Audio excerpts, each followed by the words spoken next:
Back into Chase Field, home of our 2025 Perfect Game National Showcase. Of course, home of the Arizona Diamondbacks. It's our last day, day 5, and we are so happy to have you here with us on Perfect Game TV. Purple versus red today. We got 2 games for you coming up on PGTV. Here's the schedule. As you see, we're about to get started with game 1. Game 2 will start around 3 o'clock. That's Eastern time, by the way. 3 o'clock, Royal versus White. And then we'll wrap up our showcase here. We've had such a full week, a wonderful week here in Phoenix, Arizona. If you just happen to be catching us, by the way, we've wrapped up all the workouts. Every guy who's come through here has been a part of the workouts. If you want to see those numbers, times, whatever interests you, whether it's infield and outfield throws, catcher pop times, 60-yard dash times, which were very impressive, go to perfectgame.org. You can find that under our 2025 showcase and then under the workout results. Here's the purple team lineup. We're going to get a chance to see these guys again today. We saw them yesterday. Yesterday's game was really good. It's a stacked team with a ton of talent. You see Grady Emerson there. He is not here today. Just to let you know, if you're watching at home, the number 1 player in the 2026 class isn't here today. Just one day for him in the books. Did get a chance to chat with him, which was really nice. That feature will be coming out on PGTV. I'm Danny Wexelman, by the way. Vinny Servino will join me in just a moment. So here's the rest of the lineup for Team Purple and this roster. We're going to get a chance to see a ton of great arms today. Each guy will go about 2 innings. And this is Cameron Tarkenton. He's going to get the start for the red team. Committed to UNC out of Raleigh, North Carolina. 6'2", 180. He plays for the Dirtbags. And then his high school team, Cardinal Gibbons, as well, out there in Raleigh. So he shared some of his goals for this year. He said, I want to be able to grow into my body, add muscle, body weight, and physical maturity. That's something that would greatly impact my game. Another goal of mine, he said, is to really learn how to correctly take care of my body. He said, right now, all my recovery items I use after I pitch and physical therapy that I have for my body seem to be important. I want to learn all the things with sleep, diet, nutrition that'll help me stay in the game I love longer and healthier. So we'll tell you a little bit more about him as we get you going here. The purple team, Brady Murrieta in the box, a loud bat. This is a guy that we've seen swing it hard for a long time. He'll be behind the plate a little later in this game. Brady committed to the University of Texas, plays for Canes National Mets. You see his helmet there. Jeff Petty, the travel coach of that program. And he's an Orange Lutheran guy, RJ Farrell, who took over this program a few years ago from Eric Borba, the head coach of that program. His goals this year: win a CIF championship, win my 3rd gold medal with USA Baseball as that ball sails up. It's a 3-0 count. Play in the PG All-American game, get drafted out of high school, and officially become a Texas Longhorn.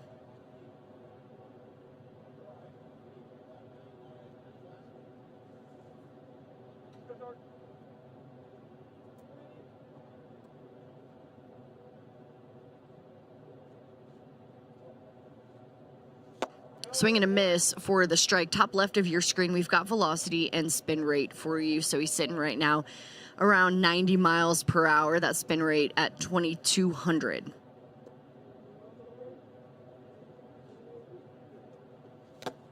Up at the letters for strike 2, and the count goes full.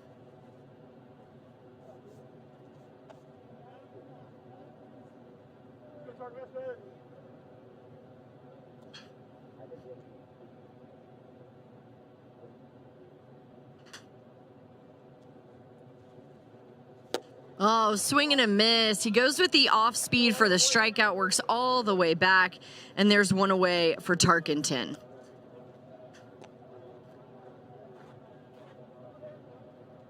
All right, so there's that pitch again. So he rides up at the letters and then comes back with the off speed for the strikeout. I like this sequence. I like what he's doing there. So one away. Vinny Servino, how are you, my friend? Hi, Danny. Good morning. Good morning. Good morning. Dawson Hinson is stepping in the box out of Friendswood, Texas. The Baylor commit. And he fouls off the first pitch he sees. You had a long week, huh? Oh, it's an exciting week, though. Yeah. Lots of fun, lots of good baseball. It's been really impressive. Yeah, lots of good players here. This 2026 class is pretty fun and exciting. I think so too. It's so funny. Like, we've got the draft coming up on Sunday for the 2025 class. And I mean, there's some outstanding guys in there as well. I know we're going to see a ton of names called in the first round out of the high school sector. But this one, to me, like, I'm looking forward to next year a lot. Yeah, I completely agree. And on his hands, and he pops it up on the right side of the infield over first base for the second out. So there's two quick outs there. Cameron Tarkenton, for you, anything you're looking forward to or you wanted to see from him today? Yeah, a guy who was in our All-Star game here at Chase Field a year ago. Typically right around that low 90s, good feel for a breaking ball. It's 3 pitches, strikes, lots of projection, and so far he's got a couple quick outs. Deacon Nelson comes up with 2 away in the first, and he takes a pitch outside for ball 1. First changeup we've seen from Tarkenton. Mostly straight changeup there. Sold the arm speed pretty well, but did show the pitch there. Nelson out of Twinsburg, Ohio. He's committed to Auburn.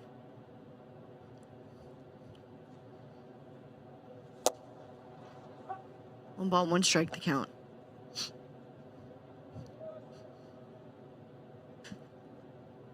Nelson shared goals over the next 12 months. He said, continue to challenge myself, so I'm ready to play right away at Auburn. And then, of course, with high school, he said, I want to go back to win another state championship and get the job done. He goes to university school as he takes a pitch outside at 2-2. Rob McNerney is the high school coach of that team.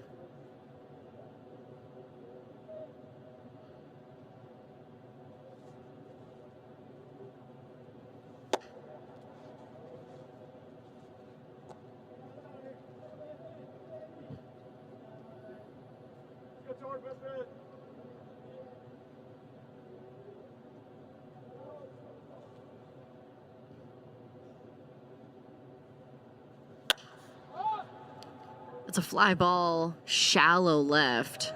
You got 3 guys coming together, and it looks like our shortstop ends up making the play there. Nice job by them, and an inning of work there for Cameron Tarkenton. Javeth Carrion is making that play, by the way, at shortstop. We'll get another look at Cameron Tarkenton in the second. This is what we saw from him. He had a punch out, Vinny. Yeah, the slider's a pretty good pitch for him, right around 82 miles an hour. Good horizontal shape to it. Got some swings and misses. Like we said, we saw the fastball, slider, changeup, a pretty advanced pitch from Tarkenton.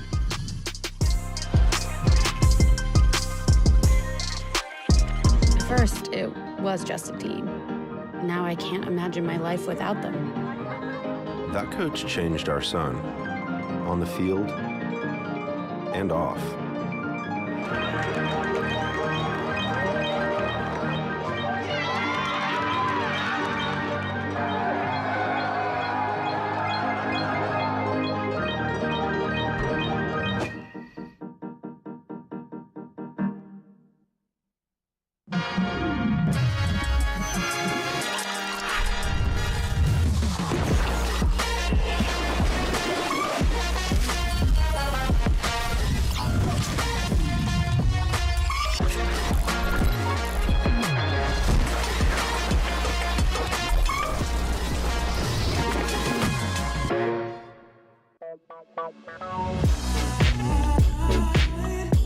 All right, here's the rosters for Team Red. We get a chance to see these guys come back to the plate. A few more at-bats for them today. Again, there's so much talent, as Vinny and I were just talking about. Like, this class is really exciting. I think that there's a lot of guys who increased their stock here, a lot of guys who reminded us of why they are as good as they are. That's why this event is so cool. But what I've seen so far from the pitching has been unreal. Like, I am so wildly impressed by these high Yeah, school Mike and I talked about it yesterday. Not only the combination of stuff, right? Everybody's got stuff. Everybody's got the ability when it comes to spinning the ball, throwing the ball. These guys are throwing with strikes and stuff. We already have, as of last night, I believe it's 44 players who have been 94 miles an hour or better at this event alone this week. I also feel like they just have really understood the art of pitching, as Connor Langdon is going to be the next guy up on the mound. He's starting for the purple team. Like, we're talking about guys in their bios, Vinny, who are talking about tunneling and their RPMs and making sure that, they've got bite and ride and, getting in their legs. It's just like, it just feels so much more advanced than ever before. And of course, that's the natural progression, right? Yeah, it's a kind of something we mentioned on the broadcast yesterday, is that once somebody finds something out in this industry, in this sport, it kind of trickles all the way down. Or once there's a competitive advantage, it permeates throughout the baseball world, high school, college, whatever level that might be, even the major league level. So a lot of these guys are super, not only super advanced when it comes to pitching, but also super knowledgeable too, which is always exciting. Jack Woda is the batter. That pitch at the knees is in for a ball. It's 3-1. Langdon's a really tough at-bat, extended low three-quarter slot, long, projectable kid.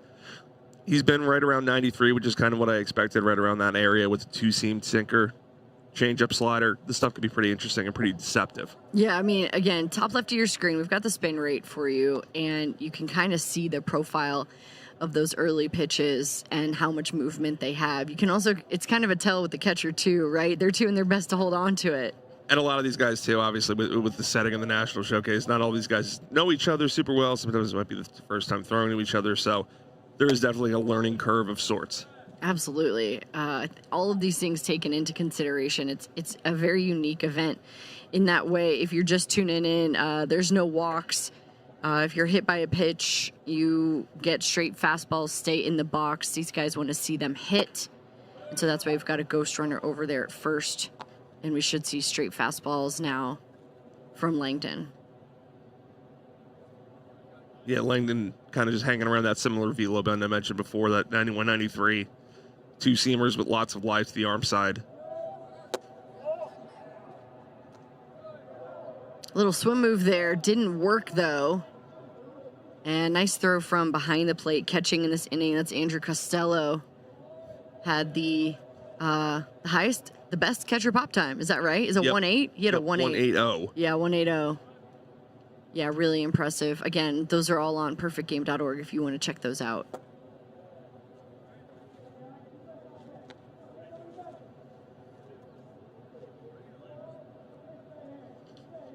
Woda, the East Carolina commit out of Arlington, Virginia, 5'11". So you're going to miss, and there's the strikeout. So Langdon comes back in, is able to get the swing and miss. Yeah, you hear the term fastball only counting, you would think like, oh, it's coming, it must be easy to hit. Well, that's still 91 miles an hour with 18 inches of arm side life there elevated at the chest. So one away in the bottom of the first. Two away, excuse me. Diego Edwin Rivera comes up.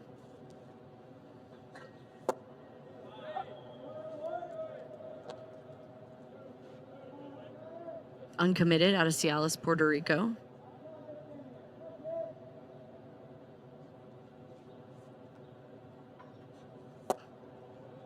It's inside for a strike. Langdon ahead 0-2.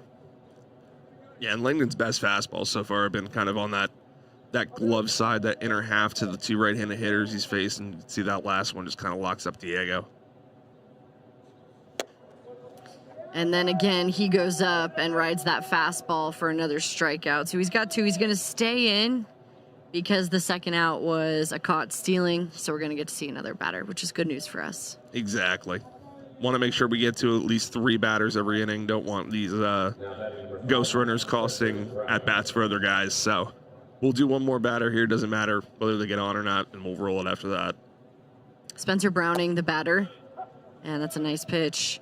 Painting outside for strike one, came back in. He's from Texarkana, Texas, committed to Arkansas. 6'1", 195. Drives that ball into left field. And that's the third out. So that is going to roll it, but that's an inning for Connor Langdon. There are a pair of strikeouts for him, and a nice job by Andrew Costello behind the plate to catch the runner.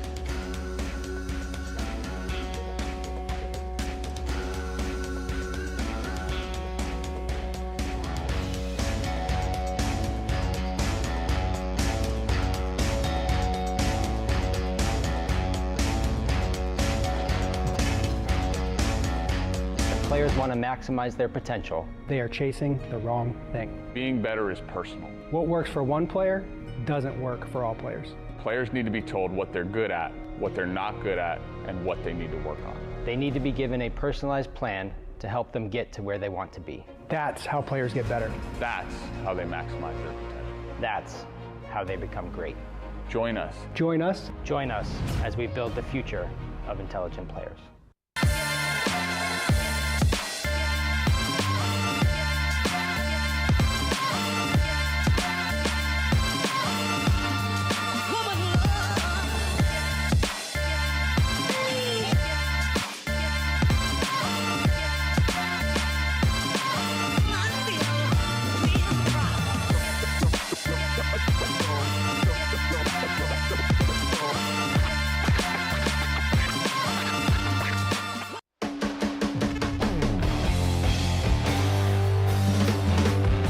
Welcome you back in to day 5. The Scouts still hanging strong there.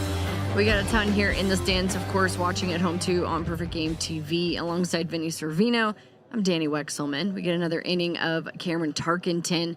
Kai Pena is the batter at the plate, and he takes ball 1. So one punch out for Tarkenton, the North Carolina commit, kind of sharing how important that is for him and why he wanted to go there. Dad went there, played baseball. So that's on the ground over to third base. That throw skips in. It was rushed because Pena's got speed. And Kale's going to stand up on second base. He beats out the infield single and is in scoring position for the purple team. Yeah, it just looked like a rush throw over there at third base from Bryant James. Just kind of threw it from a little bit of a lower slot. Like, he does have the arm strength. Just looks like he rushed it a little bit out of the hand. Obviously, the throw gets away, and Pena gets over to second. Yeah, maybe had a little more time there, so that's going to allow him to get into scoring position. Miller Sheets comes up to bat. Pena, by the way, committed to San Jac. He's out of Caguas, Puerto Rico.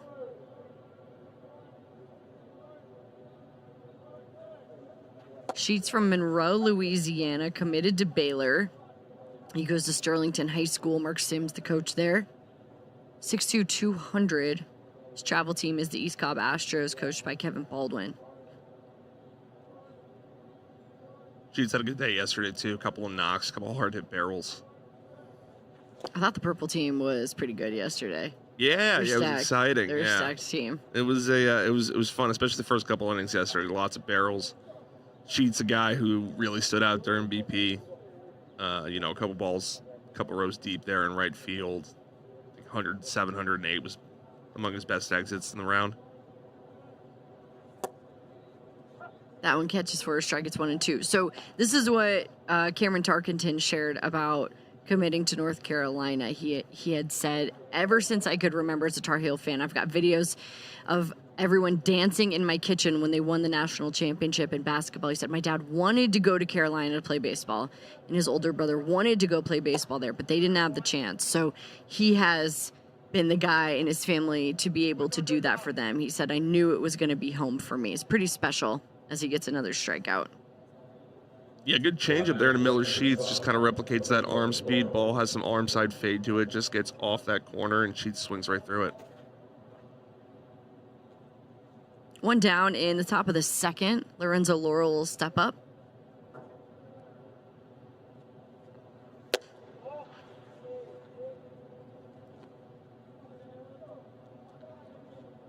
Laurel out of Coral Springs, Florida, committed to the Gators. Goes to Marjorie Stoneman Douglas. Todd Fitzgerald, of course, the head coach of that incredible program, powerhouse. What other adjectives can I use to describe that program? Powerhouse works. Thanks. Yeah, it's a good one, right? Coach Fitz and the guys won another state title this year. Are we at 5? Right? Might be. It's up there. It's a lot. I think it's 5. I'm going to have to double check that. I'm pretty sure.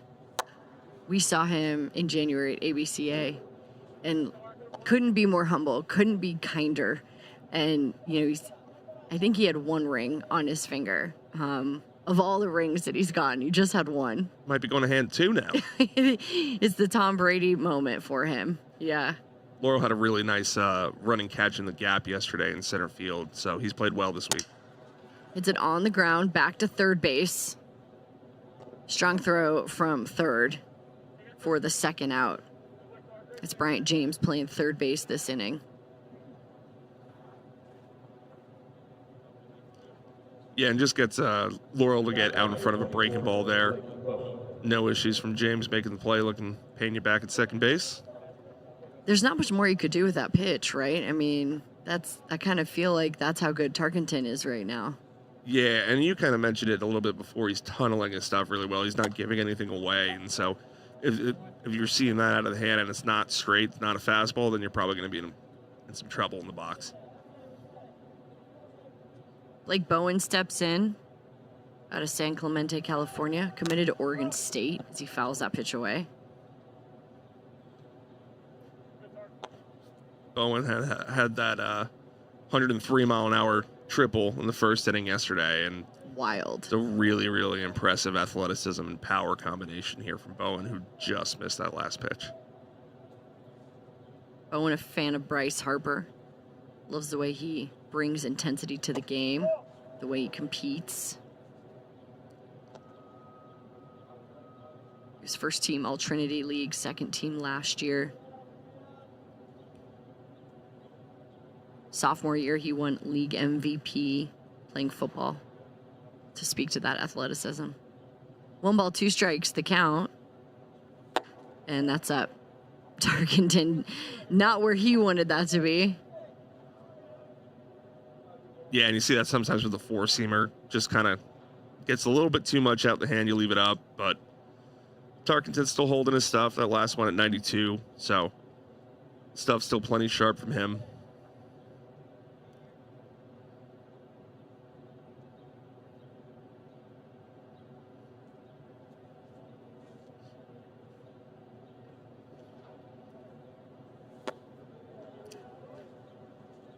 Will Holden behind the plate for the red team. That's his battery right now.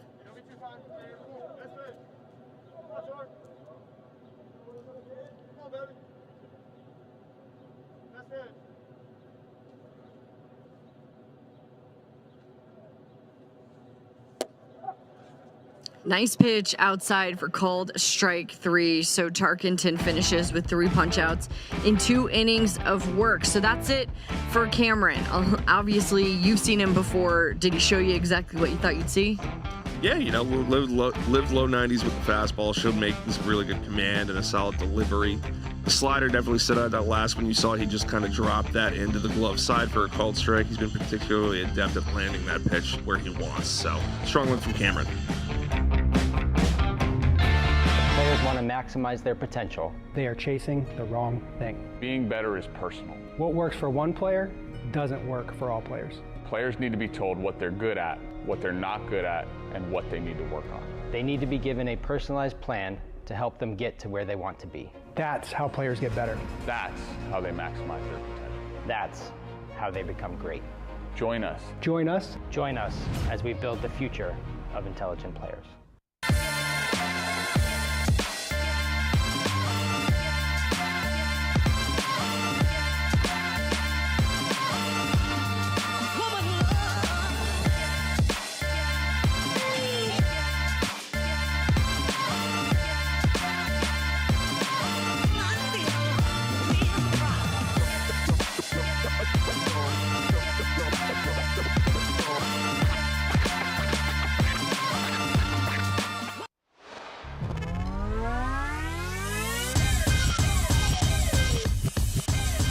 To the bottom of the second we go, scoreless here, day 5 of the 2025 Perfect Game National Showcase alongside Vinny Servino and Danny Wexelman. I really liked this week. I feel like I saw a ton of talent. I saw a ton of guys that, Vinny, we've seen since they were 12 years old, which is always wild. We sat down with Grady Emerson yesterday, and I was looking back at my notes from the 12U Select Fest, and I was like, dude, we've known you since you were 12 years old. Like, this is kind of cool, right?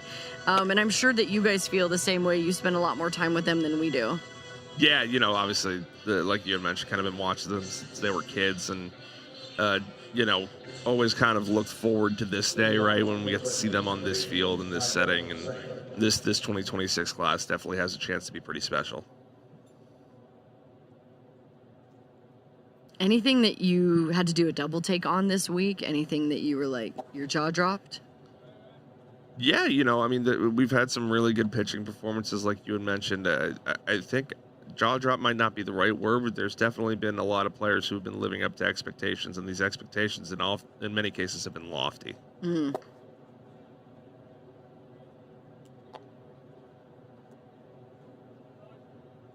Tyler Spangler is the batter. He's from Danville, California, committed to Stanford.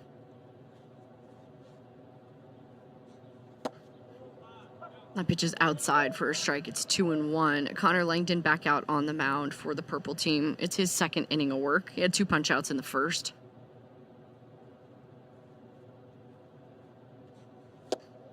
Swing and a miss. It's 2-2. Spangler shared over the next 12 months. He wants to continue to develop and improve. He said, I strive to be the best player I can be and make a positive contribution to my team. He also wants to keep up his grades, excel in the classroom. It's that ball on the ground to third base. I like the pickup and recovery over there, playing third base for the purple team. That's Miller Sheets making the play. You see Langdon going in and out with the fastball there. Got a swing and miss the second strike of the at-bat on an hour and a half fastball against Spangler. Tried to run it back in on the hands, and Spangler couldn't get the barrel out.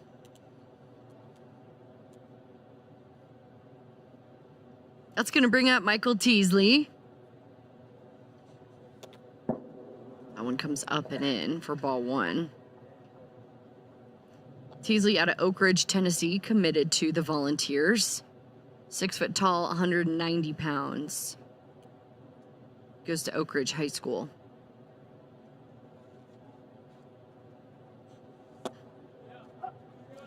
One ball, one strike, the count. See Langdon, too. Quick pace delivery, that big hip turn at the top there. Just a really deceptive and, frankly, uncomfortable operation if I'm in the batter's box. Doesn't matter if I'm right or left-handed.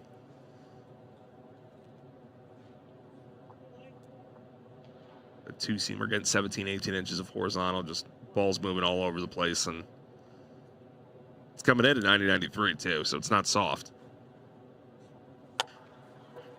On the ground, over to second.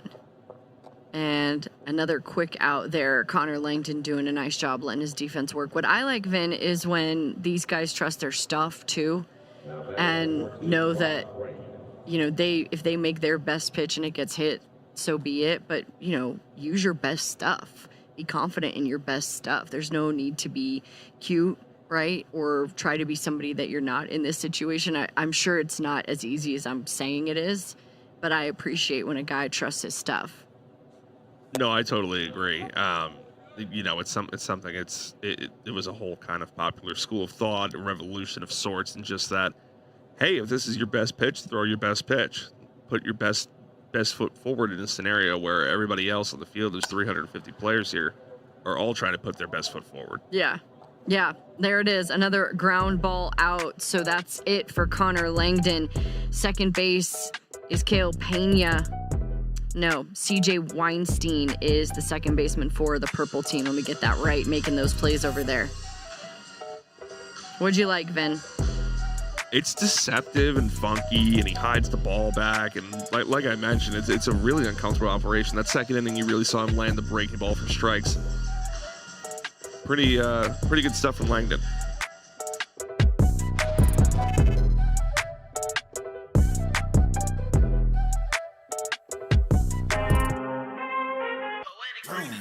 I need all the wins, yeah. Ain't no else, gotta get a no call and quits, yeah.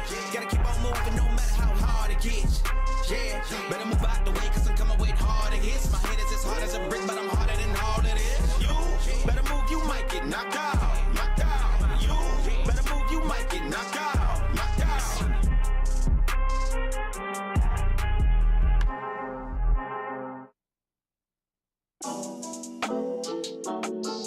I'm in the big leagues, told her don't miss me. Ballin' like Houston, hey, feeling like Whitney. I gotta go, dawg. I'm riding the road, y'all. I think that I'm back in my bag now.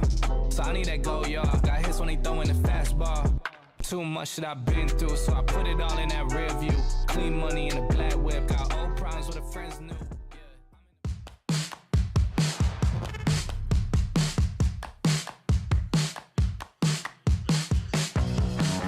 We haven't been outside much this week, to and from the ballpark, but I'm told there is sunshine outside here in Phoenix. We've had pretty hot weather here all week, but we've been inside, luckily. Not too many times that we've had to go through the wave of heat that smashes into you here in Phoenix, Arizona. It's pretty cool. This ballpark is amazing. We're so grateful to be here, and I know it's really cool for these guys too. A lot of them have either not been to this ballpark or not had the chance to play on this field, this big league field that is so well taken care of by the grounds crew. So we're so grateful to have spent our week here. We're wrapping up day 5 today, 2 games on PGTV as we welcome you back in.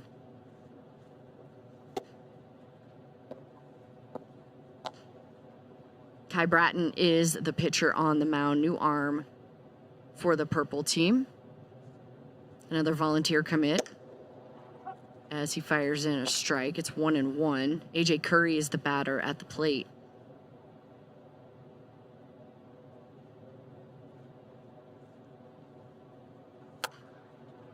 Fouls that pitch away. It's 1-2. Hey, you've been doing this a long time. What year is this for you at National Showcase? Oh man, my first one was when we still did this at JetBlue Park in Fort Myers. So I think this is my 7th, 8th. Okay, softly hit on the ground over to third. Had a little spin to it, and so Curry's going to be safe over at first base. Yeah, Curry's a guy who stood out yesterday. 290 plus exit hits during the game. Just a really, really sweet swinging left-handed hitter. There's hit tool projection, power, really advanced defender at first base. He's been solid this week. Good profile for him. That's going to bring up Andrew Costello. A 1.80 pop time for him, leading the pack behind the plate. The Wake Forest commit out of Fairview, Pennsylvania. Another guy that we have known for a very long time. It's been cool to watch him grow. I saw him yesterday, and I was like, dude, a 1.80? Come on now. Way to go. I've known you since you were 12, 13 years old. Slices that ball into right center field. That's going to get down. Curry's going to go first to third as Costello stands up at second base. Looked pretty easy off the bat. Yeah, there's a really good piece of hitting by Costello, like a guy that you mentioned we'd seen hit for a long, long time. Just brings the hands in, lets the barrel do the work. Not 105 off the bat, only 85, but a really advanced piece of hitting there. Okay, so you started at JetBlue, and you've now ventured your way here to Chase Field. We were at the Trop for a little bit as well, and you've seen a ton of talent. Has anything changed about the way you have evaluated and watched these guys, or is it always the same? It's just the classes change as Chase Kiker steps in. You know, something we talked a lot about behind home plate is just the kind of what we talked about at the opening of the broadcast, just the amount of stuff that these guys have and pitchability now. You know, 95 is the new 92, so to speak. You know, I like to think that we're always kind of being on top of what we do and just kind of staying up to date on current trends and current data, that sort of stuff. And I like to think that we're constantly evolving when it comes to our evaluation. 1-1 pitch. And that's a fly ball into center field. Curry's going to tag. Costello also tagged. Both guys advance, and the purple team scored. So a sac fly RBI for Chase Kiker. And there's one away. Kiker got the start of the mound yesterday. This stuff was pretty good, but, you know, something we talked about is his two-way ability, big power at the plate. It showed that a little bit there on that sac fly. CJ Weinstein comes in, made a nice play, a couple plays at second base to start this game. The LSU commit. Every time I see this guy, by the way, he's got a smile on his face every single time, man. And I'll tell you this, yesterday after their game, Vin, He and a couple other guys were in the dugout picking up every piece of trash. Every piece of trash. They stayed until it was entirely cleaned up after the game. Yeah, it's something we love to see. You kind of brought it up at the start of this. You know, we're super, super grateful and thankful to the Diamondbacks and Chase Field and not only their staff, but the grounds crew and everybody who make this happen. It's a privilege to be able to come here and do this for 5 days every year. Yeah, they make their home our home. They feed us. They take care of us. They're so good to us here. So grateful for that. It's a 2-1 count to Weinstein. That pitch is outside. It's 3-1. CJ at Orange Lutheran. Plays for Canes National Mets scout team. Bratton, by the way, kind of living in that 85, 88 range right now. Is a quick right arm. Plenty to like here. Gets a swing and miss to make the count full.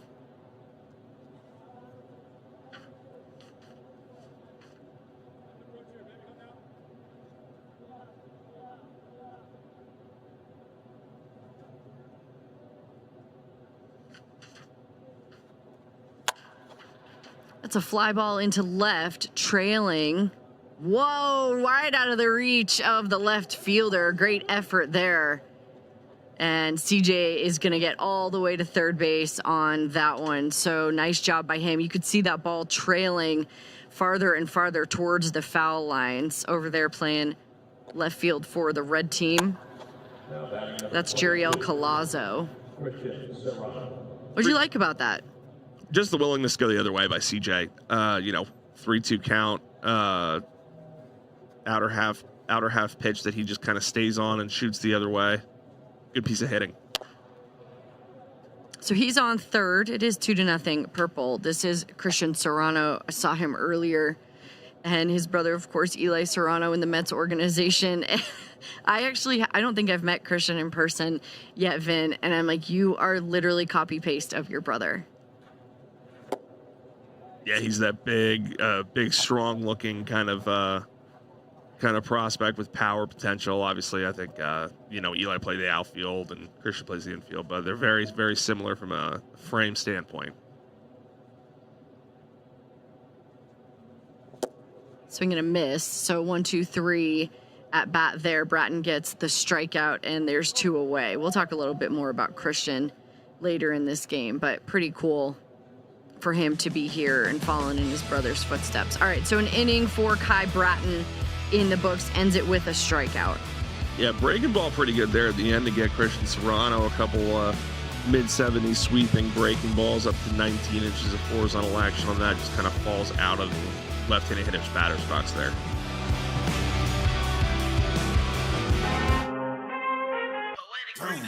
I need all the wins, yeah. Ain't no else, I gotta get a no call and quits, yeah. Gotta keep on moving no matter how hard it gets, yeah. Better move out the way, cause I'm coming with harder hits. My head is as hard as a brick, but I'm harder than all it is. You better move, you might get knocked out, knocked out. You better move, you might get knocked out, knocked out.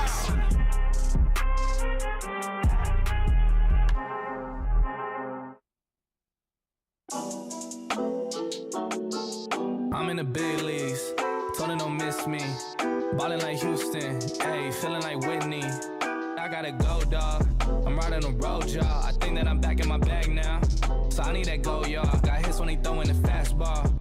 Too much that I've been through, so I put it all in that rear view. Clean money in a black whip. Got old problems with the friends new.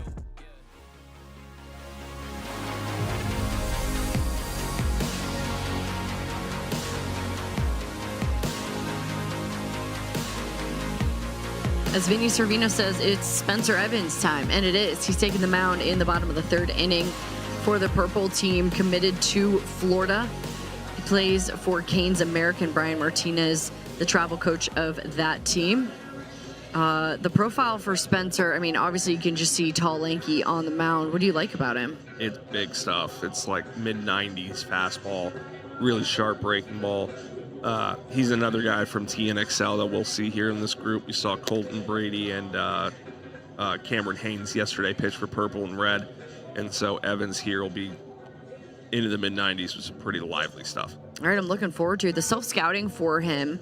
He told us 6'3", 185 lefty, fastball sits 93 to 95, topping out at 97. Changeup sits 83 to 86, and the slider sits 79 to 84. Good build, lots of potential, and gains in the future.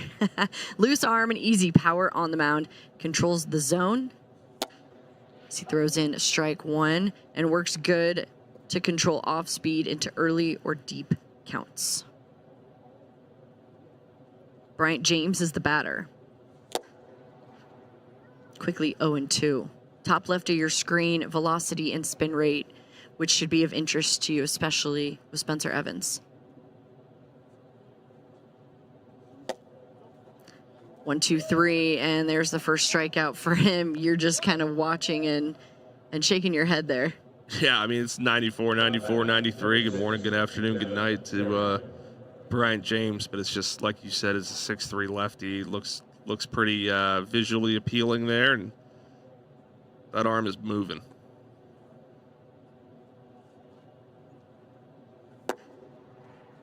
Javeth Carrion is the batter.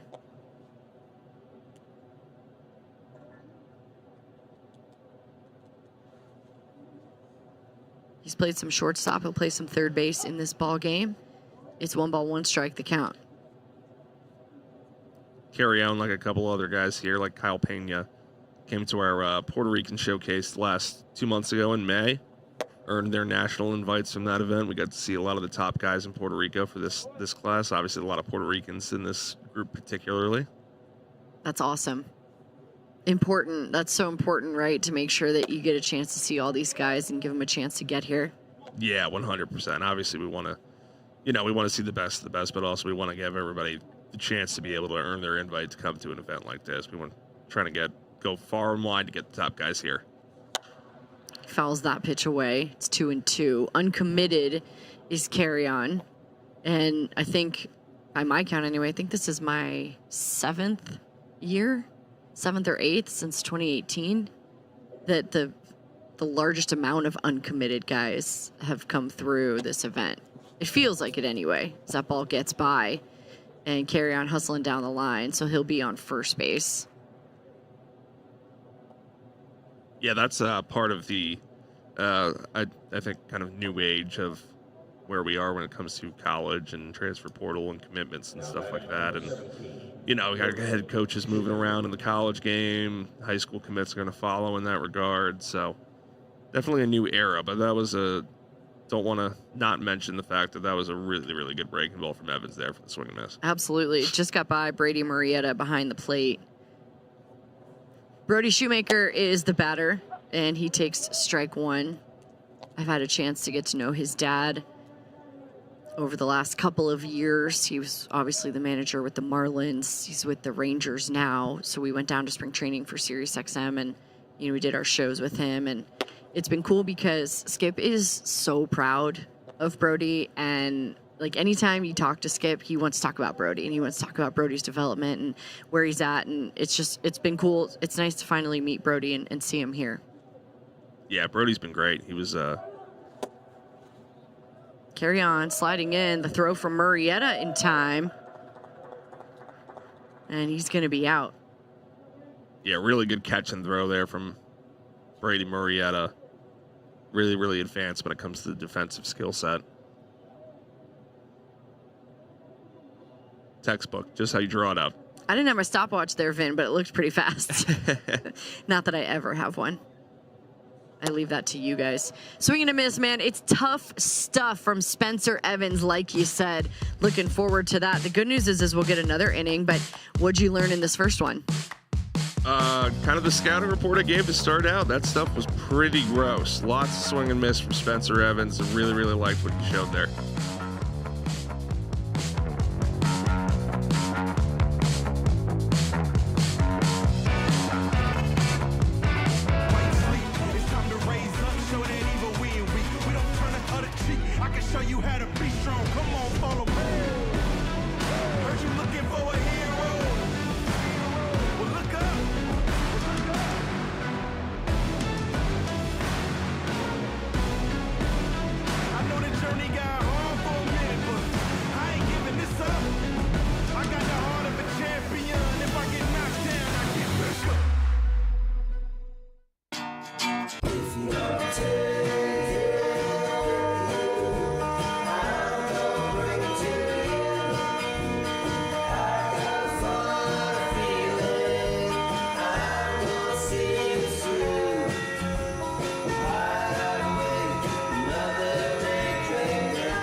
Top of the fourth back here at Chase Field. Cameron Tarkenton's day is done. He pitched earlier today. Thanks for hanging out with us on Perfect Game TV. Kai Bratton is coming out for another inning of work. We're going to get a chance to see one more from him. Had one punch out in his first inning. Gets a chance to warm up here before we see a couple of bats come up here. We got another game coming up later today as well. And then we wrap it up. Vinny hits the road. The whole crew for a Perfect Game will hit the road because we are in the thick of the summer circuit and the events, all of the big major events coming up over the next few weeks. Plus, you're getting ready for the draft. Am I right about that? Yeah, I keep forgetting that one's coming up. Sunday. On Sunday, Vin. Yeah. Maybe set your calendar, maybe make an alarm for yourself, dude. It's like Ethan Holiday should have gotten drafted 2 years ago at this point, but here we are. Here we are. Griffin Miller is the batter, and he taps that ball foul. It's 0-1. Yeah, I agree with you. Just because you've seen these kids for so long, right? Yeah, and then, obviously the summer with the circuit, especially these 17U guys, these rising seniors, is kind of very rigid and fitted at this point, and basically where they go, when they have to go, where they're going. So, but a lot of dreams coming true on Sunday. It's very exciting. I'm really excited for it. Top left, by the way, that spin rate over 3,000 for that curveball. That one too far inside, but if you're interested in those things, it's pretty cool to see. I love seeing that data. I think, you kind of take it with a grain sometimes, but I think getting to see the profile of these pitches is really awesome. Yeah, the breaking ball was something I highlighted last inning. You got Serrano to swinging through a couple of them. And then the start of this inning, too, he gets that swing and miss from Griffin Miller in the first pitch. That ball, the breaking ball's up to 3,000 spin. It's got up to 20 inches of horizontal break. It's a super unique break. Yeah, just like that, right? You see there, it starts over the plate, ends up outside, and he gets the swing and miss for the first out. Yeah, typically if the ball moves more than the width of the plate and you start that out in front of the plate, you're going to get some ugly swings like that. That just had some Frisbee action to it. Brooke Zumwalt will come up.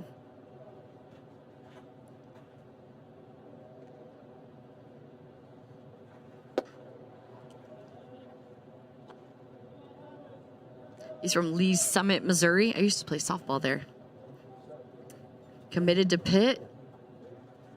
The catcher, 6'6", 180.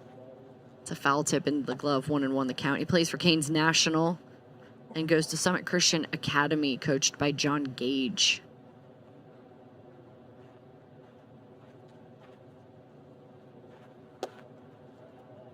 Great program to go to for pitchers and catchers with Mike Bell at the helm of that. Pitt, who I feel like is finding their footing now in the ACC. Man, I'm excited to see them have success. They're going to be a tough team to play against. He hits that in the air to left field. And there's another out. 2 away in the top of the fourth. Juriel Collazo playing left this inning. Now batting number 18, Jordan Walzakowski.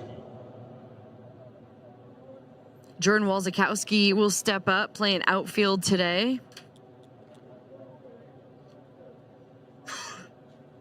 From El Dorado Hills, California. Plays for NorCal U, Cy Simonton, the head coach of that travel program.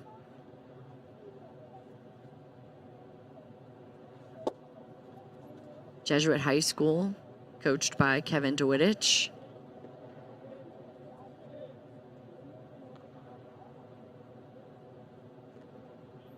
Walzakowski, a fan of P. Crow Armstrong, said he always plays hard support, and he supports the fact that outfield play can be exciting.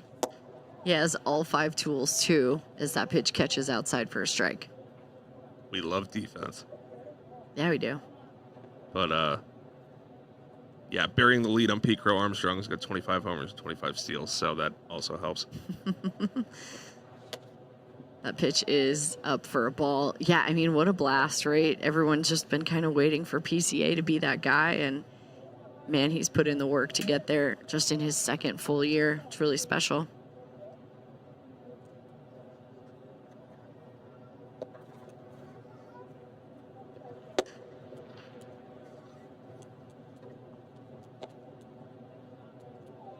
We'll see a runner head over to first base and straight fastballs from Bratton now.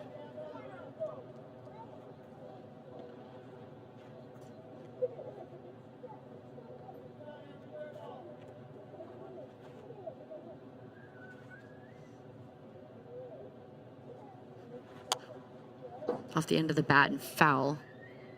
Looks like Christian Serrano is the ghost runner. Vinny, can your eyes see that number? Yeah, that's Christian over there.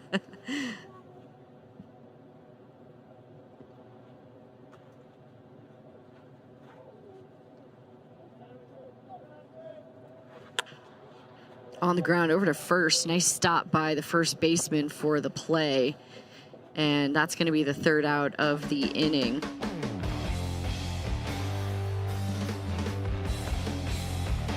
Quick couple frames there for Kai Bratton. The real highlight there, that frisbee breaking ball, that UFO slider.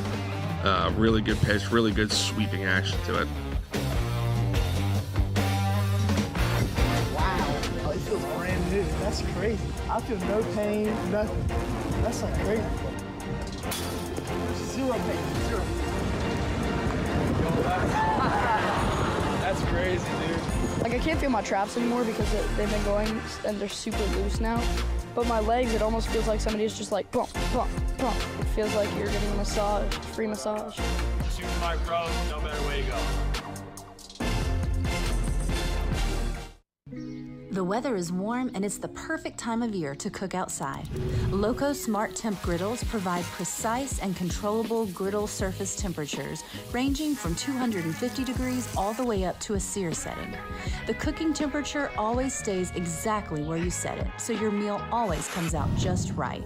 Cultivating great experiences is part of our DNA, and everyone has a seat at our table, so pull up a chair.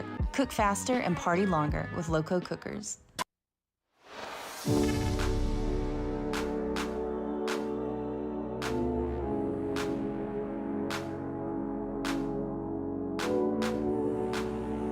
Good morning. Welcome on back to the bottom of the fourth inning. 2-0 Purple over Red. We get to see Spencer Evans come back out for another inning of work, which I am very excited about. Some of his goals for this year, he said, to have a long career in baseball, graduate high school, have a closer relationship with God as well. We know he's committed to Florida, Kevin O'Sullivan's program. He said, my experience with the recruiting process has been smooth. He said, I had visits for multiple schools. They were amazing. My final decision in committing to the University of Florida was a fairly easy decision. The coaching staff and everything else made me feel at home. He's a fan of Bryce Harper and Clayton Kershaw. And he said the part of his game, Vin, that's grown the most since January is keeping his composure and commanding the strike zone. In addition to defense, we do love strikes. Strikes, strikes, strikes. Pace and strikes. And Spencer Evans threw a lot of those last night. Yeah. Yeah, he did 2 punch outs for him in an inning of work.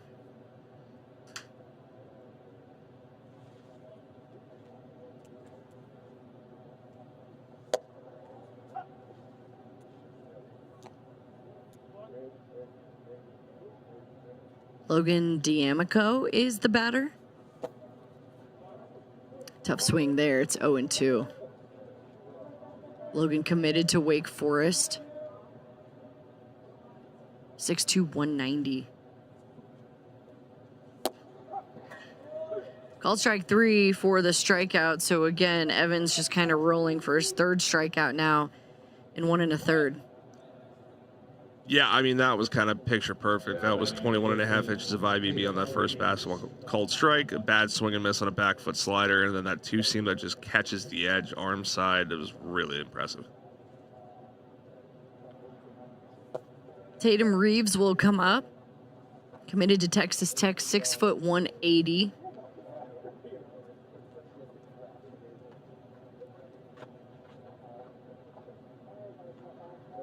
From Menifee, California. So he takes a pitch outside. Plays for Stacked Recruiting. Mikey Duarte is the travel coach of that team. His goals: get drafted, earn Gatorade Player of the Year, win a state championship, hit 10 home runs in high school. That one catches at the knees for a strike. It's 2-1.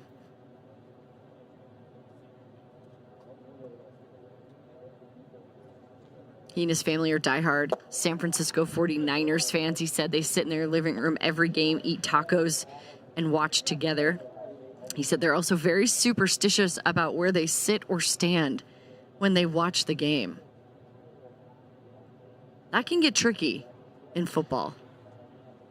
You could be in a tough position for a long time. Yeah, my superstitions when it comes to football are typically just What do you got? leaving it alone.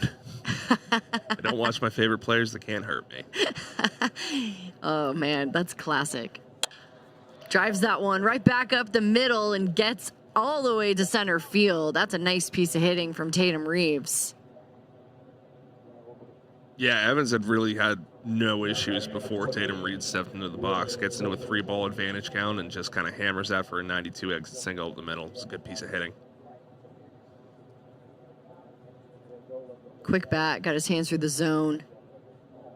Just past the shortstop there. So a runner on first base, one away in the fourth.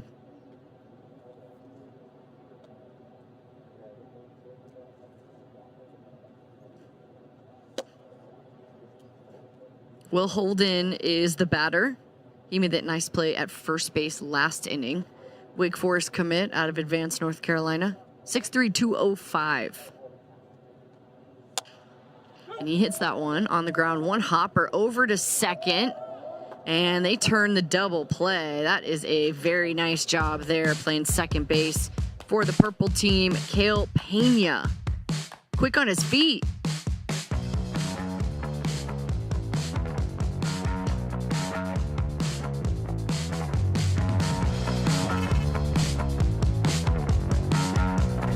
Wow. Oh, it feels brand new. That's crazy. I feel no pain, nothing. That's like crazy. Zero pain, zero. That's crazy, dude. Like, I can't feel my traps anymore because they've been going and they're super loose now. But my legs, it almost feels like somebody's just like, bump, bump, bump. It feels like you're getting a massage, free massage. Super Mike Rose, no better way to go. The weather is warm and it's the perfect time of year to cook outside. Loco Smart Temp griddles provide precise and controllable griddle surface temperatures ranging from 250 degrees all the way up to a sear setting. The cooking temperature always stays exactly where you set it, so your meal always comes out just right. Cultivating great experiences is part of our DNA, and everyone has a seat at our table, so pull up a chair, cook faster, and party longer with Loco Cookers.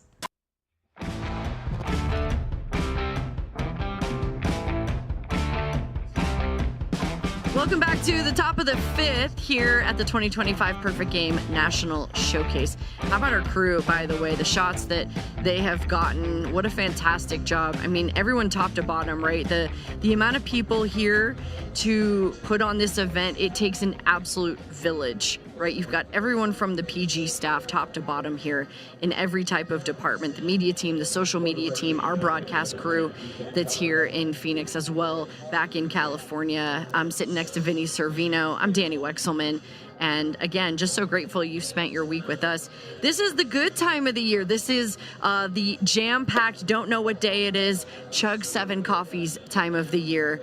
But it's the good stuff because these guys are so talented. They've worked so long to have the opportunity to be here at the National Showcase. So we're excited that you're back with us here. Ethan Keller is going to take over on the mound for the red team, uncommitted out of San Antonio, Texas. 6'1", 195, Vin. Yeah, big kind of physical right-handed pitcher. You'll see a low to mid-90s fastball most likely here. Definitely has had success on the summer circuit thus far.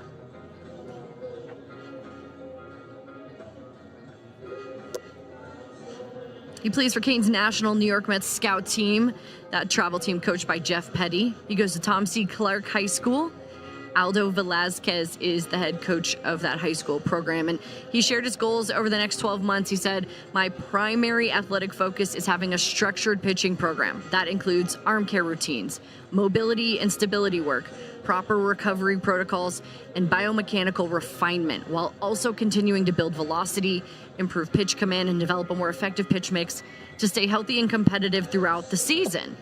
He also said this, Vin. I mean, the details here are incredible. My mission over the next 12 months is to grow with purpose, physically, mentally, and spiritually. I'll prioritize injury prevention and long-term health in my pitching recovery while striving for excellence in the classroom through discipline and curiosity. I aim to be a loyal friend, a supportive family member, and a person of strong faith, living each day with integrity, gratitude, and a commitment to becoming the best version of myself on and off the field.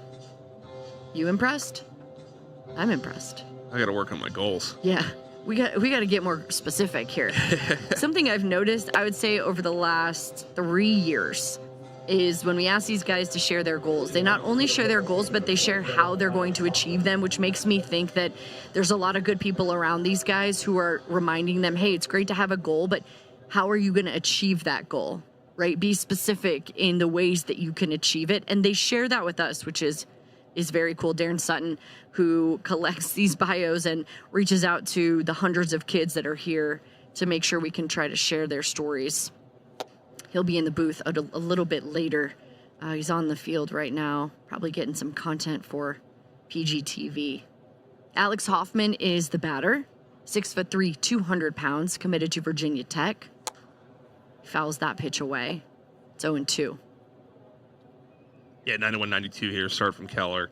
Getting a lot of good carry and ride. Got an advantage count here for Keller. We'll see if we see the first breaking ball he's got to show.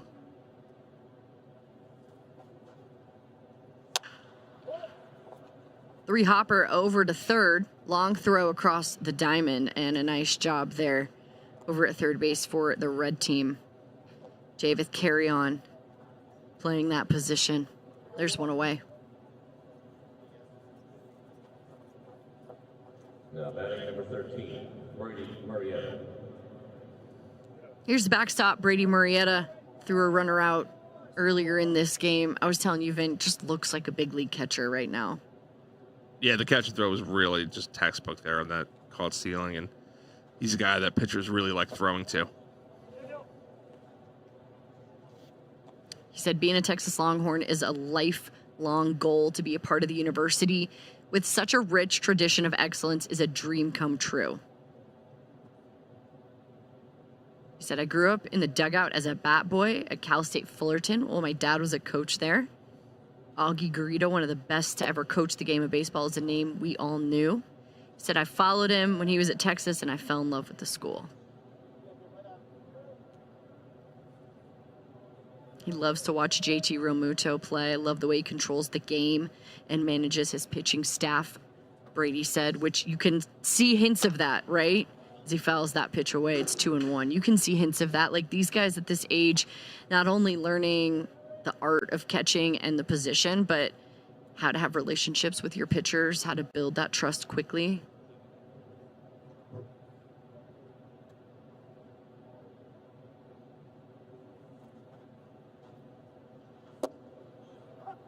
Nice curveball in for a strike. It's 2-2. Yeah, a couple good breaking balls here so far from Keller. You get the rollover from Hoffman to third base, and then now as Murrieta in a 2-strike count.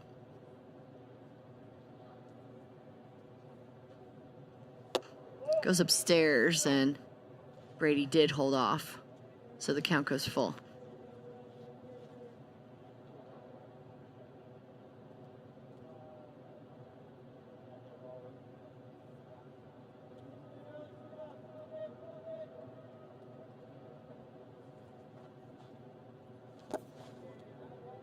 We'll see a runner head out to first base. It's a 4-ball count. Brady will stay there. Looks like CJ Weinstein is coming out to run for the purple team.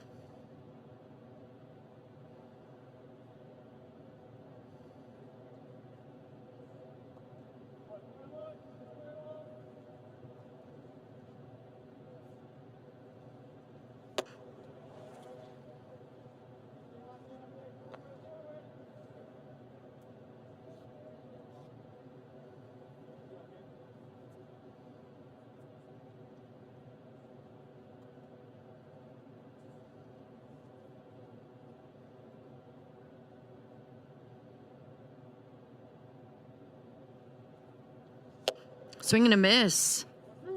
So Keller gets the strikeout. There's one away. 2 away. It's a good 92-mile-an-hour fastball there from Keller. Located well to the glove side, or I guess elevated it over the middle of the plate there, but solid stuff here from Ethan. Dawson Hinson will step in. The Baylor commit out of Friendswood, Texas. He swings through strike 1. Again, Keller uncommitted. I have a feeling that's not going to be for too long. He's probably just weighing his options at this point.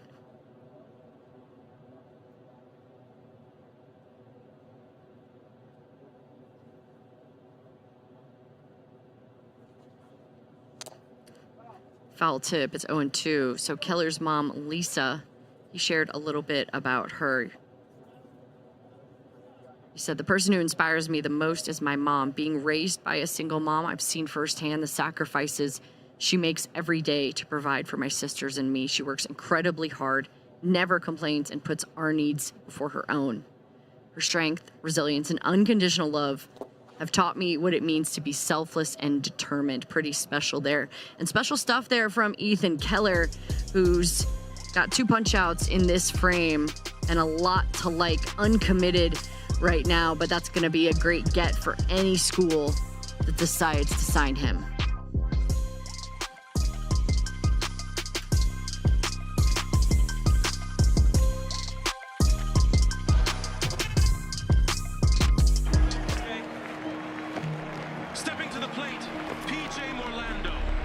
I believe this is where it all began. And here comes the pitch. And this is the sweetest sound in the world. Of course, to be able to swing a bat quick, you're going to have to be strong. I believe you gotta rise before you can shine. That there is no agony worse than defeat. The question is, does he have the bat speed? Does he have what it takes? And an angel watches over me. And swinging. Just keep swinging. Just keep swinging. I believe this will all be worth it.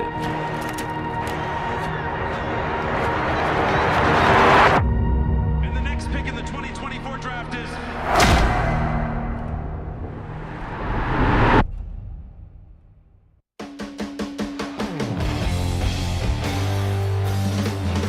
All right, so throughout the week, we've had the workout portion of this event. It's not just games, there's also workouts, which are pretty cool to see. Here's batter exit velo. Martin Sheelar hit it 108 off the bat.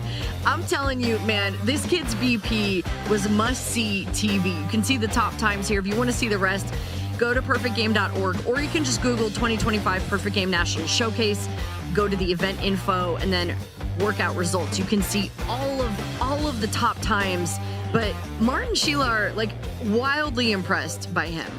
Yeah, I mean, just some of the best bat speed we saw throughout all 3 groups here. Just hammering baseballs during PP, and you know, it's important to know that exit velocity that we test in the cages and stuff, that's off a tee. That ball's stationary when it starts. So yeah, it was awesome to watch, and it was cool to get to talk to him a little bit about what he's been doing for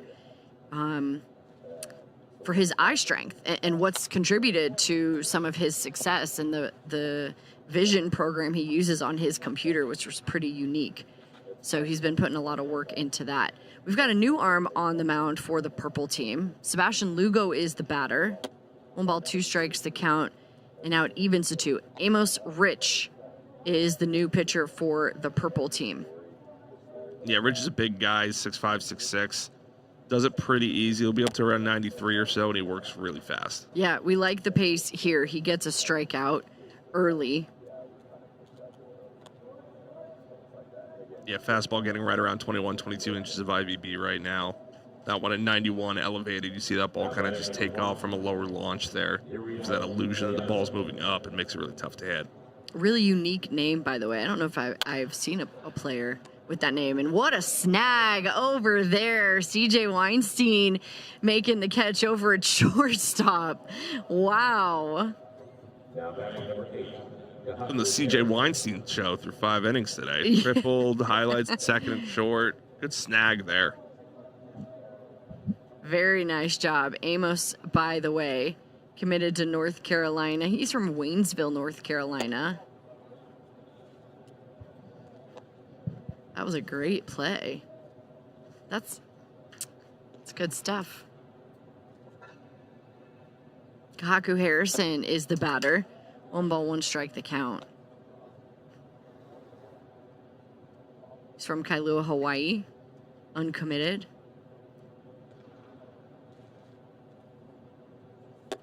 Plays for Hawaii Elite 2G. That's his travel team. Coached by Brandon Toro. He goes to Punahou High School. Coached by Keenan Sue. Swing and a miss. Again, the pace there from Amos Rich. And that's it for 1 inning of work with him. I mean, you blink and you miss it. We saw the play from CJ Weinstein. What else did you see? I saw Amos Rich filling up the strike zone. 90-93 with the fastball. Like I mentioned, lots of vert on that. Breaking ball for strikes. It was quick. Yeah, look, you can see some of it here if you missed any of it. If you're just tuning in, pretty nasty.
We welcome you back in the top of the 6th here from Phoenix, Arizona and Chase Field. Our crew's been here all week and they have been outstanding, led by Steve Banta, our director, producer, and TD. Chris Moucheron, also part of our crew. Jalen Johnson, Johnny Lopez, Hardy Jansen, Card Bombi, Calvin Savage, Cooper Lane, Jay Chapman, and our Red Hat Josh as well. Tanner Schofield, Taylor Gillum, Malcolm Cone Coleman down on the field, a part of our media team. Just so grateful to everybody who's helped put this broadcast on, amongst the entire PG staff that's been here all week, moving different things around, getting guys ready, making sure everyone is in position to put this event on. We get another inning of Ethan Keller. Deacon Nelson is the batter.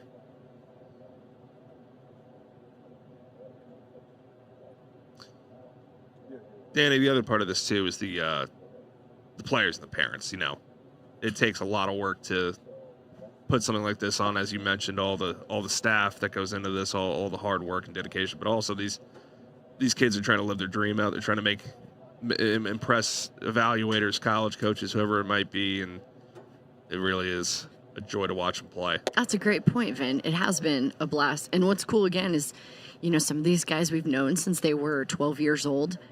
And so you get to see their family members and their parents, those who are traveling with them that you haven't seen in a while. It's always a little reunion as that's popped up on the infield off Nelson's bat. The catch is made over at second base, and there's one away in the top of the 6th. And Nelson's got a super interesting left-handed swing. He barreled up a ground rule double yesterday at 101 off the bat. Lots of whippy left-handed bat speed and things to like. And our other Red Hat, James, who's also been helping us too. So grateful to that. But yeah, these guys come out here, man, and a lot of these guys have known about this event for as long as they can remember. There's another one on the ground, just second for the second out. And, you know, they want to get here. They want to be a part of this. This is very important to them. It's a goal of theirs. And to see them do it, the smiles on their faces, they look like they're having a good time. There you can see Bryant James making back-to-back plays there at second. Yeah, and I think they all realize maybe the stakes isn't the right word, but the privilege that it is to be here. Oh, yeah. You know, it's you get to play in a big league stadium in front of hundreds of scouts, however many college coaches. I feel like I've seen most of them since they've been here. They've been all over the place. It's a big stadium, but anything we can do to kind of give these kids the opportunity, even the ones that we haven't seen since they were 12.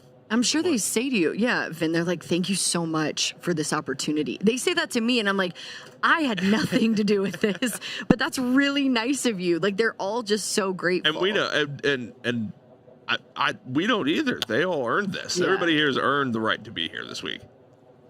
Fly ball to left, so a quick 1-2-3 for Ethan Keller. 2 innings of work from him, 2 strikeouts in those 2. And man, this kid, I've no doubt, is going to make a program really happy, and I'm sure he'll be happy as well. Yeah, the strike throwing on display, command on display, 89-92 with a good break ball. Definitely somebody I'd be targeting if I was looking for an arm.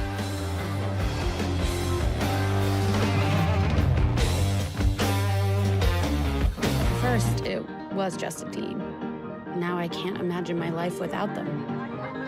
That coach changed our son, on the field and off.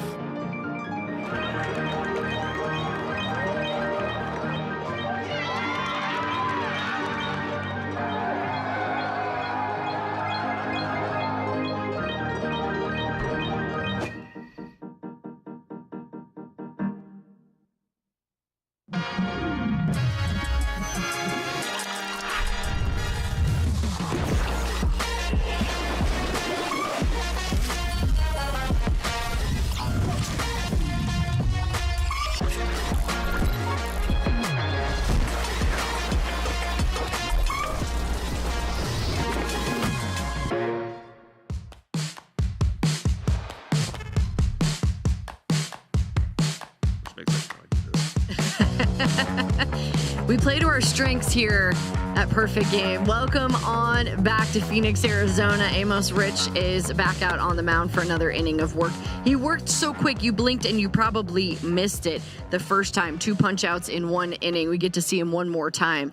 I'm excited to sit back and watch. Yeah, for as quickly as Amos Rich worked last inning, should also mention Ethan Keller filled up the strike zone. 2 very quick and painless innings there from the uncommitted right-hander. Very impressive by him in those 2 innings of work on our last day here.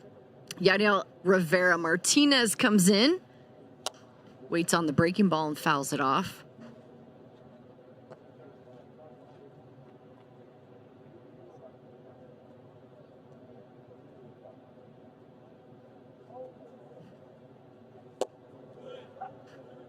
Curveball in for a strike. It's 0-2.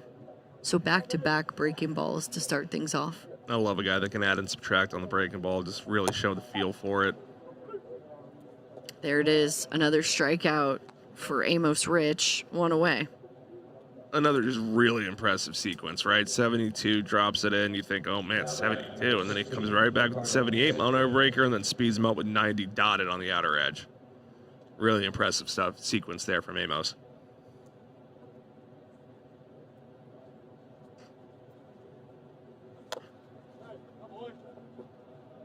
First changeup there from Amos, 83 miles an hour.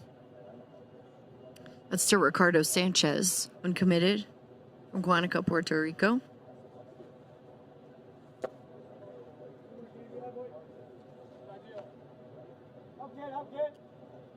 I'm wondering if, he feels like this is a good chance to show off kind of everything in the arsenal, as that's lined down the left field line. Nice stroke there from Sanchez. He's going to stand up at second base. Yeah, first lefty Rich faced, so he, wants to show the scouts the changeup. Here you go, changeup, then tries to sneak a fastball by, but Sanchez was not having it. He shoots that the other way and gets around to second base. Really impressive piece of hitting there and gets the hands inside. Jack Woda will bat. He made sure we knew how to pronounce his last name. He said Woda sounds like soda with a W. Appreciate that, Jack. Got a feeling he's been asked that before. 100%. If he's got a whole Gots Like Soda for it. He's going to East Carolina. Plays for Canes American 17U, coached by Brian Martinez. Chris Bursett's his high school coach at Bishop O'Connell. He said he's going to create a charity baseball camp for middle school aged kids to raise money for underprivileged children in his community. He said, I want to provide them with resources they need to achieve their goals in baseball and beyond. It's pretty special, Jack. Pretty mature stuff. Yeah. Lays off that pitch for ball. 1-2.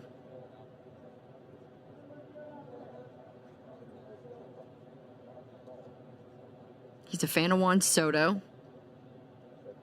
He said since January he's gotten bigger, faster, stronger, trying to hit the ball harder and prevent injury.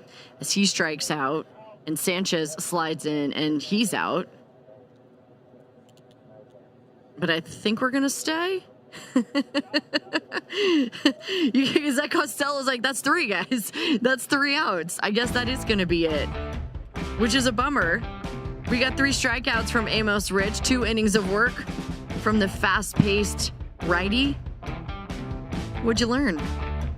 I learned that he likes to pitch quickly, showed all 3 pitches, maybe even 4 depending on the shape of the breaker, but pretty solid stuff there from Amos.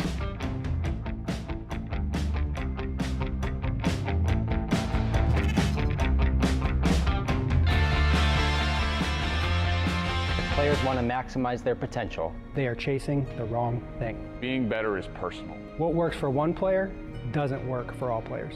Players need to be told what they're good at, what they're not good at, and what they need to work on. They need to be given a personalized plan to help them get to where they want to be. That's how players get better. That's how they maximize their potential. That's how they become great. Join us. Join us. Join us as we build the future of intelligent players.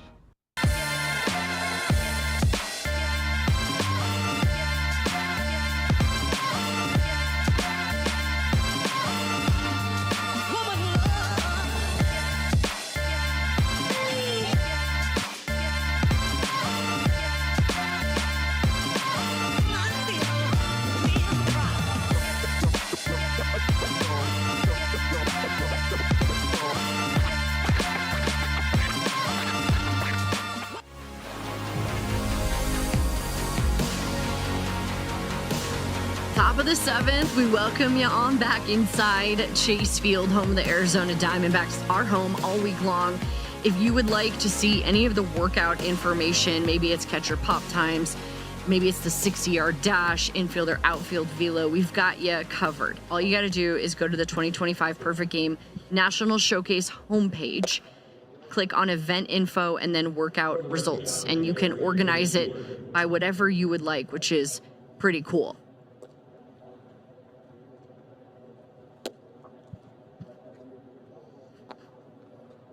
Jimmy Huard is the new pitcher on the mound for the red team. He's from Pembroke Pines.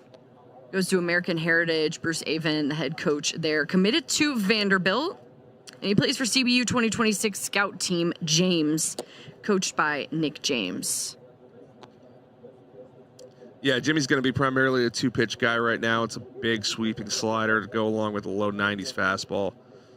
Really good arm speed. Big velocity ceiling here.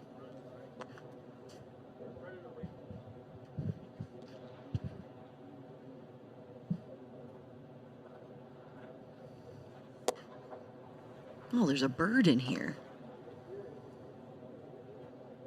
Leading off for the purple team, red number 12, Lorenzo Laurel. Have you ever seen this place with the roof open? No, and I hope I never do. I've never seen it with the roof open. Like, I'm so curious. I was thinking about it yesterday. You can see the seam of the roof and where it would open, but I've never seen it open before. I've never been here when it's open. Annie, it was 118 degrees the other day. I pray they don't open this roof. Look, there's the little seam, the little sunlight that's seeping in. We have the best crew here. Appreciate you guys. Lorenzo Laurel is the batter. The Florida commit, 6 foot tall, 185 pounds. He plays for USA Prime. That's inside for a strike. It's 1-1. Yeah, 91-92 here. Start from Jimmy. Kind of what we've seen before in the past. The arms real loose, real whippy. Had a really good high school season this spring.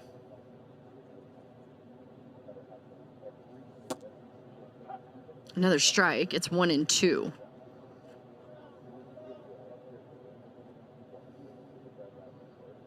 Laurel shared a little scouting report. 6 foot 190. I cover every inch in the outfield. I have the best arm and accuracy in my class, and I'm consistent with above average power. Strikes out there. Huard gets the best of him, and there's one away.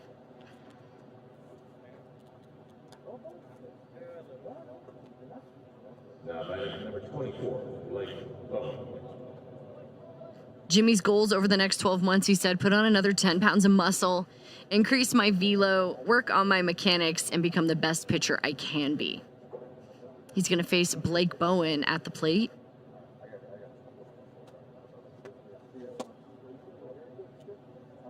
A pitch missing. It's a ball.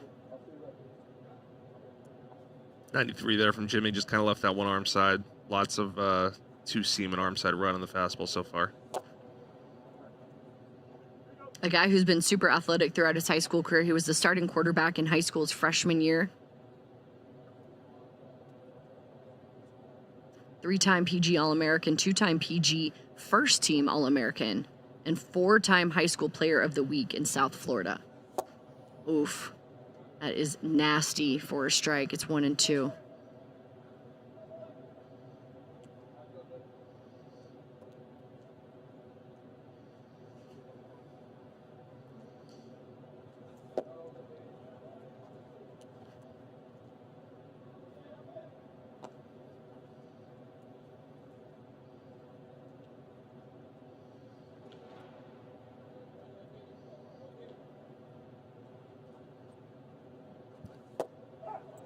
Called strike 3 there. Again, the slider has been working for him.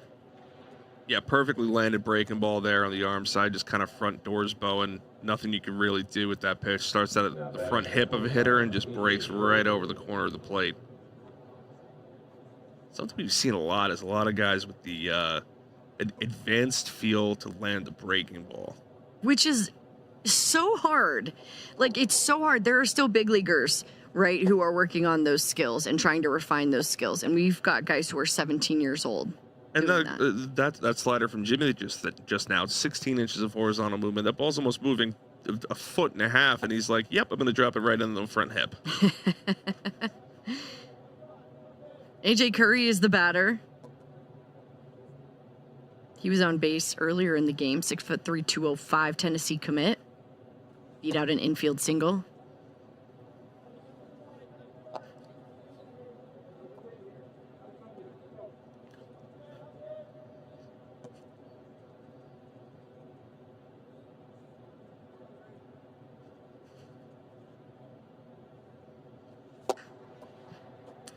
That sinker, man, it's got almost 18 inches of horizontal break.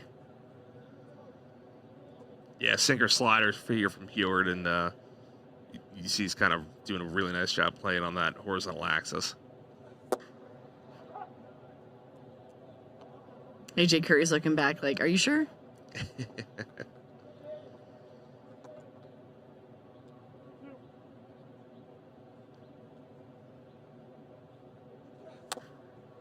Taps that one foul.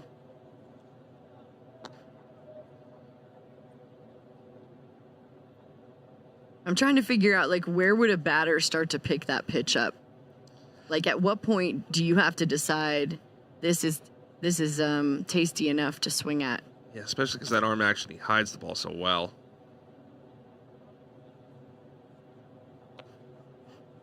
And with the velocity he has, too, sometimes the moment you pick it up, it might just be too late.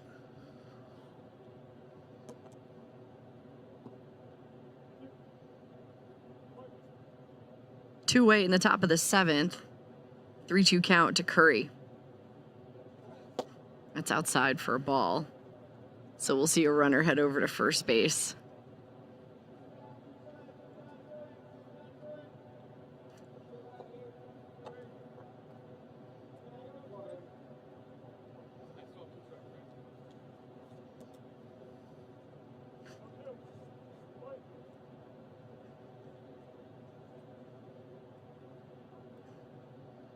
See straight fastball here now. That one's outside. Dawson Hinson is the ghost runner, so he takes second on the pitch. I'm going with ghost runner as our official term here. You know, I've never stopped saying it. What do you say? We come up with a lot of phrases behind home plate. Some of them might Are they, be applicable for I was going to TV. say, are they media TV appropriate? I like bonus runner. Oh, bonus It's like runner. bonus pitchers when everyone thinks the game's over and we get another guy who comes out. Okay. It's more fun for everyone. Okay. A bonus runner. I can get on board with that. I think I've just been saying ghost runner and it's just been automatic. David Ronsley likes ghost runner, so I like to make David happy if he likes that. Whatever makes David happy is good in my book. I agree. On the ground to second base. Nice ranging play and staying down to get the out for the red team. Spencer Browning, nice job by him. Okay, so we saw an inning from Jimmy Huard. What'd you see?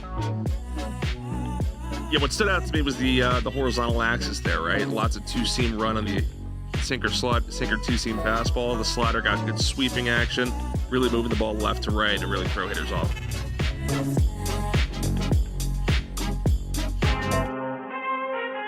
I need all the wins. Yeah. Ain't no L's, gotta get a no call to quits. Yeah. Gotta keep on moving no matter how hard it gets. Yeah. Better move out the way, cause I'm coming with harder hits. My head is as hard as a brick, but I'm harder than all of this. You better move, you might get knocked out. Knocked out. You better move, you might get knocked out. Knocked out.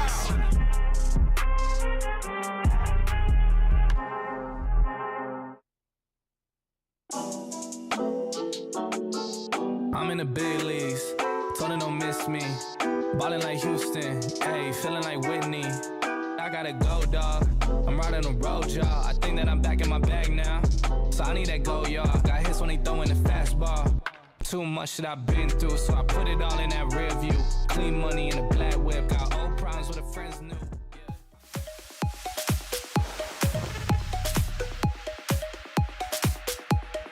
All right, we welcome you back to the bottom of the seventh inning at Chase Field.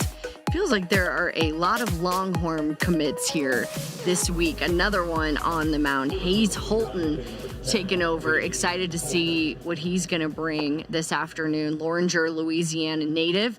Plays for Canes National New York Mets scout team, coached by Jeff Petty.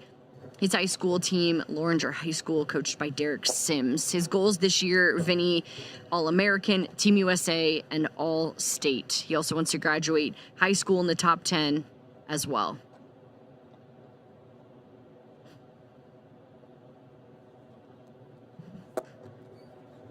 He's a Tarek Skubal fan. He said he's got an elite arm and is absolutely dominant. He said since January, his thought process and maturity's grown. He said really trusting myself and believing that hitting is hard and just throw it in the zone. Well, he's right. Hitting's hard. Holton's got some big stuff. Been in the mid-90s, 95, 96 frequently this summer. Now, there might tendency to somewhat spray the ball at times, so we'll see kind of how the strikes look here, but you're talking about high-octane stuff. First pitch swinging is Diego Edwin Rivera, and he's going to drop it in no man's land for a single. That one came in by that pitch at 94 miles an hour. First pitch offering, he was ready to swing. Yeah, 95 in, and Diego's ready to hit, and just kind of drops it into center field. That's his second hit of the showcase for Diego.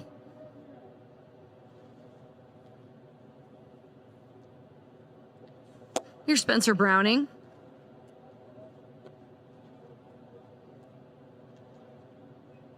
Holton just kind of sitting 94, 95 in the first two fastballs, both 20 plus inches of induced vertical break.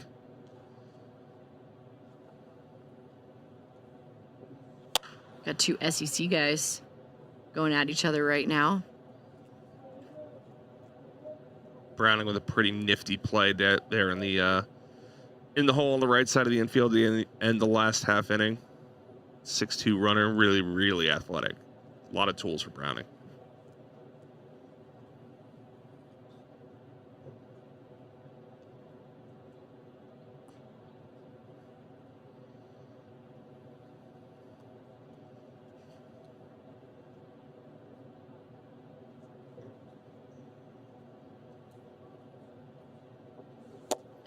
Swing and a miss, and there's a first strikeout for Holton, up to 96 on that pitch. Another fastball over 20 inches of induced vertical break at 96 miles an hour. Just kind of blew it by Spencer. Like I mentioned, when that fastball's in the zone, it's going to get a lot of swings and misses. He's making that ball look awfully small in his hands right now, too. Uh-huh. Tyler Spangler will bat.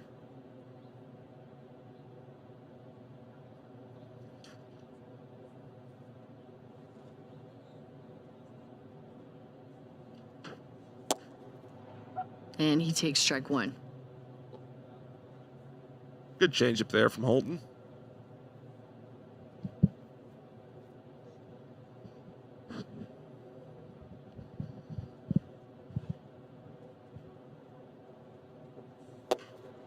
That rides up for a ball. It's 1-1.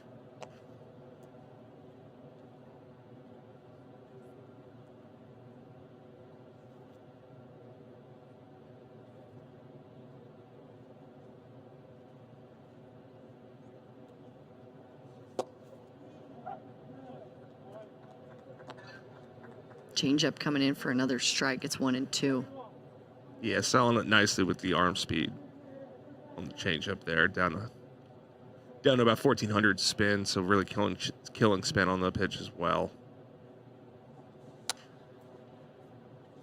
Spangler fights it off.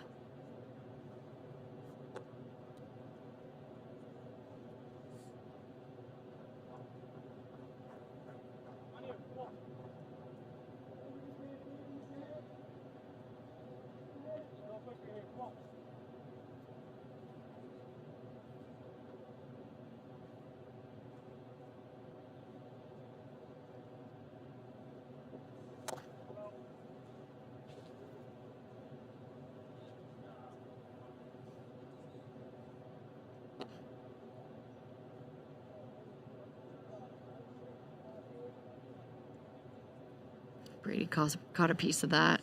I was going to say, Hayes is right, hitting is hard, but catching might be a little more punishing. That's a tough gig back there. Get dinged up, bruised up, dented up, and just got to sit back down and catch the next one, right? And usually nobody talks about you unless you do something wrong. So Good point. That position is one of the toughest, obviously, if not the toughest. Swing and a miss. There's another strikeout there for Hayes Holton. 2 now in the books, 2 away in the 7th. Yeah, 23 inches of induced vertical break on that one. You see the ball kind of just really rides up out of the hand, and that's a swing and miss right under that fastball.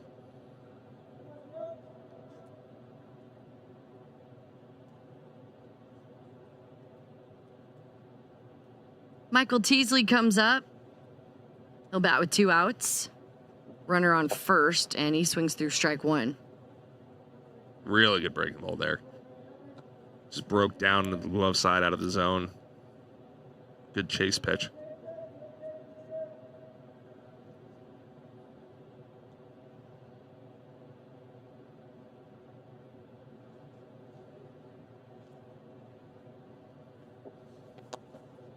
That one bounces off of Brady.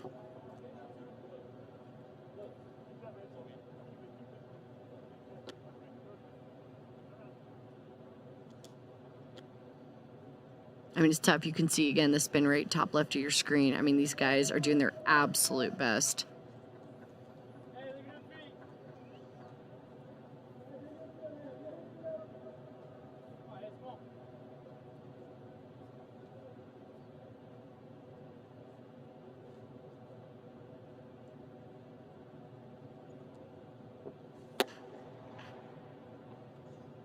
2-1 the count. So Hayes shared some self-scouting for him. Van quick arm, athletic mover, fastball, mid to upper 90s, bullet slider in the mid 80s, kick change in the low 80s, curveball around the 80 mark. It's pretty good. I got to see if he's interested in scouting with us. I don't know if I've heard the word bullet paired with the pitch slider. Yeah. So that's kind of interchangeable with a gyro slider almost. It's something that it's shorter with bite and it's just very sudden versus kind of the big sweeping breaking ball almost. And the bullet slider is like really firm and really short and biting. I like it. I love a flowery adjective. Good block by Brady. We see you, Brady. It's a lot of good blocks this inning. And we got you, guy.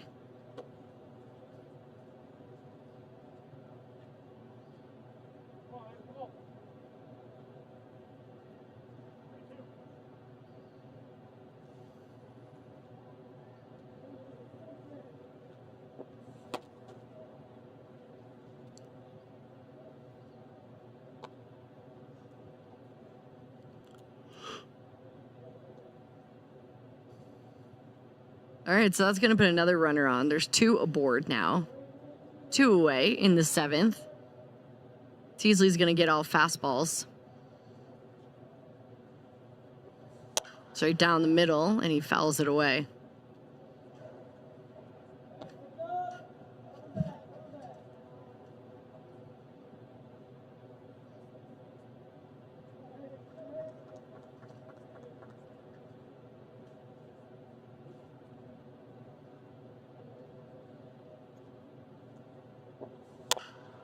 Other one fouled away.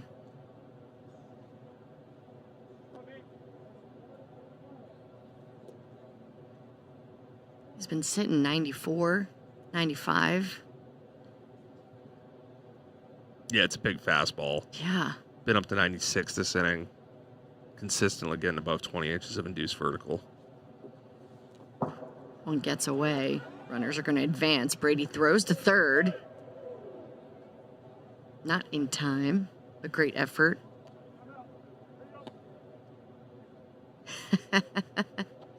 I love catcher reactions, right? Because catchers are, first or second smartest guy on the field? Yeah. And so, I love seeing their reactions to the plays because I often feel like they're usually pretty right. They're usually on. Pretty right. Especially the good receivers. That's right. Our umpires, though, do an incredible job all week long. So grateful for them as well. 100%. Yeah. Man. It's professional, on time, understand kind of the nature of this, right?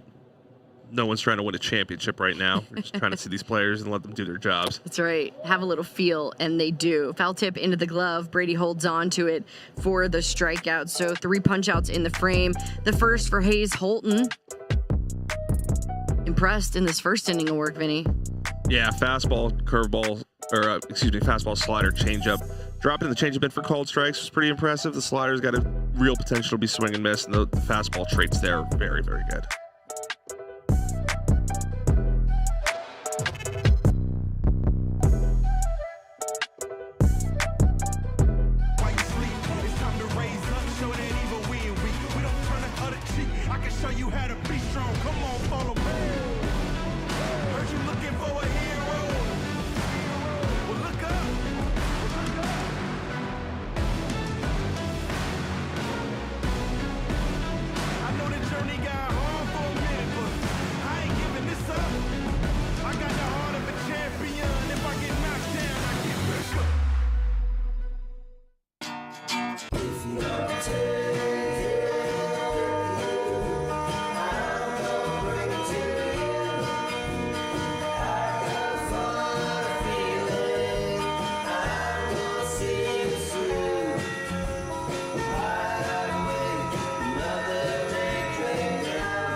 game recap for you to summarize the game so far as we head into the 8th inning. We'll play 10 this morning. CJ Weinstein has had a great game. He's been all over the place. RBI triple early, some great defensive plays as well. Amos Rich had 4 strikeouts.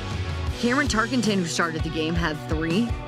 And Ricardo Sanchez had a double in the 6th for Team Red. Jimmy Huard back out on the mound.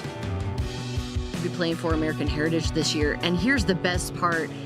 Here's the best part of the whole day. That's the patron of the game, that young man. Future ambidextrous pitcher like Los Sanchez. Look at him. That's a strike for sure. What a cutie. That's the other part, Vin, right? You were talking about the families that are here, the sacrifices that these families make to get their kids to these events. They're traveling across the country. Ask any one of those guys, hey, where are you going next? I'm going to Cary. I'm going to Hoover. I go home for a day and then I'm headed out. Wherever they're going, man, their families are with them. And it is the most incredible gift I think they probably want to give to their children, is just to put them in these positions to succeed and take them everywhere they need to go and give them all the gloves and tools and cool things that you need to compete at this point. It is it's very special to watch and kind of be a teeny tiny part of and see these families on the road and doing that.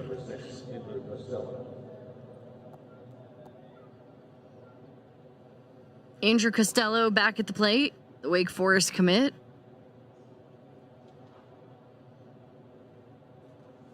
His first at bat, nice easy swing. He's also been behind the plate in this ball game. Yeah, really good piece of hitting his last at bat. Brought the hands in and sent a liner to the opposite field for a double. Line drive, but right to the first baseman. 95 off the bat for Costello. He said, I showed off the hit tool first at bat. Now let me show off the power. And lined one the other way there for a loud out. Tatum Reeves making that catch at first. Here's Chase Kiker from Indian Trail, North Carolina. He takes a ball. The Clemson commit plays for Dirtbags National 26, coached by Trey Daly. He goes to Metrolina Christian Academy. His high school coach, Darren Adams.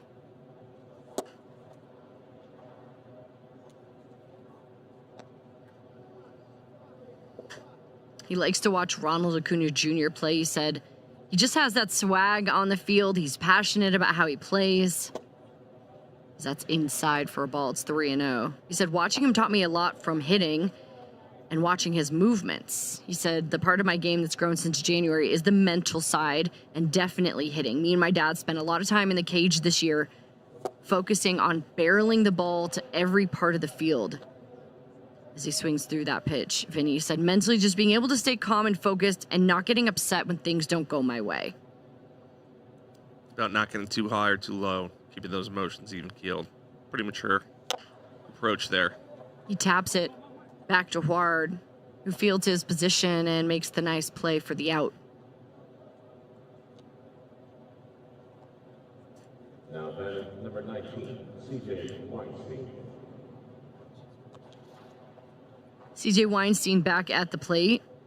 Had himself a day today. Really a great national showcase for him. He's a fan of Francisco Lindor and Corey Seager. He said, I love the positive energy Lindor plays with and how he's always smiling. I grew up watching Corey Seager at Dodgers games, being a Dodger fan myself. He was always the guy I looked up to. A lefty hitter, righty thrower who plays shortstop. Taps it foul, it's 1-1. He said his defense has grown the most since January. He said, I've worked really hard to be able to play shortstop. He's got a 4.0 this year, a 3.9 cumulative GPA over 3 years of high school. And he shared his family mantra, which I really, really love. He said, I always remember that I get to do this, not I have to do this.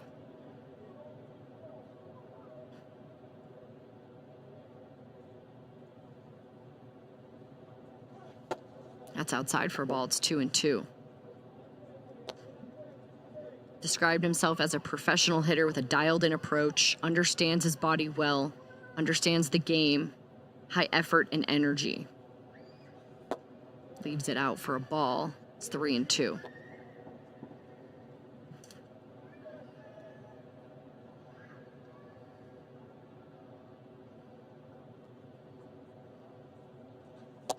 That's a nice pitch from Huard for the strikeout. That slider coming in for strike 3. And so a couple of strikeouts there. The sinker slider mix for Jimmy impressed me. Yeah, it's that horizontal axis he's playing with, going left and right there, in and out, lefties and righties.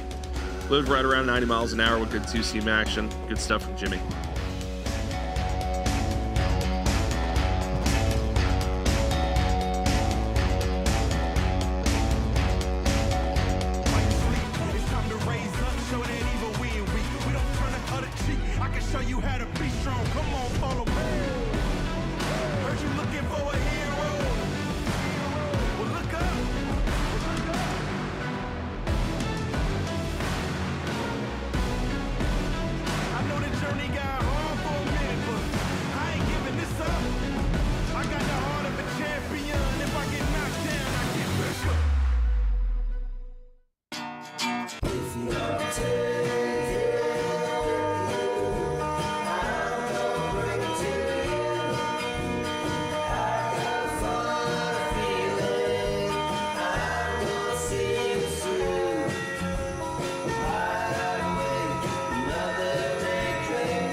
Welcome back into Chase Field, bottom of the 8th inning. 2-0 Purple Team, by the way, if you're keeping track at home.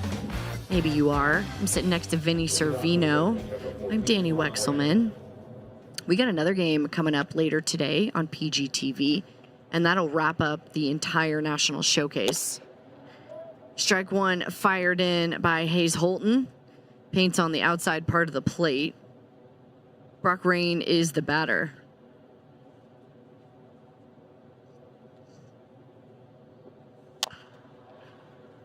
It's at foul. It counts 0-2. Mentioned on the broadcast for the Red Team yesterday, Brock Rain took one of the louder rounds of batting practice during the workout portion for Group 3. He's in an 0-2 hole here. Holton's got a lot of options. Swing and a miss. Holton gets the strikeout. Another one for Hayes. 4 so far in an inning and a third. Yeah, it's a definition of true swing and miss stuff. True power right-handed pitcher. You see it there. 3 pitches just kind of blowing it by Brock. Brock, by the way, has got a 3.85 GPA.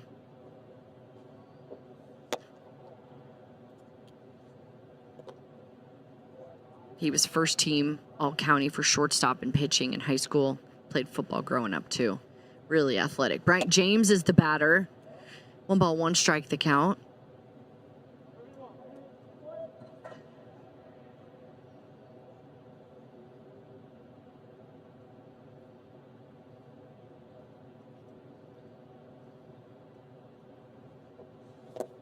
Taps it foul, 1-2.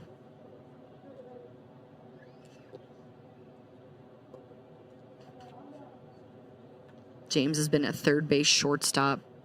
Should play some second base as well. Versatile on the infield. Swing and a miss, and there's back-to-back strikeouts for Holton. Yeah, and that's the first fastball of the day that I can recall from Holton that was under 20 inches of induced vertical. So that ball is just, that ball looks like it's coming in chest level and it's going to end up above your head. Number 6, Janet Carrion.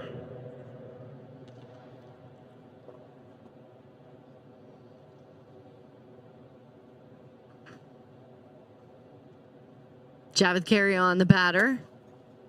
Good block behind the plate by Brady. Yeah, he's been doing a really good job the last 2 innings, keeping balls in front of him. Another change up there from Hayes Holton. 10 inches of horizontal fading action to it.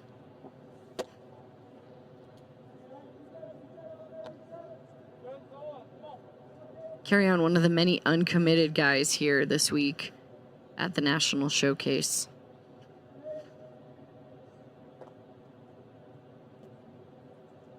He's from San Juan, Puerto Rico. 6'3", 200 pounds. He's a big guy. Oh, yeah. Big power hitting middle infielder. A guy kind of stood out during workout, BP. A true switch hitter with 100-plus exits from both sides, which is rare for guys at any level, really. You think about guys that have a predominant side, whether it's left or right-handed, and even in the big leagues, but the ability to do that's pretty impressive. Very impressive. It's interesting, too, like, so he's 6'3", 200. That's what he's listed as. And we see a lot of guys who are maybe 6'3", 6'4", like 180, 190. Like, what a difference those 10 pounds make, too. Like, at this age, to just kind of see that build and realize, like, the work he's had to put in and to get to those numbers, too. Yeah, really impressive. Bonus runner time. Bonus runner. Here we go. Here we go.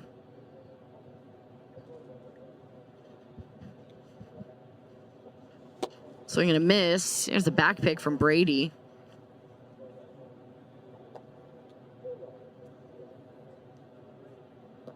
Sebastian Lugo is our bonus runner at first.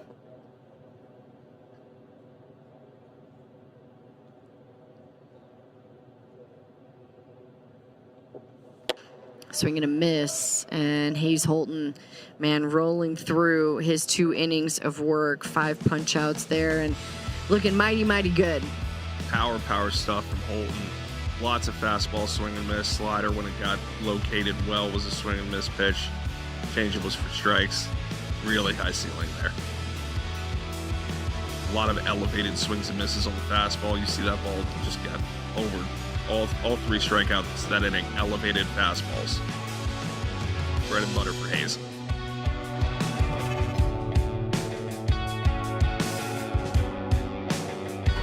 Wow. Oh, it feels brand new. That's crazy. I feel no pain, nothing. That's like crazy. Zero pain, zero.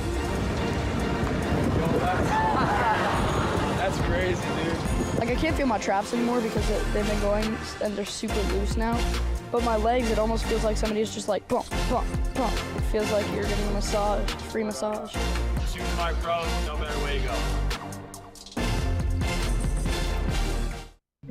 The weather is warm and it's the perfect time of year to cook outside.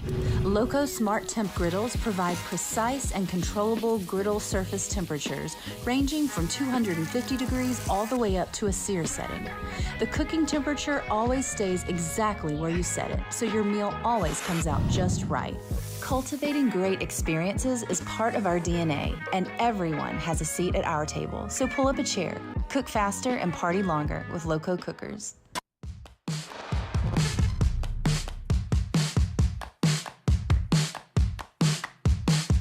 To the top of the 9th we go.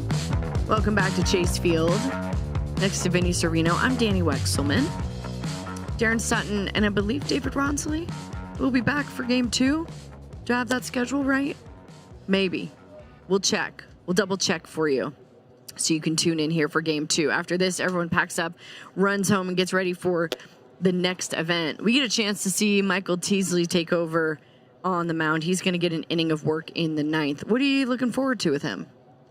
Teasley was Chase Field last year, PG All-Star game as an underclassman here. It was 90-93 with a really good breaking ball at underclass All-American games last year too. So two-way guy, obviously. We're going to have Teasley for 1 inning, and we'll probably, it looks as though we'll get Will Grable for another, but 2 guys, primary position players, but can show some big stuff on the mound. Christian Serrano steps in, and he takes a ball outside. 93 first pitch fastball there from Teasley. Real fast arm.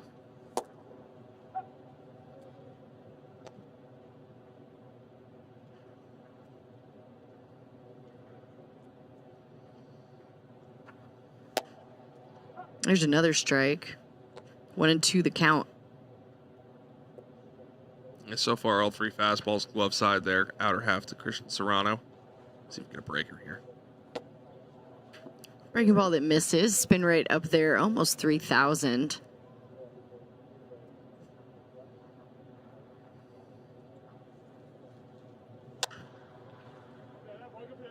Shallow fly ball into left.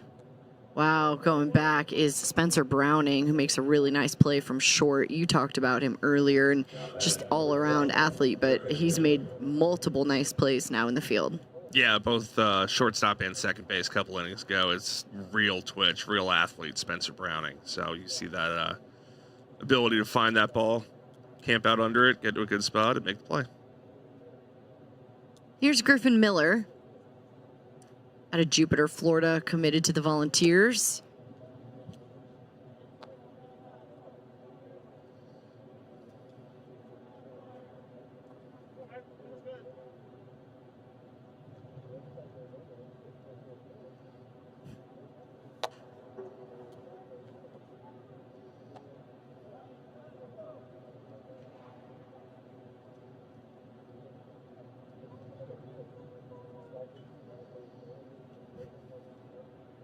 Two-0 pitch on its way, and it's just outside for a ball. It's 3-0.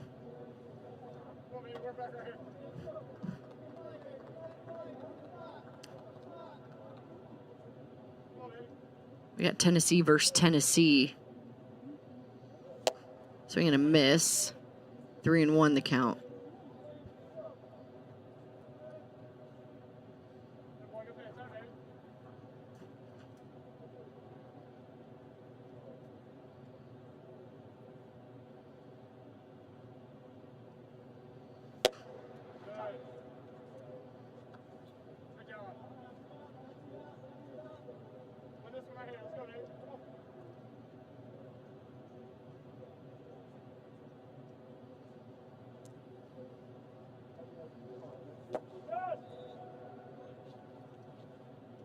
Oh, they called him out, said he did swing. And so there's 2 away. Really nice job from Teasley to come back there from a 3-0 hole to start. You know, got a couple fastball swings and misses, and then a really good breaking ball. The ball's been up to about 16, 17, 18 inches of horizontal action on it. Lots of sweeping life. Here's 6'6" Brooks Zumwalt, the catcher committed to Pitt.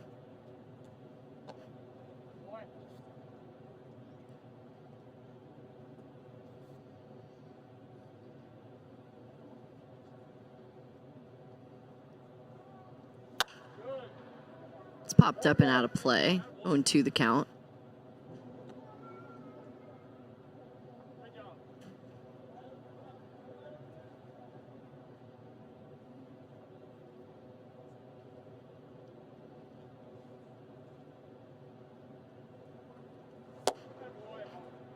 There's a swing and a miss for another strikeout. So back-to-back there for Teasley in an inning of work. What'd you like?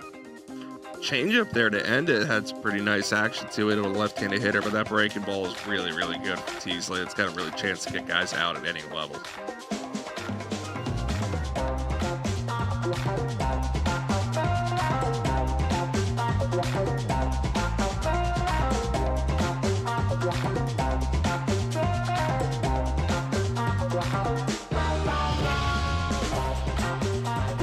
Wow, it feels brand new. That's crazy. I feel no pain, nothing. That's like crazy. Zero pain, zero. That's crazy, dude. Like, I can't feel my traps anymore because they've been going and they're super loose now. But my legs, it almost feels like somebody's just like, bump, bump, bump. It feels like you're getting a massage, free massage. Super Mike Pro, no better way to go. The weather is warm and it's the perfect time of year to cook outside. Loco Smart Temp griddles provide precise and controllable griddle surface temperatures ranging from 250 degrees all the way up to a sear setting.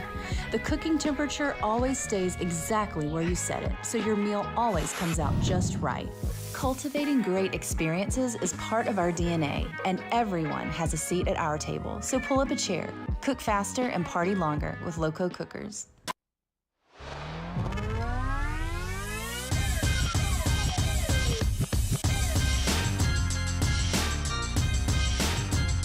We are starting to wrap up our 2025 Perfect Game National Showcase. Day 5, almost halfway through. We're going to play 10 here, and then half an hour later, we will play game number 2. Vinny Servino here with me in the booth. I love getting your insights. You've known these guys for so long, but you have also been working with Perfect Game for so long, Vin, and kind of seen a little bit of everything. This year feels a little more exciting about this high school class. I know we've got the draft coming up on Sunday. I did want to get your thoughts on that, by the way. What are you looking forward to with Sunday? I'm looking forward to what seems to be a really, really good high school shortstop class here in the 2025 crop of players. A lot of college guys that we've seen, for a long time too. Looking forward to those guys kind of getting able to realize their goals, their ambitions in a lot of similar but different ways to the ways that these 2026 graduates are kind of realizing their dreams here this week. I love it. I'm also really excited to see what happens. Curious to see who the number 1 pick overall will be. College, high school, the Washington Nationals will have that pick. So we look forward to that on Sunday. Michael Revelle is going to be the new pitcher for Purple, the Grand Canyon commit out of Richland, Washington. 6'5", 200 pounds. Revelle plays for Bombat Northwest, his travel team. Nick Lubiish, the coach of that travel team. He goes to Richland High School, coached by Grant Richardson. Brody Schumacher, the batter.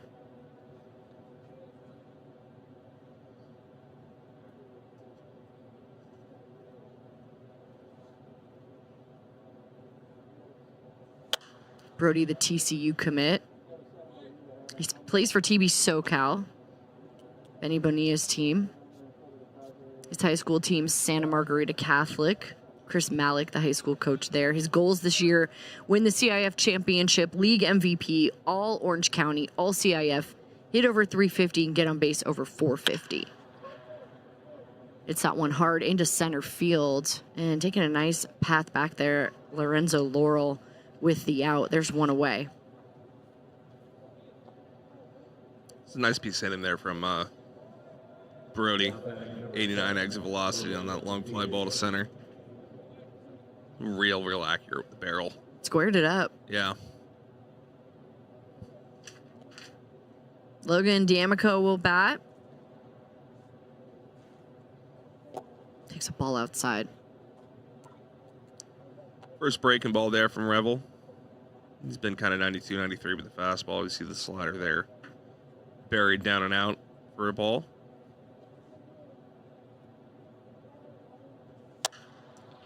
That's a drive into left, sailing foul. It'll end up in the stands.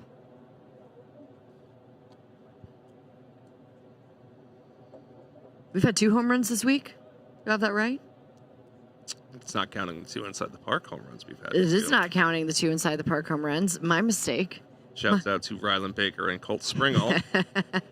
You're totally right. But yeah, we had Eric Zdunick last night, and then in Group 1 we had Carson May as well. Both left the yard to the pull side, left field, right-handed hitters.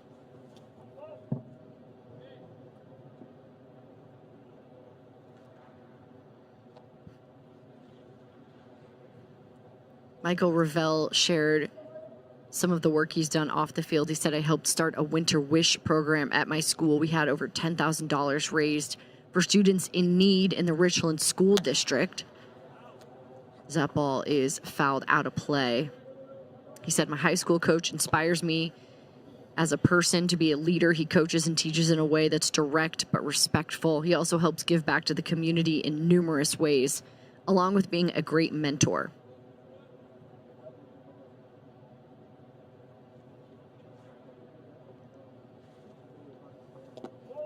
Good block by Andrew Costello behind the plate. Self-scouting Vin for Michael Revelle. Four-seam fastball, low 90s with ride, spotty control. Curveball, 11-5 shape, good depth and accuracy, sitting 75 to 78. Splitter, 80 to 82 with a sub 600 revolutions per minute, depth and arm side run. Yeah, we haven't seen the split finger yet, but Seems about accurate on the fastball curveball here.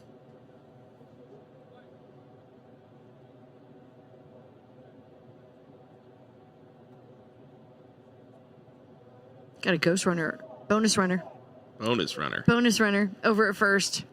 See, I'm learning. I'm quickly learning. Awkward swing there for the strikeout. Michael Ravel throws that four-seam by him. There's 2 away.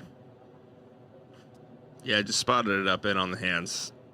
Once Logan committed to that, not really much he could do with it.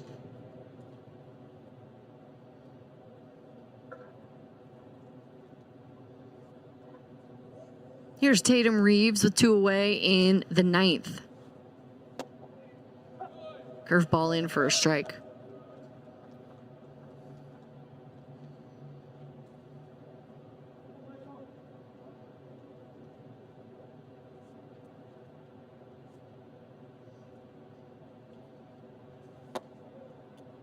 I think I've seen 2, Vin, this week that's been kind of interesting. Maybe more than I've noticed is like a double pump from pitchers. They're getting set. They're bringing the ball out. They pump it into their glove, and then they're throwing. Yeah, it's there's been a lot of I don't know the technical term for that. what's the term I'm looking for here? There's been a lot of specific timing triggers. Okay, timing maybe, triggers. Okay. or just movement patterns that for a lot of guys, especially arms, it's when I do this, that means my arm has to be here, or if I do this, that means my arm's got to be ready to release, whatever it might be. And some guys that have very specific movements in order to make sure their body is on time, their delivery is on time, so that not only they could repeat it, but they could command it as well. It's not something I see very often. Maybe just not at the big league level, definitely.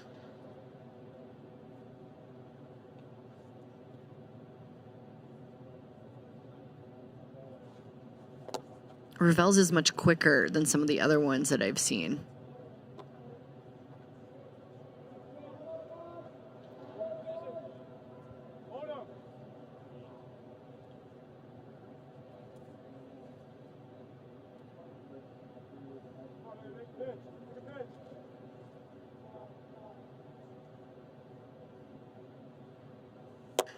The pitch is outside. Looks like we get another runner over at first. Double bonus. Double bonus. Double bonus.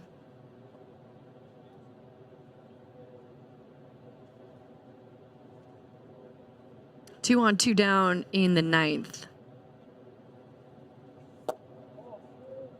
That ball's low. It's 1-2.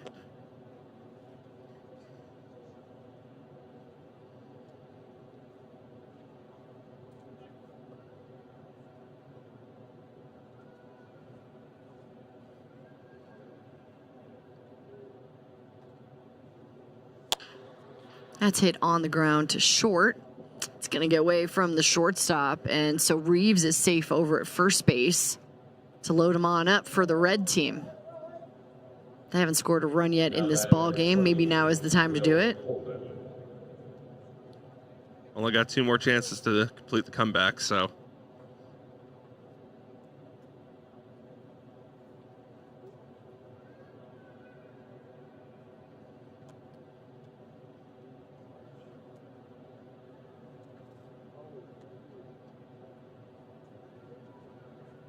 So Will Holden will get to bat, and he takes strike 1.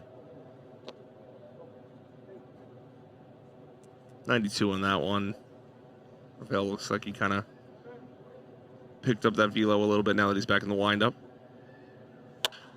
Line drive right back up the middle. Red is going to score. Will Holden coming up clutch. Another run is coming in, standing up to tie this game up. Knotted at 2 in the bottom of the 9th.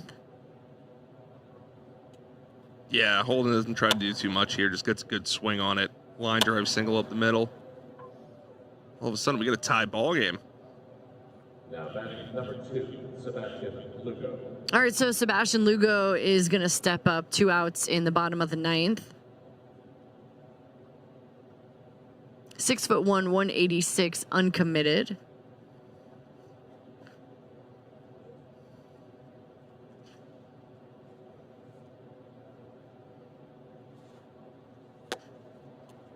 Ducks out of the way of that curveball. It's 1-0. Costello's going to come out. It's my favorite quality of a catcher right here. Going up there, asking about what he had for breakfast. Hey, man, you want to get lunch later? Yeah, let's do it. Hear the new Superman movie's pretty good. Anything to distract him, calm him down. That's right. He was breezing through it. Just back on track now, and there's a strike. 1-1 the count.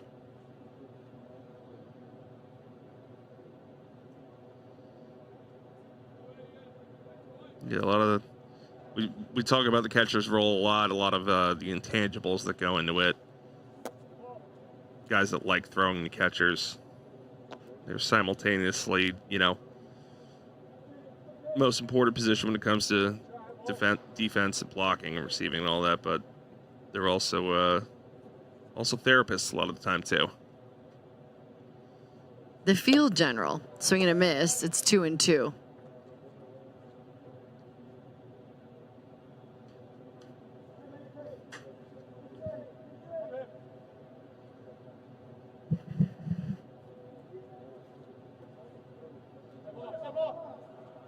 Our bonus runner taking off and taking third base. It's a nice job by him. Again, if you're just tuning in and catching us, these guys on the bases have free reign to kind of show off their speed, show off their skills. So now you got runners on the corners, 2 away. And that's called strike 3. So there you go. Michael Ravel comes back, gets the strikeout. And that's going to end his frame as we head to the 10th. Our last inning in game 1 here on PGTV.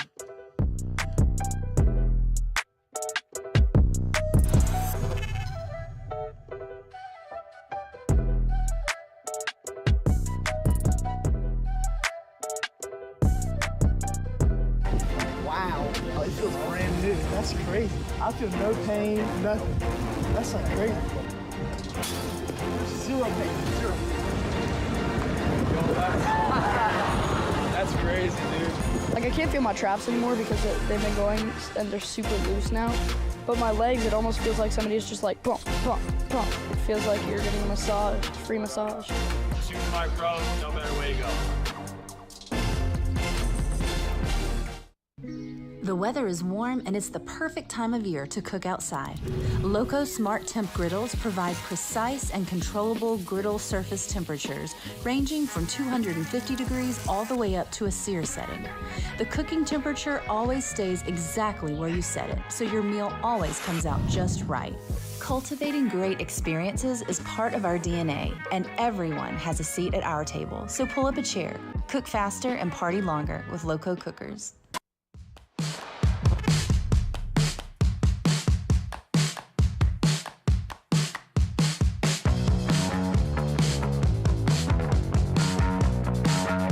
To the 10th we go here in day 5 of our Perfect Game National Showcase. New pitcher on the mound for the red team. Let's see, what do we got here? So at the end of the game, we get a lot of 1 inning, and this is going to be Will Grable's turn to have an inning. Pasadena, California native, committed to Duke. He plays for Trotsky National, Milwaukee Brewers scout team, coached by Abe Ruiz. And Guillermo Gonzalez is his high school coach at Flint Ridge Prep. Goals? Yeah. Go ahead, Vinny. Oh, I'm sorry. Go ahead. I did not mean to cut you off. You didn't. Go ahead. Grable, a primary bat, primary position player. You see their primary third baseman, left-handed hitter, 6'3" physical guy. Typically, we'll see, kind of as you alluded to, the 1 inning guys here at the end. Your Michael Teasley's, your Will Grables, guys that are primary position players, but also do have real upside that the scouts want to see on the mound. I love it. This is what is like so cool about this is oftentimes these 1 inning guys, they know they only have 1 inning. So I just kind of feel like it always impresses. Yeah, it's a little bit different if you're gearing up to throw 105 pitches and go a complete game. It's Very, very different than that if you're going 15 pitches in 1 inning. Leading off for the purple team, number 18. Grable shared his goals over the next 12 months. He said, I want to keep working as hard as I can to get better and ready for college, both as a hitter and pitcher. I also want to hit at least a dozen home runs next high school season and bump 95 on the mound. I'll take it. I really got to work on my goals and aspirations. Yeah, we really got to work on those. Really, it's the adjectives. Just we got to flower it up a little bit. Jordan Walzakowski will step in. Uncommitted. He stands 6'1", 175. In on his hands, and he fouls it away. 87-88 here to open from Grable. Throwing a couple, what look to be 2-seamers, getting some arm set run on it.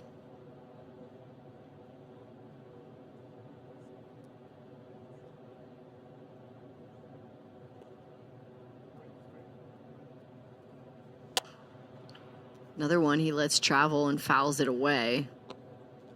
Walzakowski shared that his dad inspires him because of the way he approaches everything. He said no matter the circumstances, he gives everything he has to the task at hand, doesn't look to make excuses, and always finds a way to get the job done.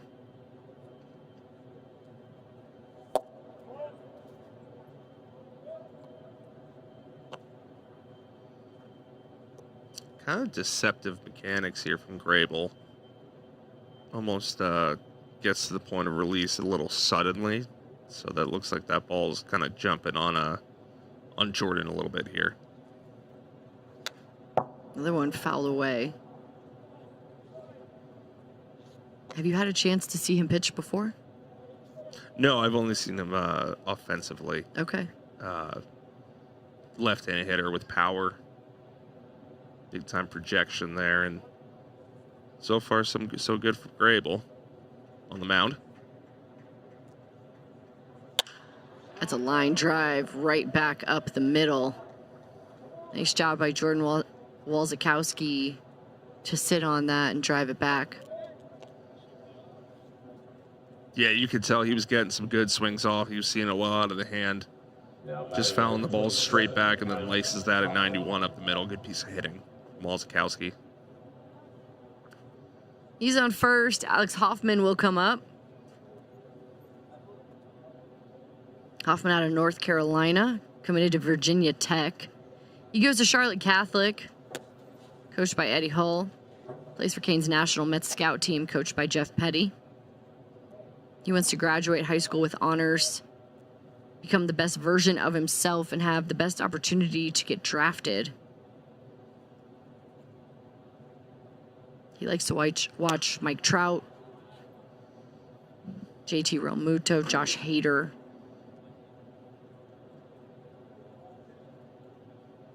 .6'3", 210.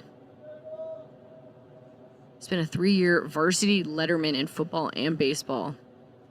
Played football, basketball, and baseball as the runner takes off, sliding in. Walzakowski showing off some of that speed, taking off there.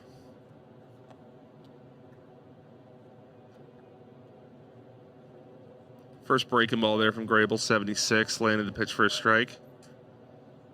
Unfortunate for him, breaking ball allowed Walzakowski to get a good jump and grab second.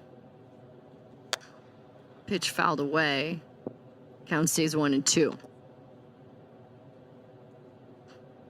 Yeah, Hoffman with a couple swings already that looked like Walzakowski did last at bat, just right on that fastball now.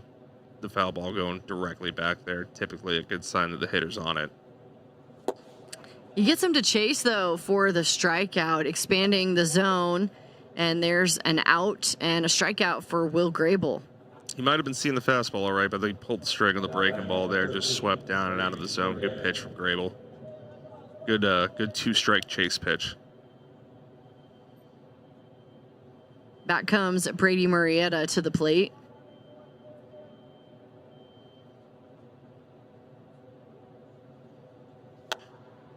Fouls off that pitch. A lot of foul balls in these at-bats.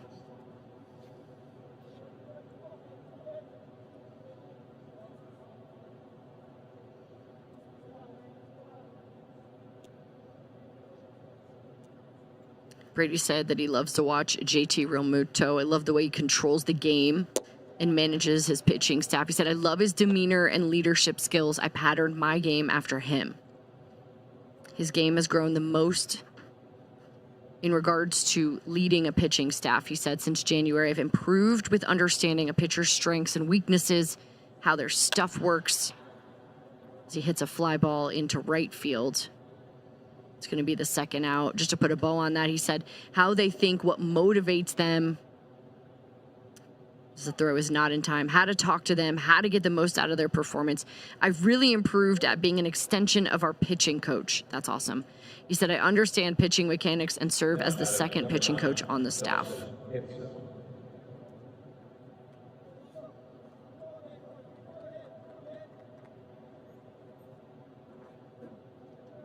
Two away for Dawson Hinson.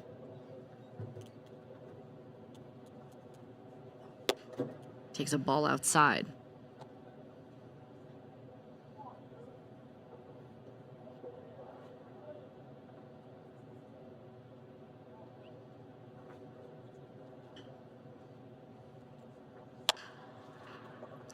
It's tapped on the ground over to shortstop. Strong throw across the diamond for the out. And so that's an inning of work for Will Grable that we got to see playing shortstop in the 10th. I believe that's Spencer Browning.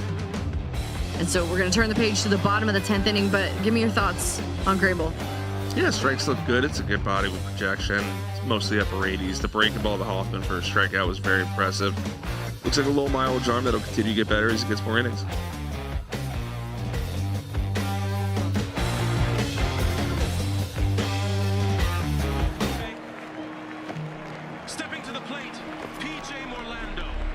I believe this is where it all began. And here comes the pitch. And this is the sweetest sound in the world. Of course, to be able to swing a bat quick, you're going to have to be strong. I believe you gotta rise before you can shine. That there is no agony worse than defeat. The question is, does he have the bat speed? Does he have what it takes?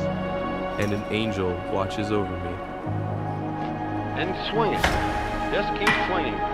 Just keep swinging. I believe this will all be worth it.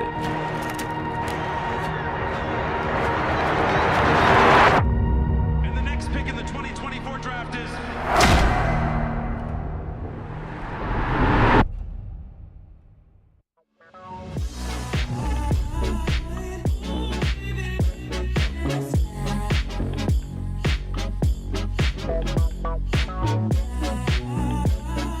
To the bottom of the 10th inning we go. Michael Ravel will get one more frame to pitch here at the 2025 Perfect Game National Showcase. When this game ends half an hour later, game number 2 will begin. That'll wrap up our week-long stay here in Phoenix, Arizona, making Chase Field our home for the week. And everyone here, again, has just been so wonderful to us.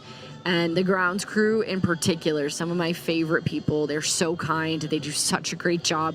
They turn this field over multiple times a day for these kids to get to play on. That big league mound is in immaculate shape. So it's been really special here all week long.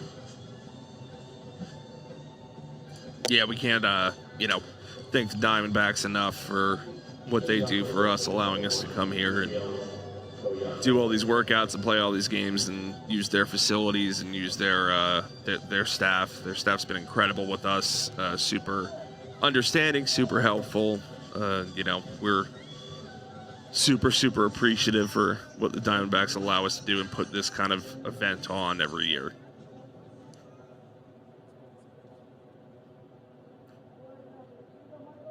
Juriel Collazo will lead off for the red team, uncommitted. It's from Ponce, Puerto Rico. And he takes strike one. Ravel shared that Zach Wheeler with the Phils is a guy he loves to watch play. He said the physical embodiment of a good pitcher. I like to watch him pitch. It's really showed me the importance of sequencing. As he fires in that curveball for a strike, he's ahead 0-2. He said, as I truly don't believe there's a pitcher who uses his entire arsenal as well as he does.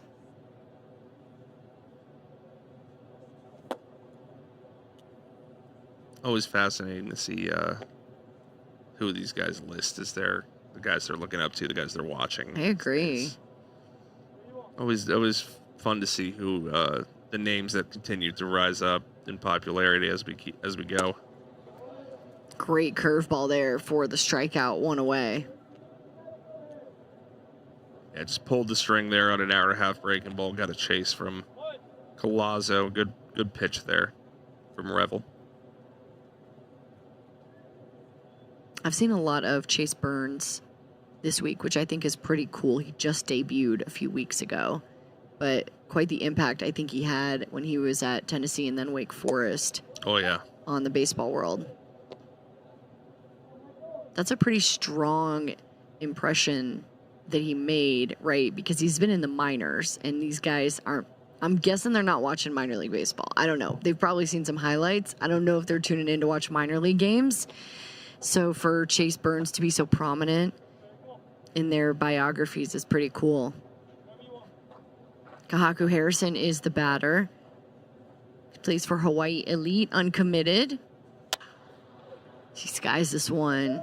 Left field, trailing foul, and it's out of play.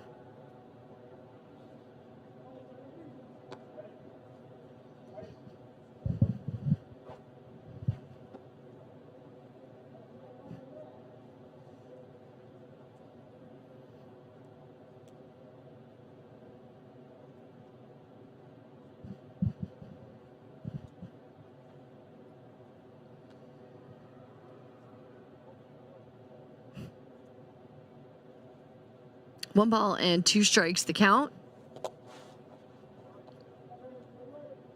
Curveball yanked to even it up.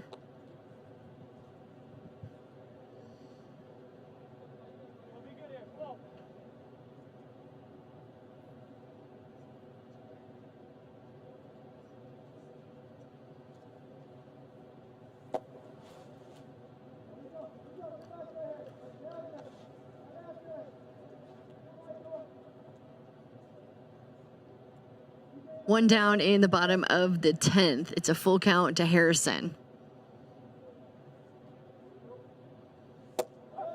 Now catching outside. Called strike 3. 2 down.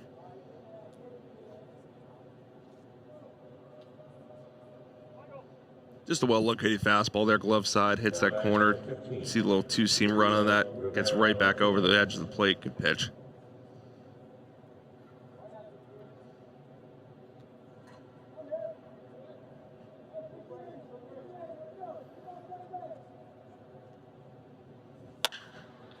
On the ground, a short, backhanded, long throw, and great pick for the last out. That's a nice job there by the defense for the purple team. Kale Pena over there playing short, and a nice pick over at first. So that's going to do it for game 1 today. We've got another one coming up in half an hour, 11:30 on Perfect Game TV. Vinny Servino, what was your favorite thing you saw today? I think the favorite thing I saw today was I'm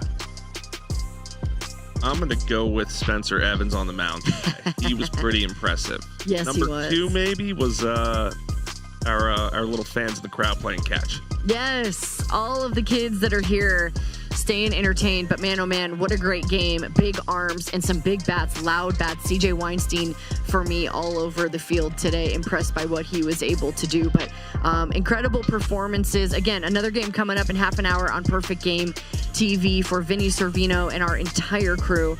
I'm Danny Wexelman, and we'll be back here at Chase Field to wrap up our 2025 Perfect Game National Showcase.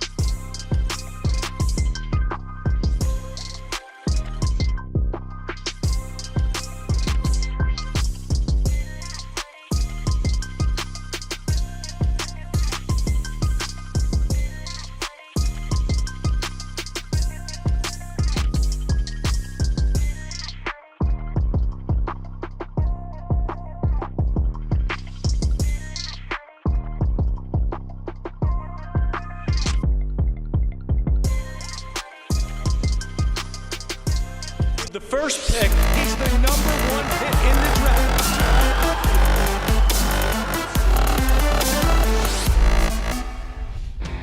In advance of July's MLB amateur draft, it's time to celebrate the athletes and look ahead. It's the edition that we most covet. It's the mock draft, the 2025 amateur draft. Alongside scouting director Vinny Servito, my name is Darren Sutton. Glad to have you with us. Vinny, we love doing this show every year. We come into your office with all of your scouts, and then we give you the decision-making ability. I know it's a labor, but is it a labor of love for you, this mock draft? Absolutely, Darren. You know, I'm happy to be here. This is kind of one of the consequences of the new date of the draft, is that it runs into kind of scouting that next crop of athletes and players that we've seen for so long. But I absolutely love doing this. This is one of my favorite events, one of my favorite pieces of content we push out a year, and I'm ready to dive in with the Nationals. So here's what I'd like to do before we go to the Nationals. Give me 3 or 4 candidates to be number 1. You're going to have your number 1 pick, but give me 3 or 4 candidates that you've heard through the grapevine could be number 1. I think if you're looking kind of at a big 4 right now, I think it probably starts with Ethan Holiday on the high school side. Obviously, the younger brother of Jackson, who was the 1-1 pick a couple of years ago. Matt Holiday's 2 sons.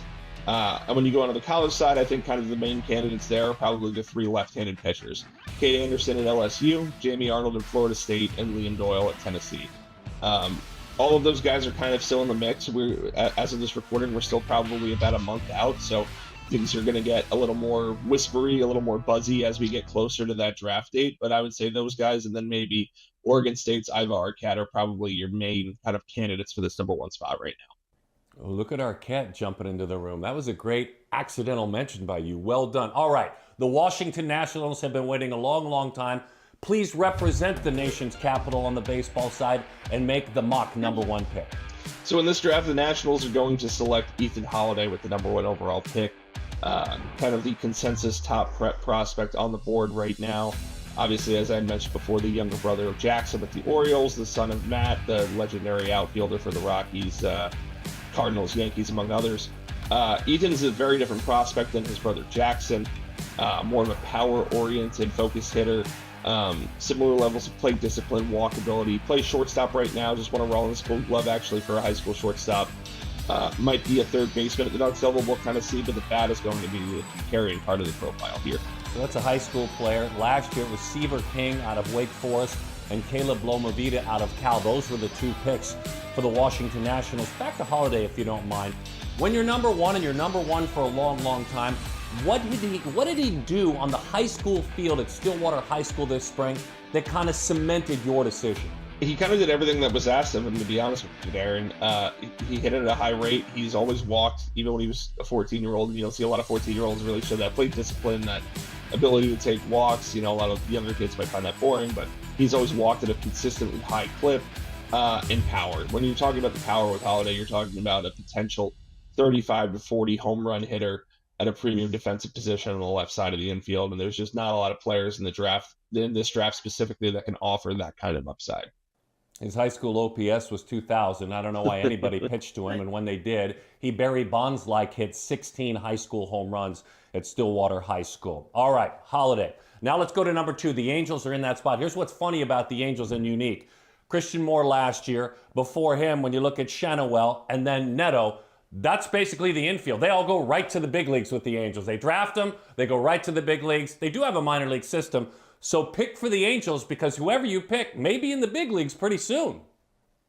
Yeah, so I don't think this would be I think this might be a guy who might be in the big leagues sooner rather than later, as you had mentioned, but this is going to be Cade Anderson from LSU. The lefty has been kind of fantastic down the stretch throughout their run to the College World Series final. He's shown that he has kind of that top 2 in the rotation upside. The main kind of draws that the Angels have been looking for kind of in these discussions, as you had mentioned, Darren, they're looking for fast movers, guys that can kind of impact the big league ball club right away. That's why I think kind of those upper echelon college players are kind of who the Angels are targeting right now. He played his travel ball years ago for the East Coast Sox. He was special. And obviously LSU is where he did his developing. The 21-year-old thing, you have to be 21 by the draft, right? When you think about that, because he's only a 2-year player. He turns 21 on July 6th. just in time to jump into that draft. This is a fun one. With only a couple of years of college time, this is a fresh arm. This is kind of fun. Yeah, he's been, he was their midweek starter last year, put up very good numbers, was a freshman All-American in that regard, and then took that kind of step forward to the Friday night role at a program at LSU that has all kinds of expectations now with Jay Johnson leading the helm there. He's been nothing short of spectacular, and when you kind of compare him to the other top guys in this area, he's shown a willingness to not only show off his stuff, but also go deep into ball games. The 140-pitch complete game against Oklahoma early in the season is one that comes to memory.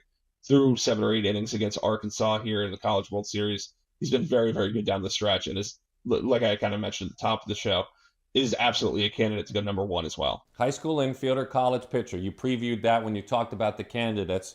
And by the way, Mike Trout, 25th overall. That's an interesting first-round pick back in 2009 of the Angels. We now pass the buck to the Mariners, who in 87 spent a couple $100,000 on a kid out of Moeller High School in Cincinnati by the name of Ken Griffey Jr. That was a first-round pick that they talk about a lot. I will give you the floor. Please pick on behalf of the Seattle Mariners at 3. The Mariners at number 3 are going to go with Corona High School righty Seth Hernandez. The consensus top high school right-handed pitcher in the draft, arguably the top right-handed pitcher in the draft since Hunter Green in 2017.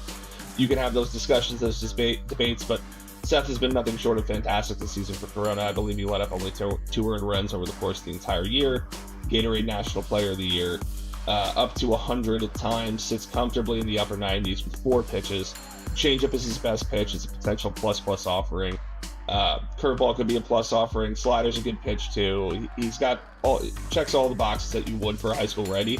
The only thing kind of holding him down from being potentially the number 1 pick is that a high school righty has never gone number 1. But I didn't mention his name. He's still a candidate at this point to go number 1 as well, and I think that could be kind of out of the box pick if that happens. He can hit too. He's a really good all-around athlete. Had big numbers with a bat in his hand. Slugged .600 as a high school hitter. Hit a grand slam at last year's Prime Perfect Game 17 UWWBA. That's a gauntlet event if you don't know about it. He was dominating in that event, the MVP of that event. He pitched, he hit a grand slam. What a fun pick that is. We've been able to spend a lot of time with them this year. All right, so you got 2 PG All-Americans. You got a left-handed pitcher out of LSU. And now Tulo, Helton, Story, all fun first-round picks of the Colorado Rockies. At number 4, who do the Rockies go for this year? The Rockies are going to go with Oregon State shortstop Iva Arquette. And it's funny you mentioned Tulo, Darren, because Tulo's a name that comes up a lot in terms of comparisons to a guy like Arquette. He really is the consensus top college position player on the board as of this time. You're talking about a guy who could stick at shortstop at the next level potentially. He might end up getting too big. That's something we can kind of figure out later. But looking at his kind of 99th percentile outcome, you're talking about a guy who can hit 30-plus home runs at the shortstop position, which is not something you find every day. And for the Rockies, would probably elicit memories of a guy like Troy Tulowitzki. He's Hawaiian. He went to Washington, went to obviously Oregon State, where this year he had a huge year with 19 home runs, was big in the Cape. And a couple of years back, 3 years back, he was the Gatorade Player of the Year in the state of Hawaii for basketball. That's the kind of athlete he is. Really excited. That's a fun pick. Now at 5, the St. Louis Cardinals. How about this one? Perfect Game All-American Jack Flaherty, world champ, was selected. First-round pick, Cardinals back in 2014. I give you the opportunity to represent Flo, Randy Flores, their scouting director, and pick for St. Louis. The Cardinals with number 5 are going to go with Eli Willis, shortstop out of Oklahoma. He is the son of Oklahoma associate head coach and former big leaguer Reggie Willis, Jackson is his brother who played shortstop at Oklahoma. Eli is a very, very talented prospect. He reclassed from the 2026 class, up to 2025. He runs really well. He's a plus runner. He hits. There's a projected plus hit tools profile here. The question with Eli is going to be how much power does he eventually grow into? He is a skinny kid. He is one of the youngest players in this draft. He will be only 17 and a half at time of draft. But there's very good contact skill. There's very good bat to ball. The hit tool and run tool really shine. And some scouts think he can play anywhere up the middle, from shortstop to center field. But there are a lot of fans of Eli Willis. On July 1st of last year, Perfect Games National Showcase at Chase Field. Most everyone had gone home. It was really late. He had an inside-the-park grand slam. No one homers in that event, let alone hits an inside the park. He was looking like Corbin Carroll as a Diamondback running around the bases. Willits is a fun one. By the way, Select Festival athlete, so that's exciting. You have Select Festival and All-American. Man, we've gone a bunch of All-Americans into this draft already. That's 3 that have been selected. And so now Connor Griffin last year goes to the Pittsburgh Pirates. He's a PG darling, certainly. And now the Pirates, they need to do good work. They need to maybe match what they did with a guy like Garrett Cole back in 2011. I give you the floor, Pittsburgh Pirates. Pick somebody good. The Pirates are going to go with Florida State left-hander Jamie Arnold here. One of the more talented college pitchers remaining on the board. Arnold was very, very good for Florida State this year. Ran the fastball up to 97, 98 at times. Comfortably sits mid-90s from kind of a unicorn, low three-quarter, almost from his hip slot. Low launch fastball. It gets a lot of riding life and gets on top of bats. You're talking about a potential double-plus slider here, up to 80, 87, 88. It's a lot of sweeping action, swing and miss. The changeup's a very good pitch, too. He also developed a cutter this year. Has a history of strike throwing. It's a very unique slot, but he's another kind of college left-hander, kind of in that same Pete Anderson boat, and even Liam Doyle, who we hadn't mentioned yet, but a guy who can move through a system very quickly. Freshman year, his ERA was a Boeing, 7.77. Then he went 2.98, 2.98. 2 great years. He may move quickly. Mr. Skeens may have a locker mate here in the next couple of years. I like that pick. Florida State left-hander Jamie Arnold. So now at 7, it's the Marlins, and there's such an interesting history. Another darling was P.J. Morlando, last year selected. We have him all over our marketing campaign, and a wonderful athlete as well. He got selected in the first round. There's Yelich, there's the late Jose Fernandez. Those are all fun first-rounders to look back on for the Marlins. Much like a lot of these teams, you need to nail it for them. They need some help in the big leagues. So who do they go for? The Marlins are going to go with another high schooler here. They're going to go with JoJo Parker out of Mississippi. Perfect game All-American. There's many who believe that JoJo is perhaps the best high school hitter in this draft class in terms of pure hit ability. You're talking every bit of a plus hit tool here with a guy who can play a premium position at shortstop. He's a good runner now. He's an above-average runner. He might slow down a little bit as he gets older and ages a little bit, but we're not talking about that right now. He's a 17, 18-year-old. He's been really good this spring. He hit over 500 with 15-plus home runs in Mississippi. Him and his brother both did. He's absolutely a top 10 prospect right now, a top 10 candidate right now, and it looks like he's going to go. So I got to go with this on that one. What a great pick. This may be for me, and maybe we're geeky about it because we're intimate with this process. This, to me, is the story of the draft. I mean, of all the players you've mentioned, with all due respect to the players you're about to mention, for me, this is the story. He came into last summer ranked around 300, like 275. By the time the summer ended, he was ranked 19th. I don't know how in the world you do that. He's now currently ranked 16th. Is this hyperbole, Vinny, when I tell you, for me, this is kind of the story of the draft? This guy may be the best story. I think it's absolutely true, Darren. You mentioned it. He went to the national showcase, and he by every metric earned his invitation to the PG All-American game. He was ranked behind his brother, who's another very talented prospect who we might see later in the draft. But what JoJo's done in the last calendar year has been nothing short of fantastic, and he's absolutely earned every right to be a top 10 pick in this class. Yeah, Bro Jacob is right now at that 35 spot in the PG rankings. He was the MLB Home Run Derby guy. He was the perfect game Home Run Challenge guy, whatever we call it year to year at our Home Run Challenge. But again, they're twin brothers. I buried the lead on that one. They're both out of Mississippi. Dad, an incredible story of perseverance, is paralyzed and is yet a very impactful attorney and now a judge. There's so much good there. Oh, that's the story of the draft for me. Unless you give me another one at 8. You may give me another great dude to talk about at 8. Trey Savage was last year, a pitcher out of East Carolina, and I think pitcher-wise, Roy Halladay may be their greatest number 1 or their greatest first-round pick. Toronto, the late Roy Halladay. I hate saying that, unfortunately. But I'll give you, north of the border, baseball's lone team, and please pick on behalf of the Blue Jays. So the Blue Jays here will be going with Billy Carlson, shortstop out of California. High school teammates with Seth Hernandez, who went number 3 in this mock draft. Carlson is, by most evaluator standards, the best high school defender in this draft class, and he plays shortstop, which is a good position to play when you want to be a good defender. Every bit of a cannon for an arm. He also pitches up to 95, 96. He's going to be a position player moving forward with the pitching being kind of a back seat. But you're talking about a Gold Glove winner at shortstop in the future. Makes the tough plays, makes the easy plays, makes it all look very easy. There's power in the bat. The hit tool continues to progresses, but you're talking about a guy who could potentially be winning Gold Gloves at short and hit 20 homers in the big leagues. We haven't even gotten to the commercial break, and you've picked two men off the same high school. Imagine that. Two men off the same high school, Corona High School. For you casual fans, Tennessee commit, by the way, can throw 96 on the mound. He's just a freak athlete. Bobby Witt light, and I mean that with all due respect because he's a different kind of athlete, but the future may come fast for Billy Carlson. There's so much to like about it. And if I may, as a preview, look later on in the summer because the Carlson family is going to be nice enough to allow us to go into his home on draft day, and we'll take you behind the scenes. So one of those left-handers is still remaining. Vinny kind of, I think, did this on purpose. Gave us a tease. Look out for these lefties. One of them still out there. Where will he go? He's the passionate man out of Tennessee. We're going to take a quick break. The Reds are on the clock. Cincinnati, get ready. I'm watching very closely. The 2025 mock draft. Vinny and Darren, glad you're with us.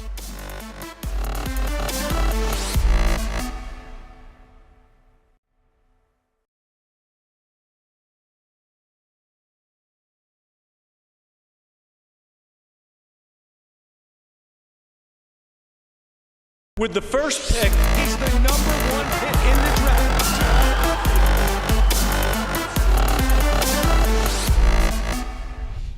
Vinny and Darren getting you excited for the MLB amateur draft, but it's Vinny that's planning out the future of your team with this mock draft. Vinny, let's go to the Reds. Last year was Chase Burns, former PG All-American. The Reds selected him with the first round. Rhett Lauder the year before has already touched the big leagues just a little bit. That makes it kind of fun. So, the Reds, Cincinnati, what do they do?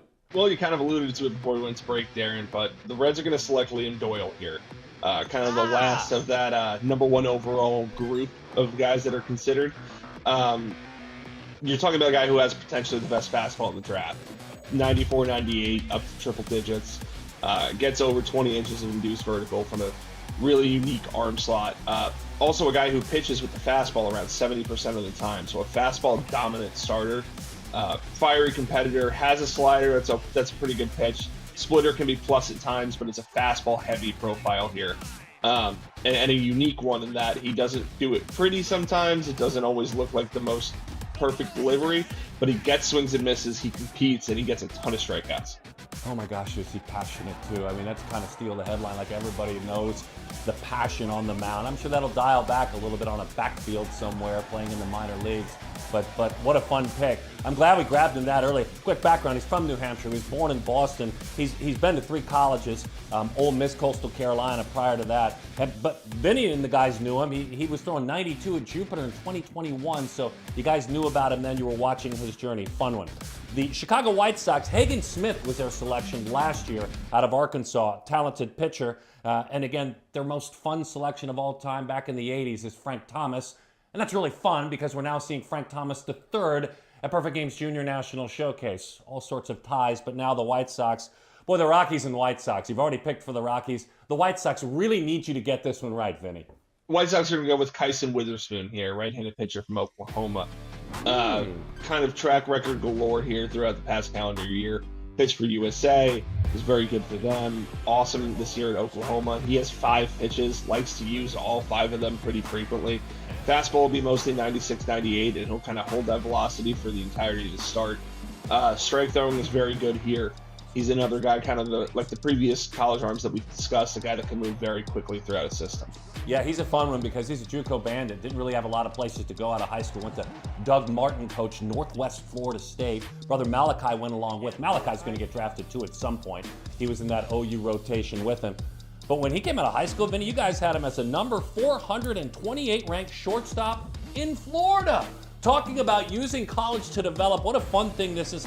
I'm glad you called the name of Kyson Witherspoon as we shift to 11 in the A's. Sacramento now, Vegas down the road. Producer Jason calls them the Nomad A's. And again, they're busy, but they're still building a team, and they hope it's successful. As a matter of fact, they picked Nick Kurtz last year.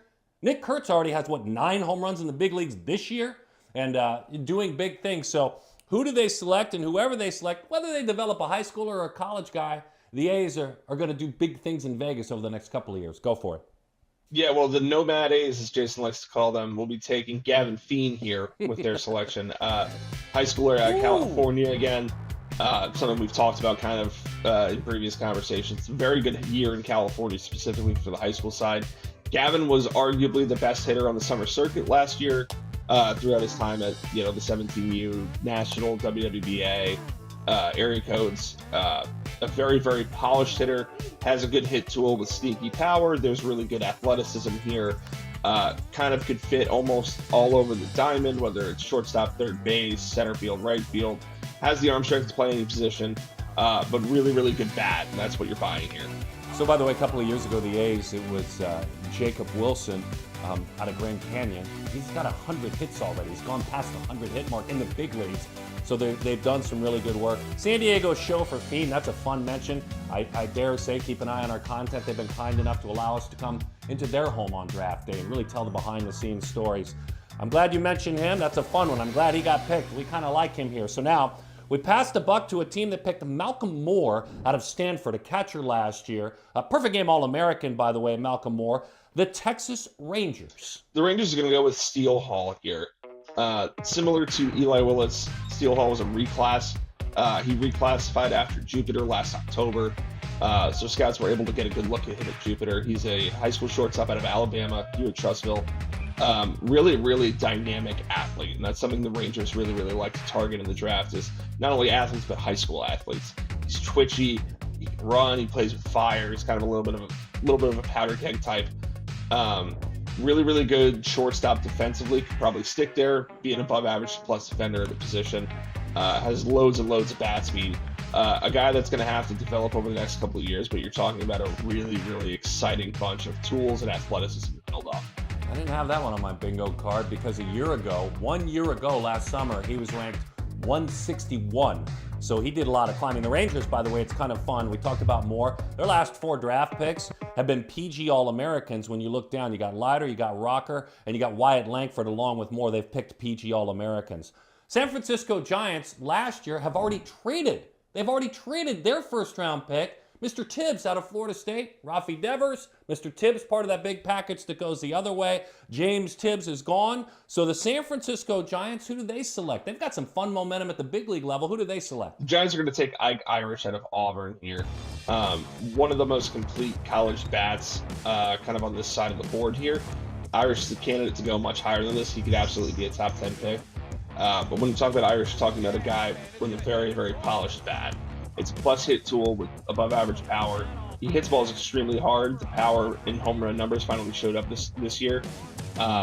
There's real 25 homer potential in the bat.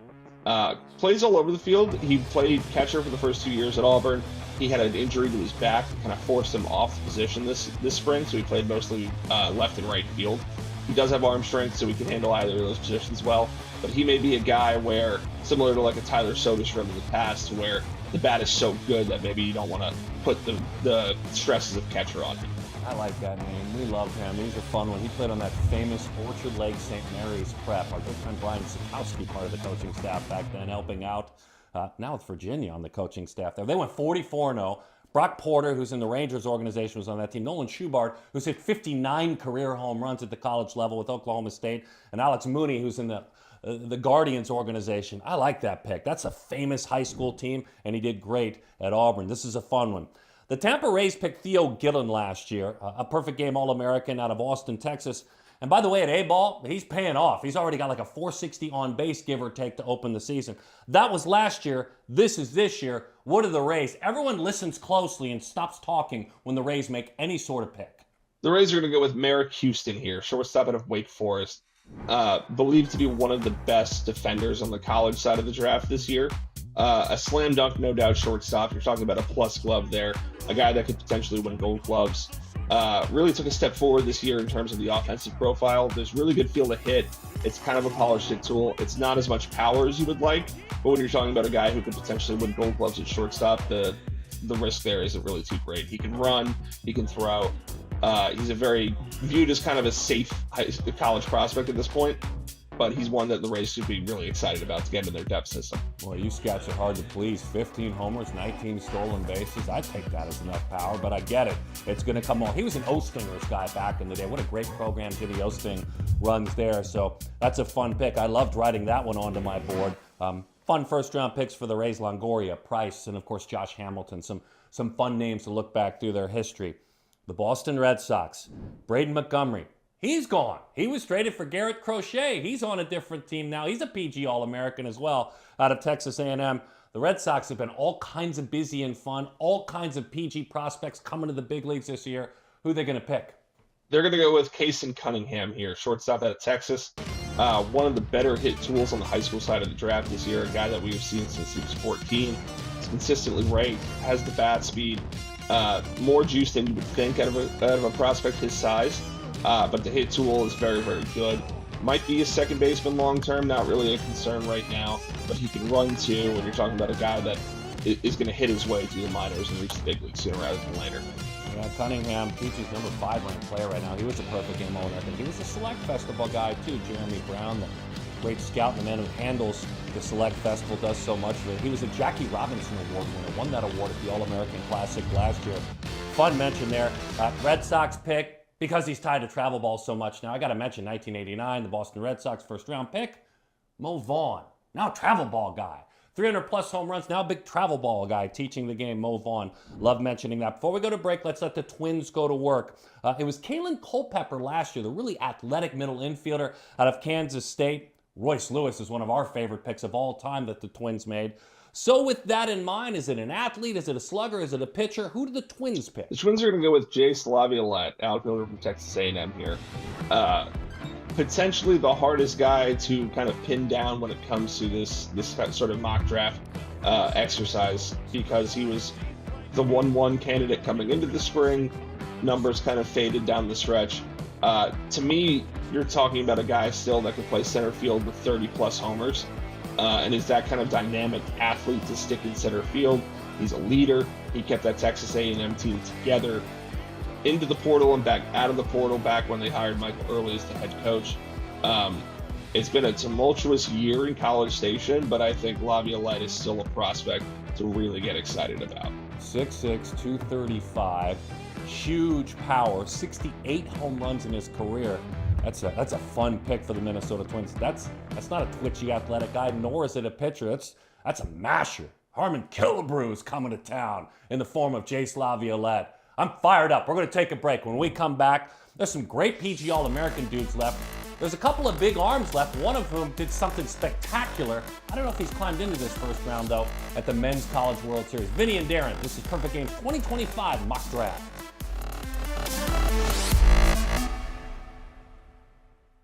With the first pick, he's the number 1 pick in the draft.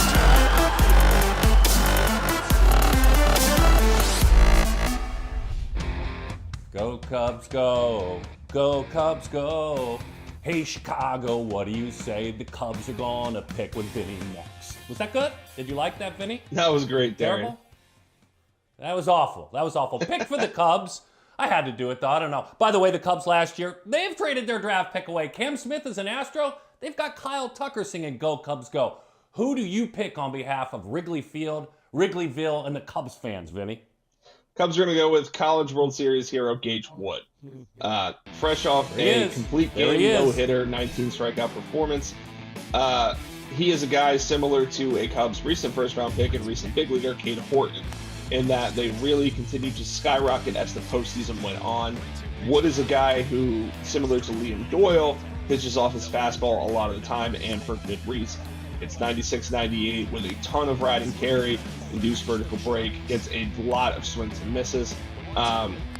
Curveball and slider are pretty good. Changeup is still kind of a work in progress. With the strikes, he fills the zone up and he gets a lot of swing and miss on that fastball. He threw one complete game in college. It was the one you're talking about, his last start. He only threw 37 innings this year, and he struck out 69. You guys had him 54 on the draft board in late May. Talk about making money in a single day. That's incredible. By the way, my favorite Cubs pick, if I may, Kyle Schwarber, the Schwarbs out of Indiana. He's gone past 300 home runs now. So, Diamondbacks, the studios, right down the street from where Chase Field holds a national showcase. The Arizona Diamondbacks last year, it was Slade Caldwell. They went with Caldwell, high school out of Arkansas, a PG All-American. So that was last year. Years ago, they picked Max Scherzer with a first-round pick. How about that? Did you remember that? Vinny, take over from now. Pick for the D-backs. Diamondbacks are going to stay with that Arkansas theme we've got going on here, both with last year's pick and pick before just now, and go with Wahiwa Aloy, shortstop out of Arkansas. Really dynamic athlete, took a large step forward this year, both in cutting his chase rate, improving his in-zone rate. You're talking about a shortstop with big power. Hit, I believe, 19 home runs this year. Really good defender at shortstop, too. Has the arm to make all the plays. The question is going to be the hit tool. Like I said, he kind of improved his rate numbers, but there still are some concerns there about the swing and miss. But you're talking about a guy who can hit 25 home runs and play the shortstop position, which those guys don't exactly grow on trees. Hawaiian to Sacramento State, where he was the WAC Freshman of the Year. Then to Arkansas. He kept getting better every year. You're right on those home run totals. 35 all told in his 2 years at Arkansas. Aloy is a fun pick, a really fun pick. Now, the Baltimore Orioles last year out of North Carolina picked Vance Honeycutt. Here's why Honeycutt is fun. For all you youngers out there that may not be playing your freshman or sophomore year of high school, look to Vance Honeycutt. Now, I won't go too long on this, but he played the field his first 2 years of high school, and they DH'd for him. And Vance Honeycutt last year was a first-round pick. That was fun to see. Now, the Orioles go back to work. Please represent them. They kind of surprisingly need some help this year. Who do you pick for Baltimore? Baltimore's going to go with Brendan Summerhill, outfielder out of Arizona. College performer type category here for a profile. Really hit well on the Cape last year, hit well this year at Arizona. In terms of position, might be left, right, center, kind of not really sure what we're going to play yet, but what we're sure is that the bat's going to play. Can hit to all fields. Some sneaky power to the pull side, might eventually be able to grow into some more. But you're talking about a very polished college bat here with Summerhill. That's a fun one. As one of the voices of Arizona on ESPN Plus and before with the Pac-12 Network, I watched him grow up, and you're right. The power. I'm glad he jumped into the show. His OPS has gone from 833 to 950 to 1015 over a 3-year span. One of my favorite Oriole picks through the years. How about in 2010? Out of South Florida, Manny Machado. Now a Hall of Famer. That's a pretty good pick, having a Hall of Fame career, to be fair. So now, the Milwaukee Brewers. We were in Braylon Payne's home last year shooting a documentary when the Brewers shocked us and picked him a lot earlier than we thought. So the Brewers go back to work. They're kind of becoming like the Rays. Anytime they pick anyone, the rest of baseball looks, because they seem to be smarter than everyone. Yeah, and what they're going to do here is pick Gavin Killen out of Tennessee. Killen was probably the most impressive college hitter through the first 8 weeks of the season. Ended up going down with a little bit of a hamstring injury. Came back and DH'd some for Tennessee down the stretch. Ended up playing shortstop for Tennessee down the stretch, too. The infield configuration there in Knoxville got a little wonky as the season went on. But you're talking about one of the best college bats in the class, and a college bat that has always made contact, has always crushed balls in zone, and now this year has finally developed into more power. Hitting balls harder, hitting more home runs to the pull side. Even if this is not a shortstop, which is still kind of to be determined, you're talking about a bat that's going to hit and hit the power. And so you're talking about a very offensive-minded second baseman. He had that same kind of OPS growth that I was just talking about with Summerhill. This is a fun one. 659, then 952, and then this year, 11-12. And I buried the lead just a little bit. I didn't know where Vinny was going to go. That's a Cheeser comes home. He's from Wisconsin. He played for that hitters group where a lot of talented players have come through and played there. So a Wisconsinite comes back home. I like that one. He's a perfect game All-American, Killen. First-round picks, years gone by, maybe you've heard of a couple of them. Yount, Molitor, Sheffield. Those are all Brewers first-round picks. The third one I mentioned should be a Hall of Famer someday. Let's hope. The Houston Astros last year went with Janik, the catcher, out of Sam Houston State. Walker Janik is his name, and they've had some fun ones through the year, like Bregman and Tucker. They were picked in the same first round back in 2015. So who did the Houston Astros go with this year? The Astros are going to go with Xavier Nines, high schooler out of Washington. Darren, kind of the common thread you mentioned along those recent Astros first picks, offensive profiles, very offensive profiles, and that's what Xavier has. He walks a lot. He hits for a significant amount of power. Is there some swing and miss? Yes. Is he a shortstop? Maybe not. But what the Astros like is profiles that they can optimize, and Xavier Nines' peak percentile offensive profile here is a very, very exciting one. I know it's a good pick when Vinny starts asking himself his own questions. I know Vinny's dialing in when that happens. That's what's going on there. He's an Oregon State commit. According to Vinny, he's not going to make it there. Sorry, all you Beavers fans, you had an incredible year. He did win a state title at Mount Vernon High School, and he played varsity basketball in the winter. So this is a really, really good athlete. We like Xavier Nyans. There's a lot to like about that one. That's a fun pick. The Atlanta Braves picked my neighbor, literally right down the street, Cam Caminetti. I'm here in Scottsdale. He lives a couple of streets down. He's making his way, he's still 18, making his way to A-ball. So Caminetti was last year. Who did they go with this year? It's kind of out of character to go high school-y pitcher. They're going to develop Caminetti. What do they do this year, though? The Braves this year are going to go with Tyler Bremner, right-handed pitcher out of UC Santa Barbara. Kind of a top 10 pick, top 5 maybe even coming into the year. Struggled to open the year out of the gate.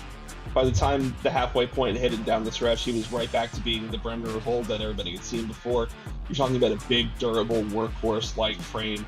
A fastball that averages 95 will touch 97, 98 at times with very good bat missing shape and qualities to it.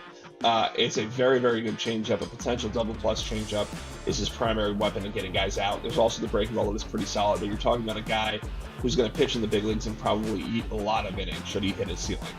Look at the Gauchos stepping into the room. By the way, that's a pitching factory with Andrew Checketts. That's a fun pick. It's one of the few programs I've ever heard of. If I get this right, Luke Story, I believe is his name. They actually have a pitcher's strength coach focusing only on the pitchers. That is a pitching factory. By the way, my favorite Braves pick overall, first round, how about Chipper? 1-1 back in 1990. How about a Hall of Famer? How about one of the greatest switch hitters of all time? Kansas City seems to get it right a lot. We watched them pick Bobby Witt a couple of years ago. We watched them pick Zach Greinke, and he's a Hall of Famer, what he did a generation back. Last year, they picked Jack Caglione. He's already in the big leagues. They picked him out of Florida. So the Kansas City Royals, before we go to break, are on the clock. Go. Royals are going to go with Daniel Pierce here, high school shortstop out of Georgia. A guy that has definitely made waves over the last 6 months. You know, was very good kind of on the circuit last year. Kind of that prototypical body, that athletic profile you look for. Can throw and run. Probably a very good shortstop at the next level. Is going to hit for some power too. A guy that can provide power out of the shortstop position is rare, as we have talked about. But definitely a guy who, at this point, is probably the consensus top guy in the state of Georgia. There's a couple other candidates, but Pierce is probably the most likely to go there. Wow. I know you gave me Pierce Sutter, all the names I'm going to be looking at, and then you're picking them. But when you gave me that name, that's another one I didn't have my bingo card. Last summer, from 210 to 107 to 69 in the rankings last summer. Well, you guys have him inside the top 20 now. Team Elite, his travel team, parents are educators, Houston, Georgia, which is northeast of Atlanta. You got to drive for a little bit and get out of town. Mill Creek High School. That's a fun one. That's a real fun one. That's a surprise. And now we're getting into the point in this show, near the end of that first round, and a couple that don't have picks that we'll pick for them, where we may have more surprises. This is a lot of fun so far.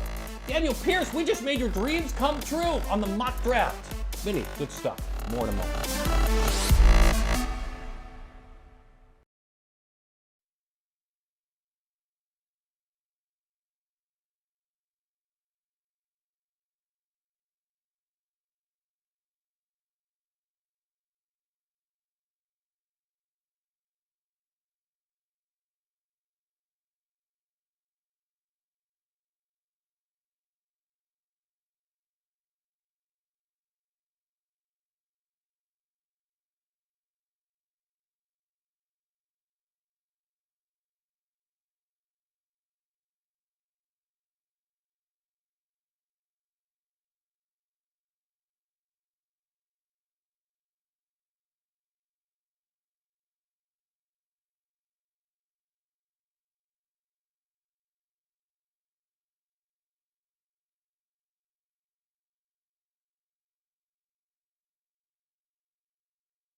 Let's put a bow on this wonderful event. It's Perfect Games National Showcase in 2025. David Ronsley, an amazing scout, journalist, all that he brings to the table, passionate baseball man.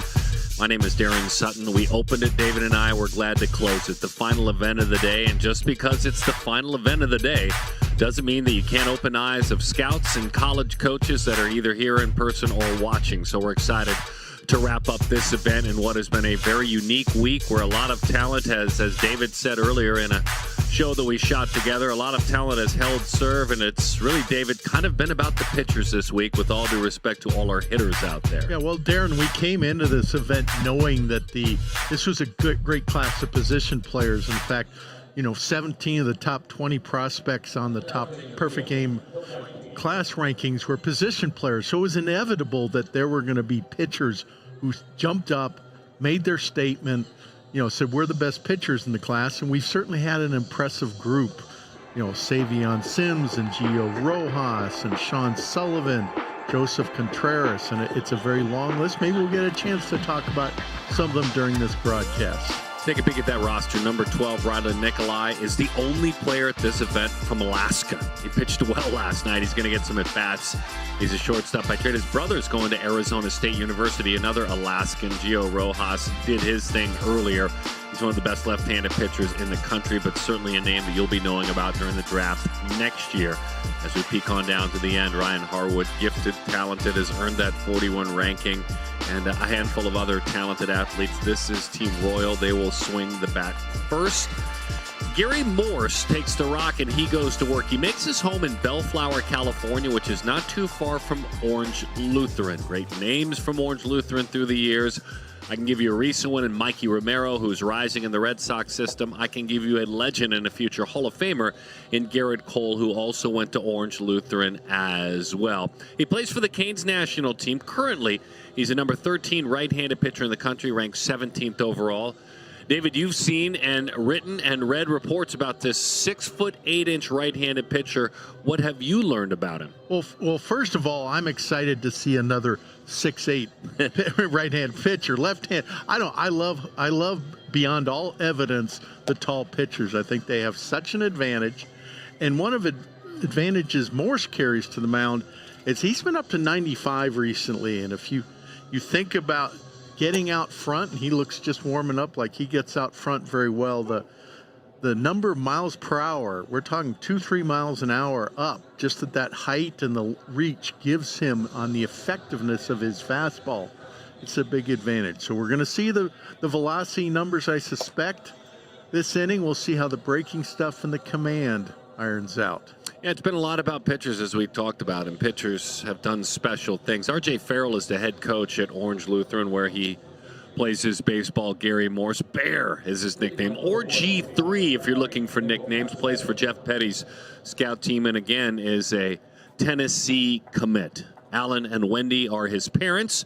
In that white jersey, this right-hander gets ready to go to work, and he does so against a left-handed bat who fouls it right back to the screen. And shot right back to the screen. Henkel Acevedo.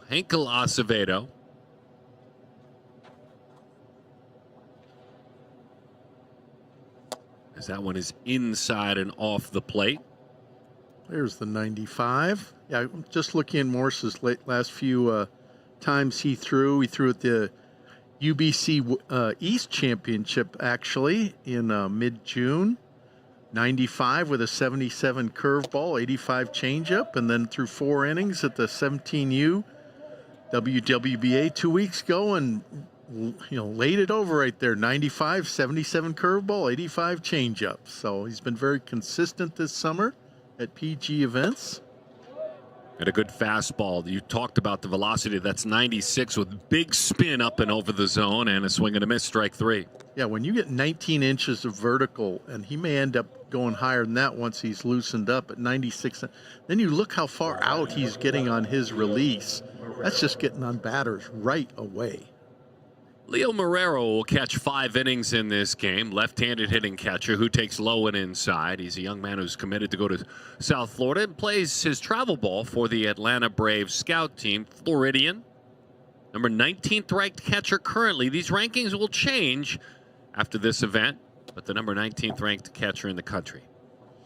Yeah, that's one of the first things that happens after the national showcase, because we've seen this group so much in the last few weeks. I mean, between the 17U WWBA, I mentioned the UBC championships, and now the national showcase. There's a whole lot of work to do on those rankings, and I'm sure Greg Sabers and the entire scouting staff are going to be right on top of that. Leonardo has given name this hitter. Hardy High School is where he plays his high school baseball as he chops that one. Hugging the third base line, bounces high up and out of that glove there. An effort to make that play defensively out there at third base. Valentino Pupo, the third baseman. Kind of a nose-high hop. It got on him quickly. Yeah, a little bit of top spin off this turf, and a lot of these players, you have infielders, they're used to playing shortstop for the most part. So when Pupo, a primary shortstop, may not have got the reps there, signed a almost between hops. But yeah, that took a much higher aggressive hop than he had thought. Christian Olivares out of Corpus Christi, Texas. Slightly open stance, ready to roll. Goes to London High School in that part of the world. As he takes a pitch, secondary off the plate. He plays for Trotsky Brewers scout team. We love him. Abe Ruiz coaches that program. Olivares hopes to get about 210 this year, so put a little bit more bulk on that frame. Got the inside corner, 1-1 the count. Olivares' parents, Lonnie and Rudy, they're 5 at home. And he's right there in the middle. RJ is older. Then there's Naya Iri Mokoa, only 7 years old. He's got a younger sibling, just 7 at home. Fouls that one in and out of the catcher's mitt. Runner was on the move. Always like to see players from Corpus Christi. It's kind of ignored in the scouting ranks. It's not near the big cities, the Houstons, the Austins, the Metroplexes and all, but some outstanding baseball played down there. Every year, some of the top high school teams, Corpus Christi, Carroll and such, come from that area of down there in South Texas. Regionally, he has played really well. 3 times first team All-State in Texas. First team All-Region, playing basketball too, this outstanding catcher. Really good defender, known for the blocking, the framing, the throwing, the receiving, if you will. Swing and a miss. Looked like he pulled a changeup, but he got an offer at it. That's strike 3. Right on right change up there. You don't always see young pitchers comfortable doing that, but Morris obviously is. You don't have to throw that pitch in the strike zone to make it effective.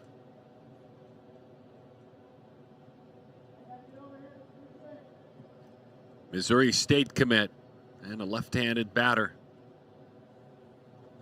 Son of Mike and Colleen. It's Nicholas Reardon. Knoxville, Tennessee. Knoxville Central High School.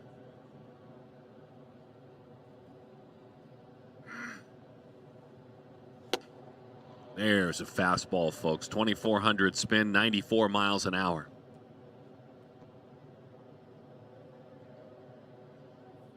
Really haven't seen the breaking ball yet. It's been fastball change. Guess when you're throwing 94, 96 with that kind of carry, 20 inches there through the zone, you don't feel like you want to give in to the hitter quite yet. And I've mentioned before, a lot of times in the first inning when they know they've got 2 innings, these pitchers are going to go out and give it their fastball the first inning, as that's trickled foul down the first baseline. And then in the second inning, you see him break out all the pitches and show the breaking stuff, pitch backwards a little bit. Not a bad strategy. I talked to longtime Major Leaguer Ben Sheets, whose son's taking part in this event. He said, I'd have done the same thing when I was young. The Louisiana native, the longtime Milwaukee Brewer. He said, I'd have established that in 98 if I had it. Speaking of established, swung on and missed at 95 miles an hour. That's strike 3. Reardon welcoming himself into the final game as we move along to the bottom half of the first. And again, D, it's a big arm.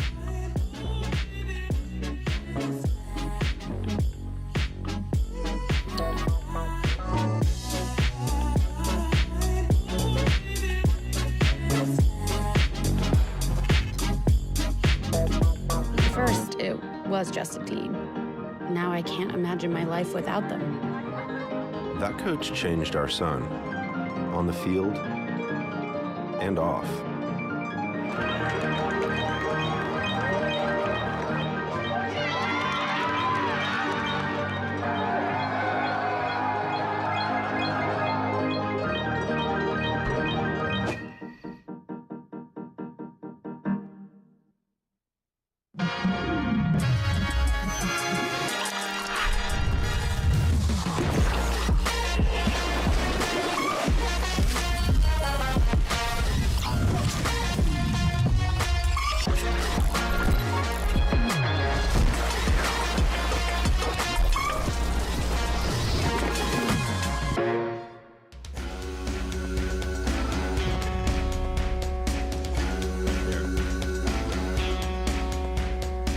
Valentino Pupo is at the top of that roster there, and Connor Camo, who has been a select festival and talented athlete. San Diego's very own Hunter Harrington, elite football and baseball player, too. Brother Alex on the shelf during the summer. We miss him. Catcher Javorsky Lane Jr., one of the great players in the country, is a famous prospect as we peek down the entire top to bottom of this team. White with the bats in their hands. Bunch of ranked players you see on your way down, and a bunch of players, Moore, Sampson, Everly, who have played as select festival athletes as well. Isaiah Hearn's fun. He's a talented Isaiah Hearn. Get to know him as well. Giovanni Guarelia, Ham, his nickname. He's out of Vegas.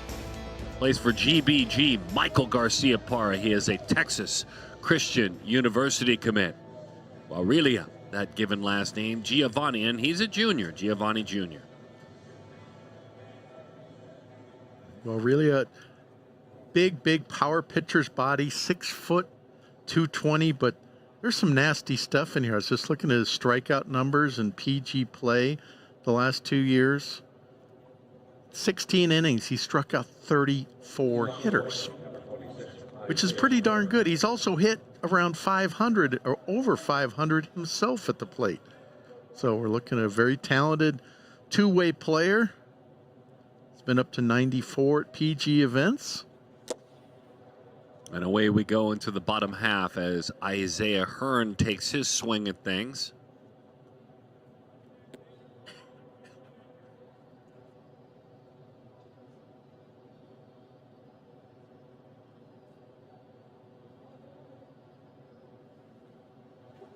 Hearn at Chaminade. Hearn, an Oregon commit. Had a chance to have him on our MLB Network radio show, The Perfect Game, amateur baseball-driven MLB Network radio show on Sirius XM. And man, what a great conversation. Really talented athlete, passionate about the game, passionate about Oregon. Grew up as a younger man up there in that neck of the woods. Actually went to school on the Nike campus. So was excited, even though he's a California kid now, to earn Waz's respect and offer. So he was excited to commit to Oregon. I always like hearing about the kids, and you, I'm sometimes think that all 300 of the kids here have been on your radio show at some point. But I love hearing about the kids who really speak well, are mature, are focused in life in all areas. Because not all 17-year-olds are known to be able to talk in a media situation. I don't know that I could have. I don't even want to think about it back then. But that's something you learn in college as far as I'm concerned. This big right-hander deals now with Dax Hardcastle. Dax, a Mississippi State commit, looks at a breaking ball that dives outside. By the way, the man on the mound, a 3.8 GPA, so good in the classroom. He's a scholar athlete. Giovanni and Elizabeth, his parents. Giovanni Sr., dad. Big swing, high fly, right field. That one put away out there by Caden Powell, the right fielder. I'm looking forward to seeing Caden Powell this game. 6'4", 250 pounds. And if the box score, I didn't pick this up during the game, but if the box score was correct, he stole 4 bases yesterday. And I'm thinking 6'4", 250, 4 stolen bases. Okay. Picked up a couple hits. Undoubtedly ghost ran a few times. But speaking of athletes, Braylon Montgomery here, when they showed the team gathering to run out on the field beforehand, you had 9 or 10 athletes, and then you had Braylon Montgomery, and he stood out physically amongst his peers. 6'5", 205, looks bigger than that. Just what you draw up when you think about big quality athlete. And then he goes out and runs a 6'3" and stuff like that. So looking forward to seeing as much of Braylon Montgomery as possible. Montgomery against Giovanni Guarilia Jr.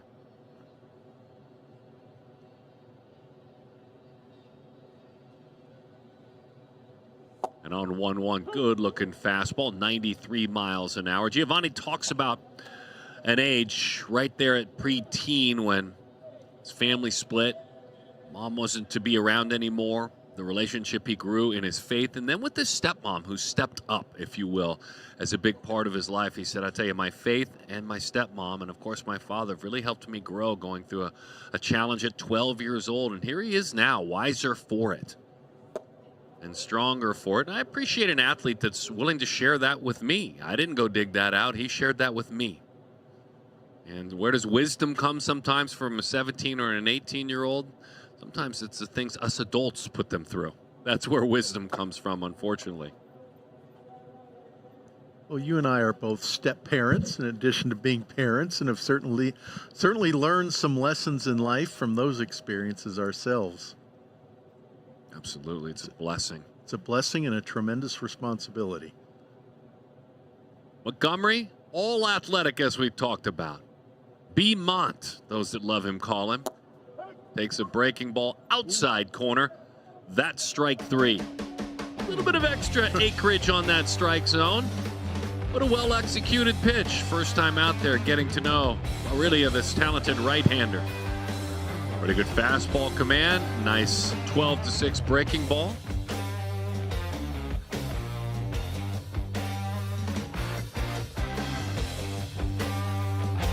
And a little bit of extra space on the outside corner. Why not?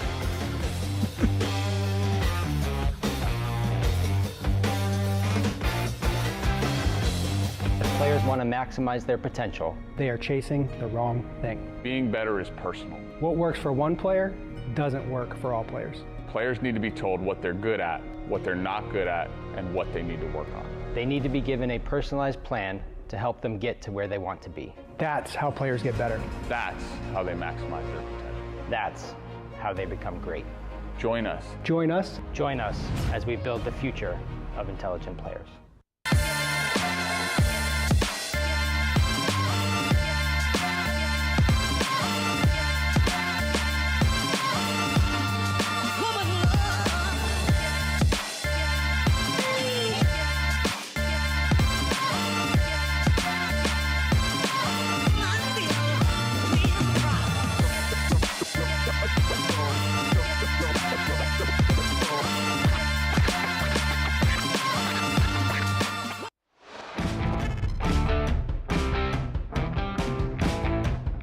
Right-hander gets ready to go. Gary Morse out of Bellflower, California. It was fastball changeup. David and I were talking about it. The son of Alan and Wendy, and the big brother to Allie, who is 16 years old. His former high school teammate, Derek Curiel. He said, I've been watching him closely. I learned a lot from him. We played different positions, certainly. But again, watching him go through that journey as a freshman, All-American, the freshman player of the year. And by the way, in that same Trinity League, which is an incredible league, out in Southern California, this right-handed pitcher was the Trinity League Pitcher of the Year this last year. That speaks very loudly. And my hope for young Mr. Morse this inning is we can see the curveball. He threw a couple of them warming up, so that makes me optimistic he's going to unveil that pitch. We've seen the fastball up to 96. We've seen a changeup that he'll throw to both right-handers and left-handers effectively. Now it's time to break out that curveball. His given name is John, but Jack is what we call him. Jack Petrov out of Phoenix, Arizona, Sunny Slope High School.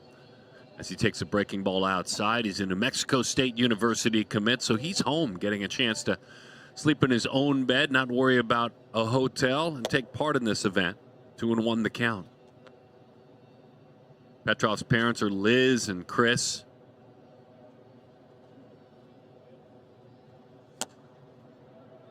Said he was excited when New Mexico State reached out. Grew up watching them play when they'd come to Phoenix and play Grand Canyon, still in the WAC. I was a bat boy when I was younger for GCU. And that was the offer that meant the most to him, and that's where he is going to play his college baseball.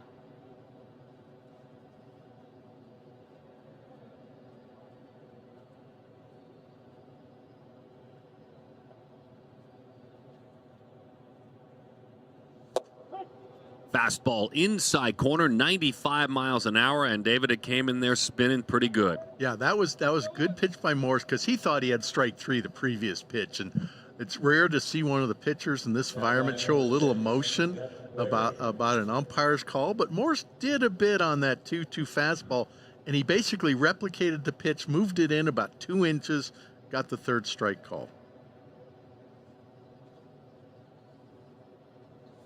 Change up and a pretty one to Jet Berry, another Arizonan who plays for CBA and is an Oregon commit. Jet Berry. Yeah, that was his best changeup yet. That had some serious hard diving action, and there's another one. You can tell Berry is not seeing that pitch whatsoever. Now you throw 95 on the inside half or up. Oh, didn't hit his spot quite on that. He said he really connected with the Oregon coaches, and then the recruiting trip where they barely beat Boise State on the football field. He said being a part of that with all the students and my host when I went up to Oregon. His parents Lana and Perry sent him up on that recruiting trip, and I was hooked, I was in, so we have another Oregon commit here in this game. A little roller third baseline. David, I was shooting a piece for our half-hour syndicated TV show out there around the 60 and just surprising athletes while they were waiting. Hey, tell me about the 60. Tell me about the 60. I walked up to this young man and said, hey, what's your name? Jet. And I said, okay, well, I have to talk to you. Like, if your name's Jet, I can't go any further. We're talking to a guy named Jet. And I don't care if he ran a 7.8. Your name is Jet, so we're talking about the 60. I'm guessing he ran a sub-7, though. He ran a 6.41. There we go. That's a good name then, Jet. There's a breaking ball, David. You were talking about that. It's up. Yeah, Morse got ahead 0-2 and then started nibbling. Ended up walking Berry. We'll see our first runner of the game down at first base. Jets held tight to a 3.9 GPA, feeling like it was one of his off-the-field challenges, and he's worked really hard to hold on to that number. It means a lot to him. Twitchy, fast. Pulls that one on the ground. It slips away, and with that speed, there's no way they recover, so the Jet is on with a base runner out front of him. I mentioned Caden Powell and his 4 stolen bases, despite being 6'4", 250. And the ghost runner is indeed Caden Powell. I'm getting some insight as to how he picked up those 4 stolen bases yesterday. Heck yeah.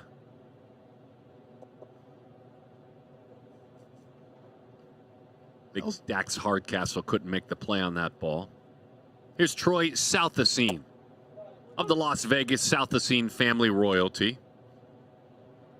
Not surprisingly, Southasine had an outstanding day yesterday. Picked up a pair of base hits, drove in a run, stole a couple bags. So basically just a typical Southasine performance. Takes that one off the end of the bat, fouls it off to the right side. Henderson, Nevada at the basic school. Plays for CBA Marucci, our good friend John Pano. He'd love to make a run at being Nevada's Gatorade Player of the Year this upcoming year. T, Ty, Tate, all ball players into the professional ranks as well. This journey's about Troy, so let's focus specifically on Troy. Tell me about Troy as a baseball player. Troy is pretty much the same player as his brothers. I don't know whether he has the strength, but it's the same physical package in terms of speed and athleticism, playing in the middle of the field. But then his brothers always surprised with their strength because, as I said, it's not a different physical setup at all. And that's one thing Troy, will have to show us now and in the future. But all the other elements are there. You can just tell by how they play, how it plays in games. And I mentioned yesterday he had such a good day.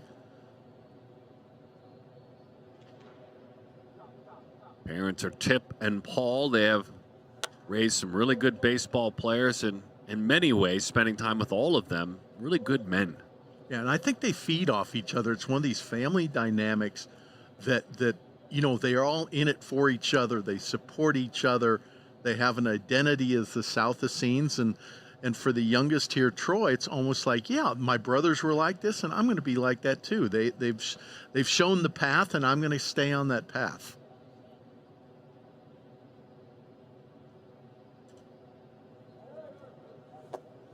Got him with a changeup over the top of that one. Runners move up. They were taken off to second and third, but a good-looking two-strike changeup. Right on right. It's pretty clear what Gary Morse's go-to pitch is. He's been consistent with it, right-handers and left-handers, and that's that changeup. It's 85 miles an hour, so it's firm. It has nice dive. He's throwing it for strikes, and that's his go-to pitch. Ryan Harwood doesn't wait around, lifts it into left field, and it's a base hit. A couple of runs will score. 2-out aggressiveness for Rhino. He's a Chandler, Arizona guy. Castile High School, where he plays for Matt Denny. Played some travel ball for guys like Garcia Parra, Freddie Sanchez, and Joe Caruso. Yeah, Harwood's just a bat. I mean, he's a big, strong kid. He has a history of hitting for power, but he can take that fastball in the outer half. Just get the barrel out there, driving a run. He wanted to go to second. He's a lot better athlete than in the testing and then watching drills than I had suspected he was. He's played a lot of first base, but he's really an outfielder. He has that athleticism. I'm sure he's worked hard to get there. So the right-hander on the mound nearly just domed his high school teammate in Eric Zadunik. Right up under his chin. You guys can settle that in the hallways here pretty soon. Makes his home in Irvine, plays again. Both the man on the mound and in the box for Orange Lutheran in Southern California, R.J. Farrell. A little changeup on 1-0. No spin at all, and bobbled for a moment, and Eric is on. Harwood did a nice job of timing his passing right in front of the ball as it was getting to the shortstop, and I think we have a shortstop there. Tanner Evans was probably took his eye off that ball with the runner and couldn't get a clean exchange. And I think that will do it for the top of the second inning. And Gary Morse. Yep. Blue comes on, white comes off. Morse, a big arm, the right-hander.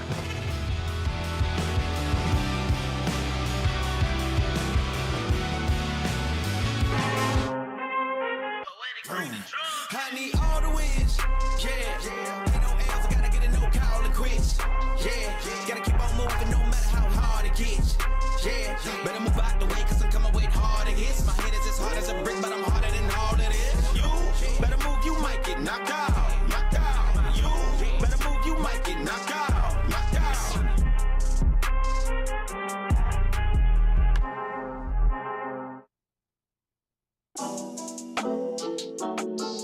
I'm in the big leagues, told her don't miss me.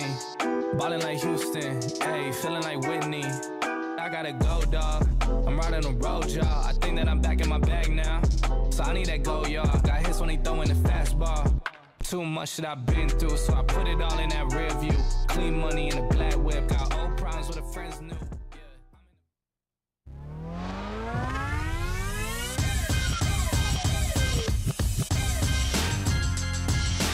Right-hander. Guarelia posted a pair of strikeouts. He got Hearn and Montgomery. He's going to face some talented players here in a moment. And Harrington, Hunter, C.J. Sampson, Noah Everly, David and Darren, and we are hanging out with you. We are enjoying it at Perfect Games National Showcase. We trust your week, wherever you may be on this great planet, has been a good one. Yeah, it does not surprise me that Guarelia showed a very good breaking ball with 2,800 spin and lots of depth. When you look at statistics, and they're just statistics, you really don't even know at this level what kind of hitters they're against, but when you see those big strikeout numbers, and Guarilia's are just overpowering strikeout numbers, that's often associated with a breaking ball rather than fastball. But Guarilia can run up their 92, 94 as well, and that just makes the breaking ball more effective. Dr. Harrington's an excellent football player, has been. He and his twin brother, amazing baseball players, both have hung around that top 50 spot. Brother Alex getting healthy this summer, not seeing him at these events. He'll be ready for his senior year, certainly, as that one is swung right through. Good riding fastball from the right-hander. A little bit of run to it and about 20 inches of vertical break. Did Alex ever come up here? And I couldn't connect with him. Oh, okay. I'm sure he's here with we connected on brother. text all the time. I see him all the time. We'll get reconnected. Good family, good people, fun time. Here's C.J. Sampson. Breaking ball. That's a hammer. Good looking pitch, and he takes that one low and inside.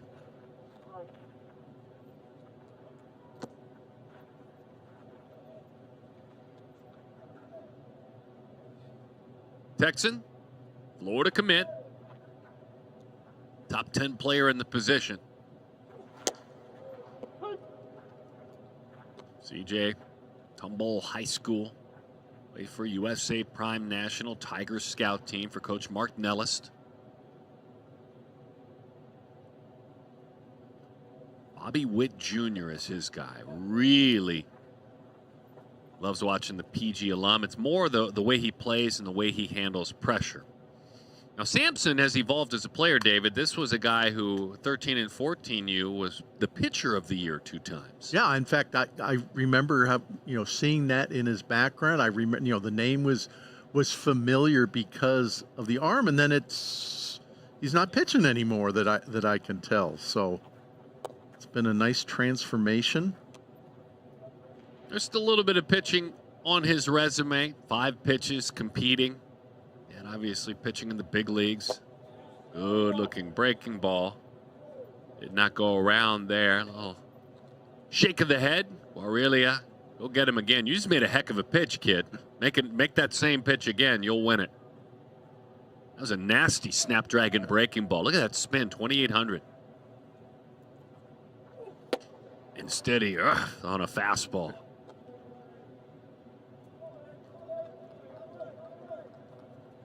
Yeah, hitters don't seem to be picking up that hard spin. It's one of those slurve, sweeper, it's 80, 81 miles an hour, but it has the depth of a breaking ball and sometimes the shape. So it's in that in-between land that it's difficult to ID, but it's a very, very effective pitch. Giovanni Jr. Guarilia. Silverado High School in Las Vegas. There's that breaking ball, overthrew that one. Yeah, he was trying to throw the Mr. Nasty right there, and the one that he gets over is plenty good enough. He was the MVP of the 18U Allwood Classic in June in Henderson, Nevada, Guarilia. Had a bunch of hits, touched 91. Struck out 14 in 5 innings. 14 in 5 innings, then hit 471 on top of it. Gets the outside corner with that fastball. Will give us 2 away here in the bottom of the 2nd inning. Now batting number 30, Noah Everly.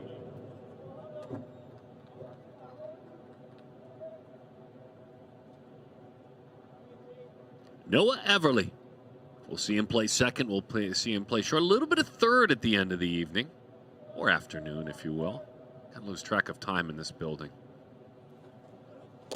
Breaking ball. I think he crossed him up, but it was a strike. He definitely crossed him up. Leo Marrero working behind the plate. Well, you'd rather see crossed up, the catcher thinks it's a fastball, it ends up a breaking ball, than the other way around, certainly. That's how catchers and umpires end up wearing balls off their mask or another body part. A snap throw on a swung through fastball. So he's against the 3-time Select Festival star Noah Everly, who is at St. John Bosco, one of the great Southern California baseball stories. And that's Leo Marrero grinding behind the plate. This is in-zone swing and miss fastball stuff, David. And not because it's 98. Like that. Yeah, I mean, he's Everly's probably looking breaking ball. He's down 0-2, and he gets a heater up in the zone with 20 inches of vertical. You know, there's no big 98s, as you said, even 96s, but that's just pitching right there. This is what David's talking about. Starts in the zone, maybe paints the outside corner, but just good life at the plate. It's that spin when it gets to the dish. Tough to lay off of. Really.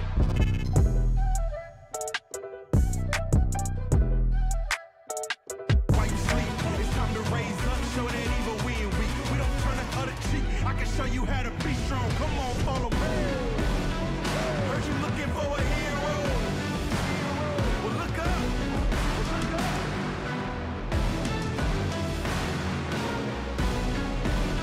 I know the journey got hard for a minute, but I ain't giving this up. I got the heart of a champion. If I get knocked down, I get back up.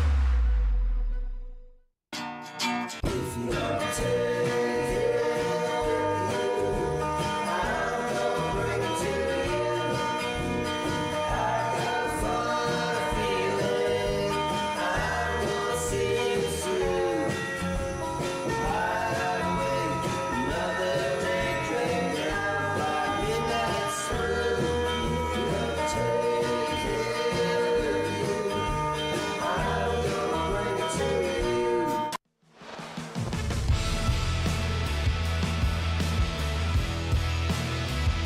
Ben Scoy takes the rock and he rules. He's a Southern Californian out of Palos Verdes, California. Palo High School, where he plays for Coach Alex Morales. He's for a couple of really good travel teams, including in there the Trotsky Brewers Scout Team, PFA SoCal Giants. Kaidalu Van Scoy. And he is a USC commit. His goals in the next 12 months, David, are the following. Hit 95 on my fastball, run a sub 760, keep improving on my hitting. I want to hit as long as I can, and win the Bay League in high school. Those are his goals on the baseball field this year. We'll watch him pitch now. Well, at the 17-year-old WWBA 2 weeks ago, he was effective on the mound in 2 relief outings, 87-90, but hit 429 at the plate and played regularly in the field. So definitely some two-way talent there. Has been up to 93 at PG tournaments in the past. Only about a dozen PG events. The name we know of, though, for sure, and have been talking about because of what he's accomplished. David, you were mentioning it in those 7 games this year. It's good stuff. Off the field, next 12 months, honors in the classroom. That's a big part of what he wants to do. His dad, Kalani, his mom is Cindy. Takes a breaking ball low as he deals with Jack Dugan, the man out of Tennessee. Kalani and Cindy, also the parents of Kekoa and Kona. His brother is a boxer. That's his sport. On the ground a long way. It trickles right off the heel of the glove that time, leaving his feet. Noah Everly unable to make the play. You see that so much with especially second basemen, it seems, because they have so many plays where they're ranging and that they'll end up overrunning the ball. You're moving as hard as you can at the ball, semi-dive, and then it goes under inside the glove.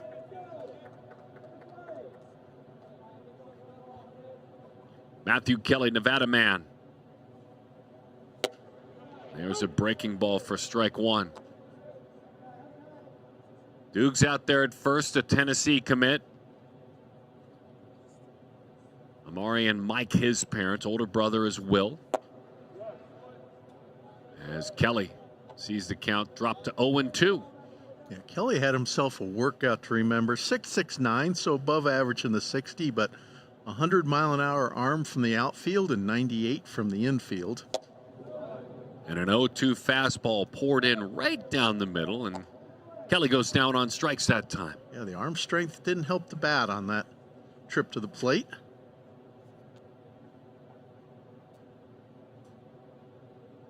number 23, Colin Bland. And now Colin Bland, Vanderbilt commit.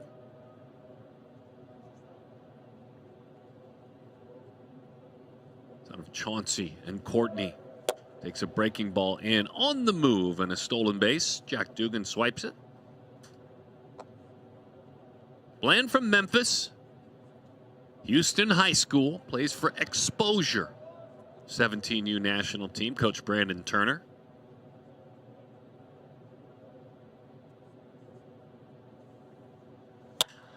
Line drive, base hit left field. His favorite player to watch is Juan Soto. That looked like a Soto approach.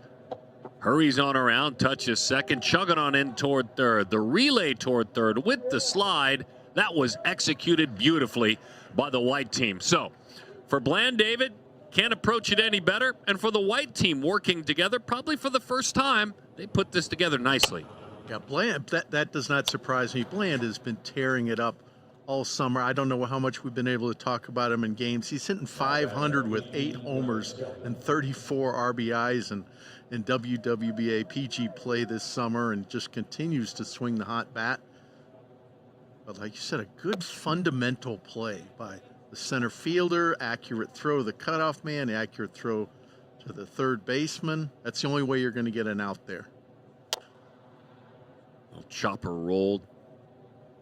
Third base line. Yeah, everything worked nicely and was handled well for the white team out there. Connor Ray was playing third base that inning. Carson Ray, I should say. My apologies, Carson. As that one spins him out of there. But in the outfield, Braylon Montgomery and C.J. Sampson doing a nice job. Infielders Everly and Hoddle. And then getting it to Ray at third base. Breaking ball on 2-1. 2,600 on the spin rate. True curveball at 77 miles an hour. Yeah, 10 inches of vertical down, 13 inches of sweep. Classic curveball numbers. And that sets up that fastball, right? I mean, that right there is how you sequence pitches, isn't it? And we've been seeing that often, and the catchers have been really aggressive calling fastballs on 0-2 counts and ahead of the count, and it's been very effective today. He gets Gunnar Skelton, the talented Vanderbilt commit. Breaking ball, and then right after that, there's a fastball that was elevated. Set it up very nicely after getting Kelly on the strikeout. That, after the curveball, was strike 3.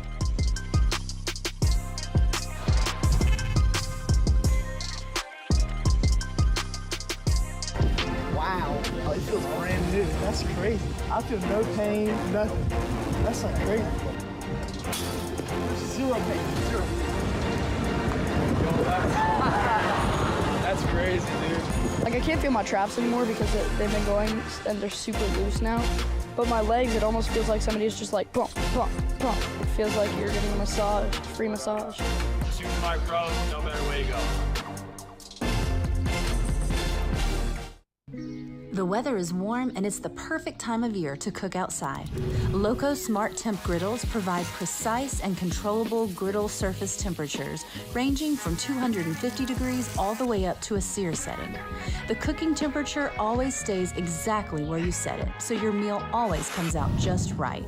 Cultivating great experiences is part of our DNA, and everyone has a seat at our table, so pull up a chair. Cook faster and party longer with Loco cookers.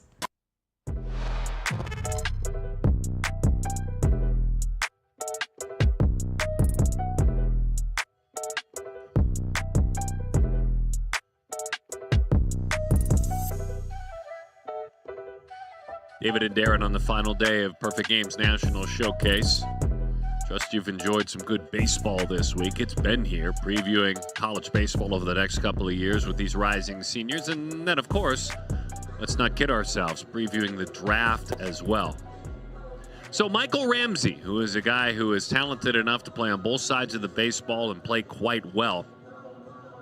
I saw him swing the bat the other day, but he's out of Parsons High School. Ramsey, Scorpions, one of the more recent travel ball teams, 17 years old, just past 17, and stands a tick under 6 feet tall, and we've seen him in the past, David, touch 93 miles an hour on the mound at PG events. I'm going to update that because the player profiles don't reflect what a player threw at the 17U WWBA. I've just been noticing that. Oh, there it is. 90 to 96 at 17 WWBA, 81 curveball. Through 5 innings, struck out 9 at that prestigious event. Yeah, good call by you. 96. So it was a bit of a debutante ball for him, if you will, that event. And just, a week, 2 weeks before at UBC East, 88, 93. Was very effective at that through 3 perfect innings, striking out 6. So a very lively young arm here. SoCal representing in Gavin Huddle, uncommitted athlete that plays for Trotsky National. He's an infielder by trade, but real physical, big, tall, and strong is Michael Ramsey. Rocks and fires, engaged hitter, fouls it right back. His travel ball, Ramsey, is the Scorpions. Johnny Goodrich, we've known him for a long time coaching that team. He's the son of Mike and Jesse, and one of 4 Ramseys at home. Ramsey children, although all the children are just about into adulthood. Nice little breaking ball, dives down and in to Huddle. And I'm somewhat of a geography nut, and I had to look up where Parsons, Kansas was. It's down there in the far southeastern corner near Joplin, Missouri, right across the Kansas border, right there, just north of Oklahoma, just west of Missouri. So a little small county seat town. Elevated fastball, big spin. We're starting to see that as a theme, I should say. Guerrilla was like that. Now Ramsey the same way. Yeah, that, and I know it's a big thing in big league baseball and in college baseball with all the tracking now, the advanced metrics that go on with pitches and the effectiveness of that fastball up. It used to be when you and I were learning about baseball, it's sinker, sinker, sinker, work down in the zone. And it's sort of opposite nowadays. It's like you take out a Logan Webb or somebody else, that still relies on that heavy sinking fastball. But that's the pitch in baseball right now, is that riding fastball up. Oh, and then baby. When you drop something like that. Wow, David. And talking about changing eye angle, and Van Scoy did an excellent job of it. Now I see Ramsey too. That up in the zone fastball is coming in the exact same slot as this wicked breaking ball.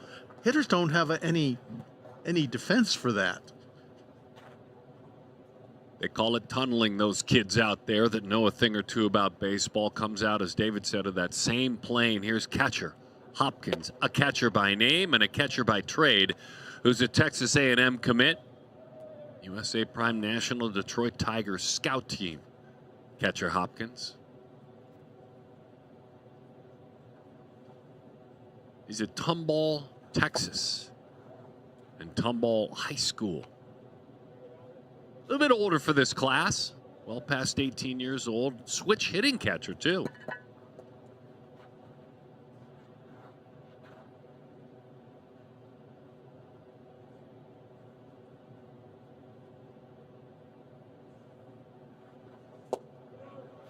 I think we should change your name to Scout Ronsley. Like catcher Hopkins. Scout's a name. Be kind of cool. You could be like catcher. Have it be your name and your trade. Got the upper tier of the strike zone. How about a in the hole breaking ball for a pitcher? That's always a good weapon to have. Isn't Scout like what if you're a hunter or something, you'd name your dog?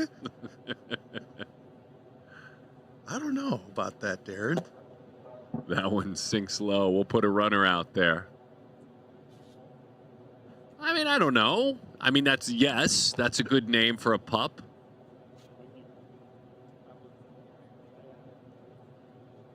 Get Isaiah Hearn and his 6'3" speed out at first base. I think we got a catcher's mitt that was broken. Leo Marrero, as he said, snap the glove on me. That's a hard one. You gotta borrow if that's the case. Anyone? And maybe he has a pair in his bag. Sometimes there are catchers that'll have a couple, have a backup. When you're breaking in, maybe. One that you've already broken in and used for years and Still want to keep it close to you? Is that one looks like a veteran glove?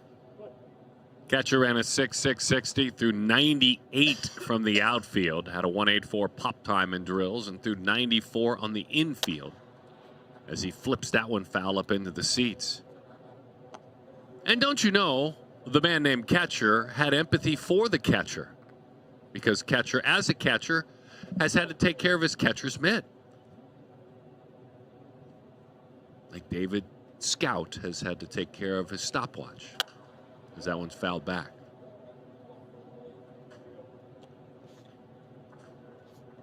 Oh, if I'm on first base and I can run, and I know the catcher has just got a new mitt that he may never have put on before, that's going to tempt me even more to try to steal second base.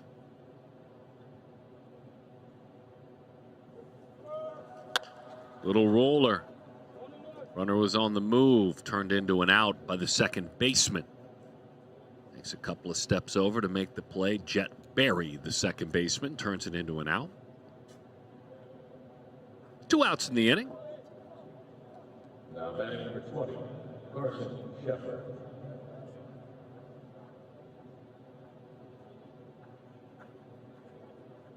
Carson Sheffer, the catcher, 3 times he will go out there and go to work. The backstop, Westlake Village in Southern California. That's north of Los Angeles if you've ever headed out to that way. Oklahoma State commit.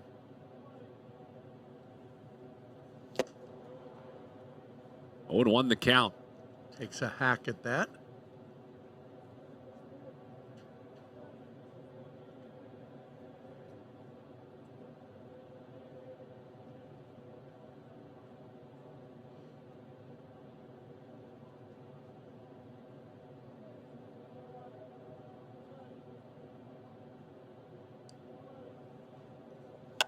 Breaking ball. Picks that one up and pops it to the right side. Very shallow center field. A little hop in the air as he makes the play in time for the out. Charging in, Zadunik hauls that one in. We put 3 on the final day, on the final game on the board here at beautiful Chase Field.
It's beautiful. It's hot outside. We're easily into triple digits.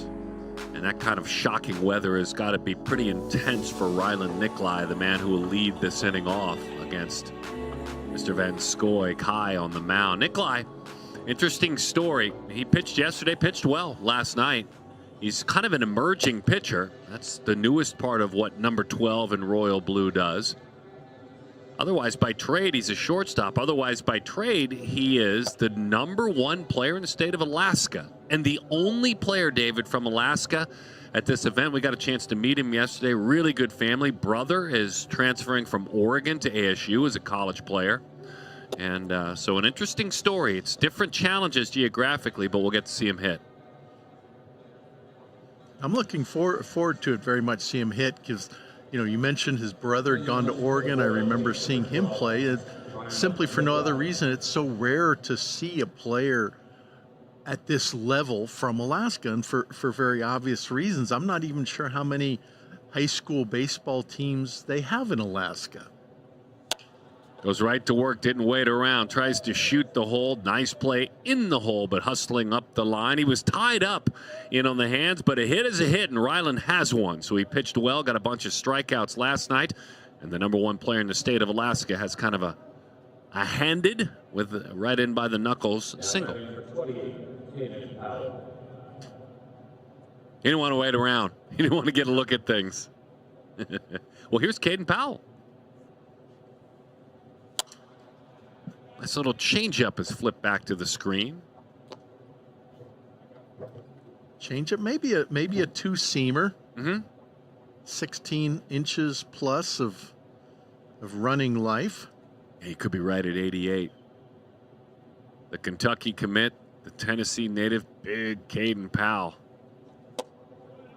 Breaking ball, and it's quickly 0-2 from the right arm of Van Scoy. That's tough. You're down 0-2. You've seen a sinker down out of the zone. You've seen a breaking ball as a left-handed hitter, right on left, that freezes you. And now you get the fastball up in the zone. You almost know that pitch is coming, but that doesn't make it any easier to hit when it's located so well. Just a big old bucket of sequencing again. I mean, really putting on a clinic. A lot of the pitchers have flexed in this game already. And you know what's fun about the sequencing and watching this, especially all these 0-2 fastballs, is that these catchers, you can't assume that they call their own games. Certainly not in travel ball, maybe in high school. And yet they are doing such a good job of calling their own games that it's really impressive. Ankle Acevedo takes outside. He sees the count even up at 1-1. This talented, tall, rangy athlete, still 16 years old. 6'5", about 210 pounds, breaking ball. Bat whips right through the zone, and it's a base hit. The talented Alaskan goes first to third. Now he'll come on down as it gets all the way to the wall, and Henkel moving towards third. Look out with that throw. He's in there standing up. 99 off the bat. Picked on a breaking ball, but created his own velo. Yeah, and that's the danger of throwing especially a right on left breaking ball, because it just drops there low and inside. It's right in a left-hander's natural swing path, and Acevedo jumped on that.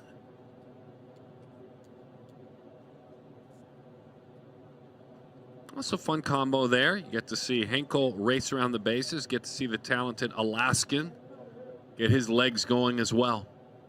Leo Marrero. Get me over breaking ball for strike one. 0-1 the count. About a foot of drop there, horizontal break.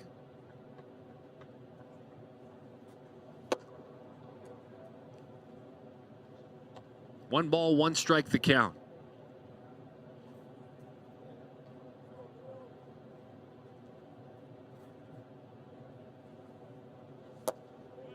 Pulled the string back again with a tight breaking ball, 1-2.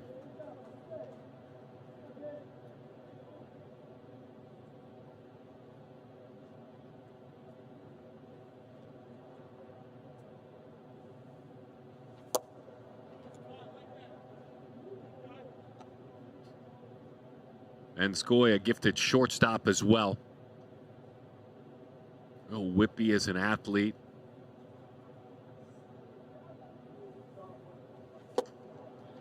Good in the classroom, a 3.8 GPA, volunteers for his local Challenger baseball program. Those that are battling physical and mental challenges, participates in that, make sure that the athletes are able to enjoy their time. Breaking ball, hammer, right under his hands, David. Nice pitch. That's the pitch you get the feel that he wants to go to. We talked about Gary Morse earlier, and he likes to go. He went to the changeup on his key pitches, and Van Scoy feels very comfortable throwing that curveball behind in the count, on a full count right there. It's very effective for him. Christian Olivares, the catcher, looking to add to that resume as an uncommitted athlete here at this event. Van Scoy, in a lot of ways, and it's been the good body weight, has added 15 pounds since January of 2025. So since the start of this year, he said it helps me everywhere. Quickly 0-2. Yeah, I was wondering, he's listed Here it's 6'1", 160, and I was looking saying that's an old listing, so I guess 6'1", 175 now, and still has plenty of room to get stronger. Fouled off at home plate, just in and out of the catcher's mitt.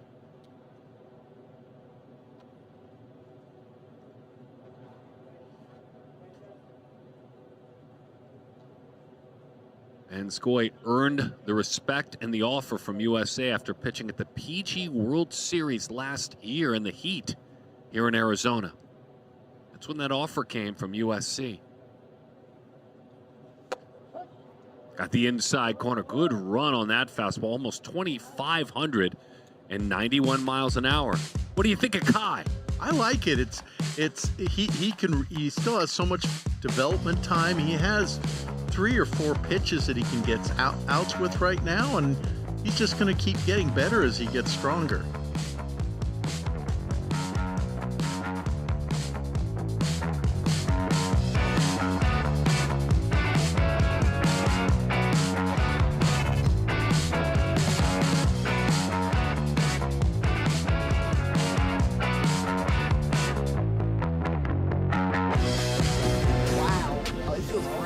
That's crazy.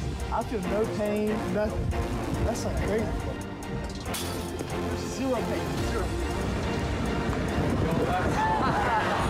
That's crazy, dude. Like I can't feel my traps anymore because they've been going and they're super loose now. But my legs, it almost feels like somebody's just like pump, pump, pump. It feels like you're getting a massage, free massage. Shoot my pros, no matter where you go. The weather is warm and it's the perfect time of year to cook outside. Loco Smart Temp griddles provide precise and controllable griddle surface temperatures ranging from 250 degrees all the way up to a sear setting. The cooking temperature always stays exactly where you set it, so your meal always comes out just right. Cultivating great experiences is part of our DNA, and everyone has a seat at our table, so pull up a chair. Cook faster and party longer with Loco cookers.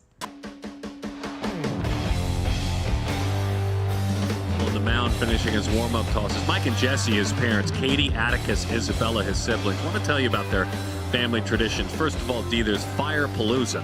That's the 4th of July celebration. A ton of family and friends at Aunt Kathy and Uncle Joe's. Then Christmas at our house with everyone. Then Easter at Cousin Brandon's and Andrea's with everyone. But finally, the coup de grace. The Pittsburgh State Homecoming Tamale Feed at Cousin Jane's. She makes 1,000 tamales for Marquez and the Gretty family. They enjoy them. They enjoy the football game. All the family, immediate and extended some more, he says, shows up at all these gatherings every single year. The entire population of Parsons has to, 1,000? That's a lot of tamales right there. Hey, listen, I tip my cap, and I thank all the athletes that fill those out. But how about taking the time to explain that, if you're Michael Ramsey, to us? Yeah, that's incredible. And all this stuff is so fascinating to me. And I used to be just happy that you'd say my favorite player, and now we're getting into all this other stuff. And it's, getting to know these kids is wonderful. Yeah, really good all-around athlete. You've enjoyed watching him work. So here's his second inning of work. I'm really excited about Michael Ramsey. He just turned 17 years old, very athletic, square shoulders, and he's got the pitches. And 91 that dives down outside, and away we go. This is Tanner Evans, infielder, shortstop, third baseman. He'll play third base here in the next couple of innings defensively.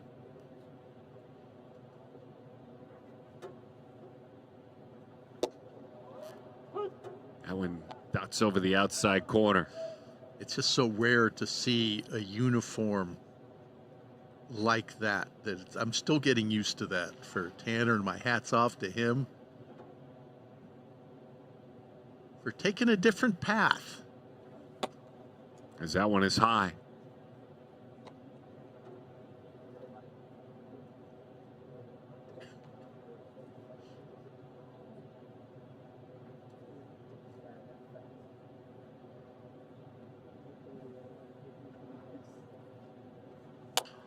Breaking ball, ground ball. Laying it off to the side with a couple of steps to the bag out there. Mr. Powell made that one look nice and easy. Now batting number 1, Caden, he's played right. He's going to pitch a little bit later.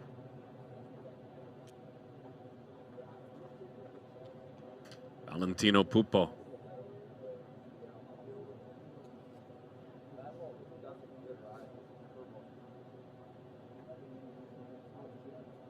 Right around that 300 mark. Pupo takes a breaking ball over the outside corner. 0-1 the count.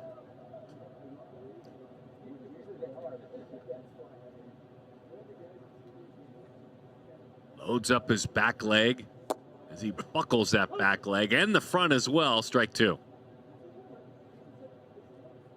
It's a big, what they call nose to toes curveball. That it's not an easy pitch to command. It's an even harder pitch to execute. Just getting that type of break on it. But Ramsey thrown a slider the pitch before, then the big curveball, then the 95-mile-an-hour fastball. So all the pitches are there. He reminds me a bit, when he's going to get bigger, just having turned 17, of a year younger version of Sean Sullivan, who so impressed us earlier in this PG National. The Ohio native, the Alabama commit with that great head of hair. But it's the same arm slot. It's the same physicality and athleticism, and pretty much the same pitches too, minus a couple ticks on the radar gun. Chasing the strikeout a little bit, Ramsey will tell you, I went from 0-2 to 3-2 chasing that strikeout, and give Valentino a lot of credit. A couple of fastballs high, a breaking ball in the dirt. Pupo, by the way, ran a 6.3 60 the other day.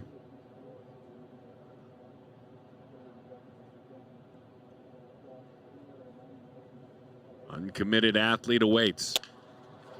He's going to roll up the line, fielding, firing a little bit high, and so he's right on through that bag. 4.33 on the home to first. Remind us what that means. A 4.3 from is the right considered side. Major League average from the right side. Okay. But there's such a variable in that how you get out of the box. You can, right. When Malachi Washington ran a 4.02 earlier, it was on what we call a jailbreak. He was out in front of a breaking ball. He rolled it over to shortstop, and he was out of the box right away. But anybody in the big leagues who runs from the right side better in a 4.3, their speed is going to be an asset. Joey Arroyo out of Homestead, Florida. He's committed to go to Houston, Texas to play some outstanding junior college baseball at San Jacinto. I was going to say, not everybody can be Chandler Simpson running out of the batter's box. Or Bobby Witt. Help me remember, David, as Arroyo takes a good pitch over the outside. Was Bobby as fast then, meaning at events like these, as he is now? No, that just in the same way that when Mike Trout went from being a 17-year-old with plus speed, but not much more than that, to being a true 80 runner in a year of maturity and such. I think that's what's happened to Bobby Witt. He probably ran a 6.4 or something, which obviously really good time is impressive. But when I read last year that he was officially the fastest player in Major League Baseball, I had to look twice at that, because there's a lot of competition for that award. Yeah, Ellie, Shohei, guys like that that are known for their speed. He outpaces them. Pure foot speed. Bobby Witt Jr., it's crazy. I mean, good for him. And it boggles my mind, because the same thing, that exists in baseball where you can track the speeds exists in football, exists in basketball, where they, measure the speed of the basketball players, the numbers miles they run during a game. And it's like, there's some serious camera and computer algorithms figuring all this out. Looking to swipe third. Did he hang in there? Unable to get the tag down. He raced over there. The best he could do, nearly popped that tag down. Jack Petroff is playing third over there, by the way. Sometimes you feel like a dinosaur when you have a radar gun and a stopwatch nowadays. Of course, that might be very well true. So.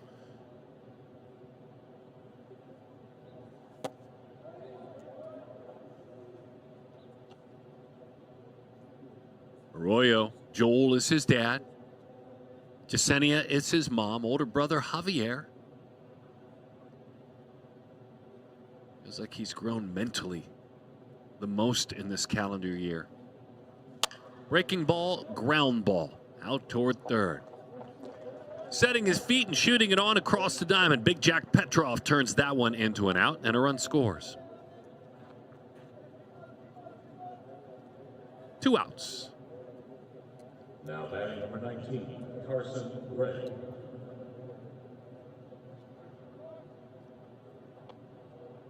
Atlanta, Georgia native Carson Ray will hit now. 5-star national, his travel team.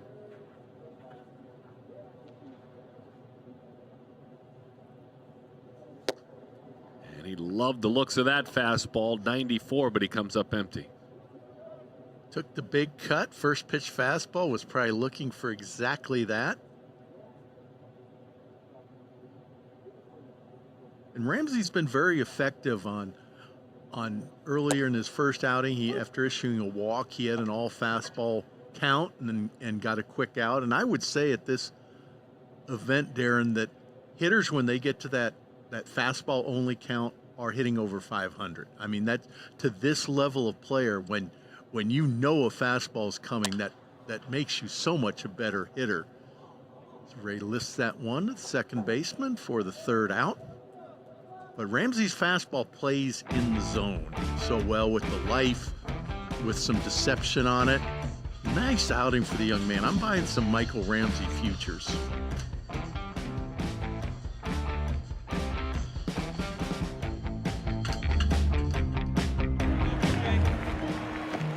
Stepping to the plate, P.J. Morlando. I believe this is where it all began. And here comes the pitch. And this is the sweetest sound in the world. Of course, to be able to swing a bat quick, you're going to have to be strong. I believe you gotta rise before you can shine. That there is no agony worse than defeat. The question is, does he have the bat speed? Does he have what it takes? And an angel watches over me. And swinging. Just keep swinging. Just keep swinging. I believe this will all be worth it.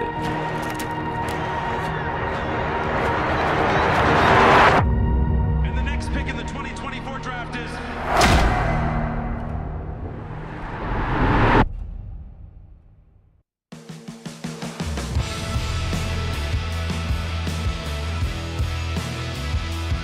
Max Hamilton in that white jersey will deal with that blue dugout. On the first base side, or with Powell getting a look on what's out there. So Big Max, Olathe West High School, Kansas, top 50 right-handed pitcher, currently ranked. He's 17 years old, plays for the Detroit Tigers scout team, and he is an Oklahoma State commit. Choosing Oklahoma State because of the relationships, feels like a big family to him. His family is Amy and Jason, his parents. Brother Luca's 19, and sis is Stella. She's 15. And I tell you, you want to know a popular answer, David, on pitchers who they like and they look up to and they learn from? It won't surprise you. Paul Skeens. I mean, he wins going away.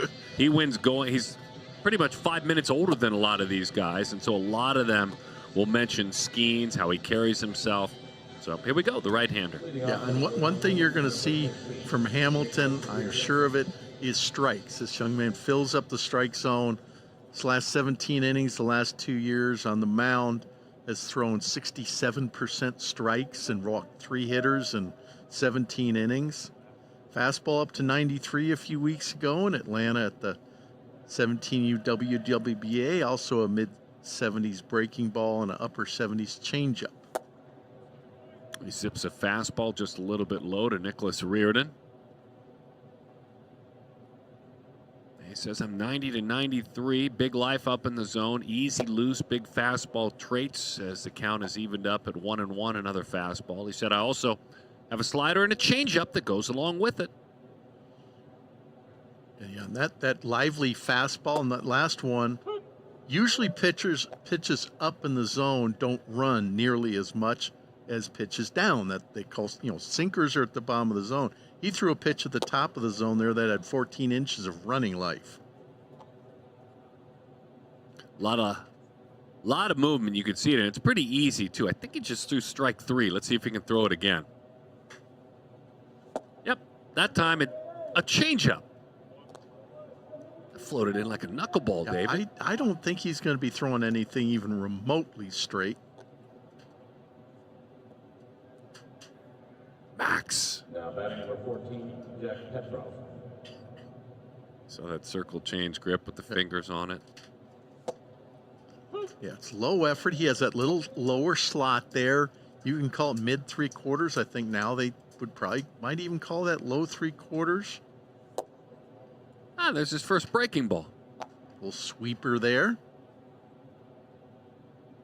I'm confident in calling that a sweeper. Okay. I've learned with all your young colleagues, your young scouting types, David, that have come up here to the booth. Joey did a great job, Joey Cohen, that I had best call it a sweeper. There are different characteristics. That pitch is high, 3-1 the count.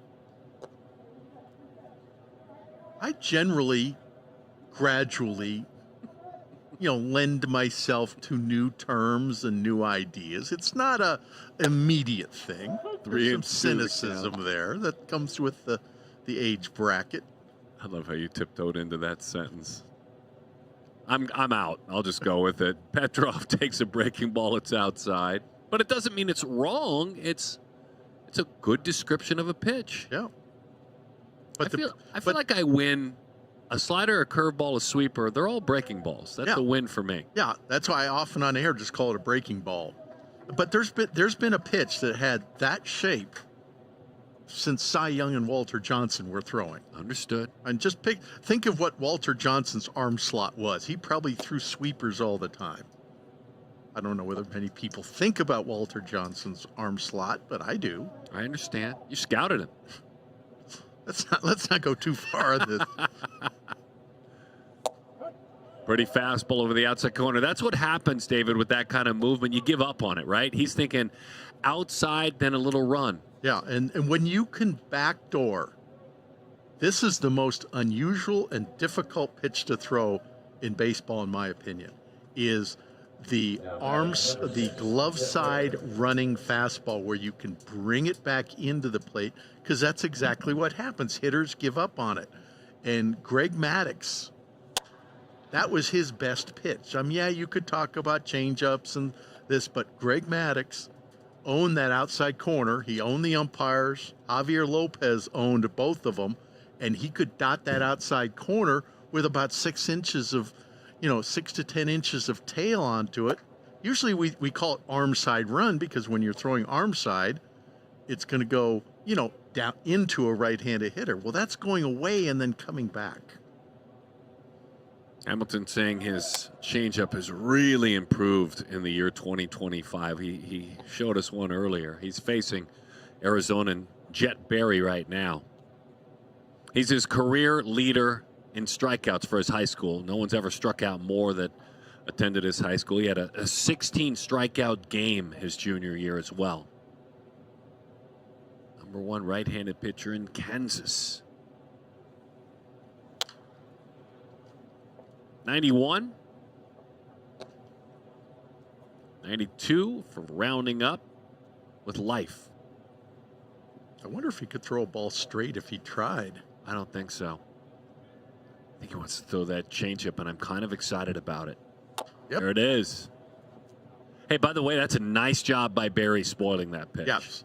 And Barry did that last at-bat, got way out in front and controlled the barrel and ended up getting on base on an error, doing basically the same thing. So that is definitely part of his game, the barrel control. That was a nice changeup, too.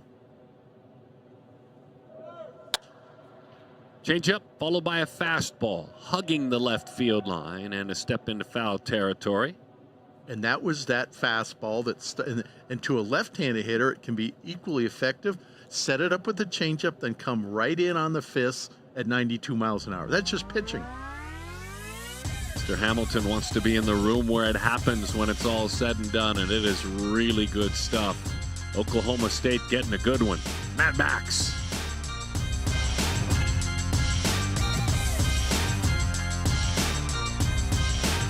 First, it was just a team. Now I can't imagine my life without them. That coach changed our son, on the field and off.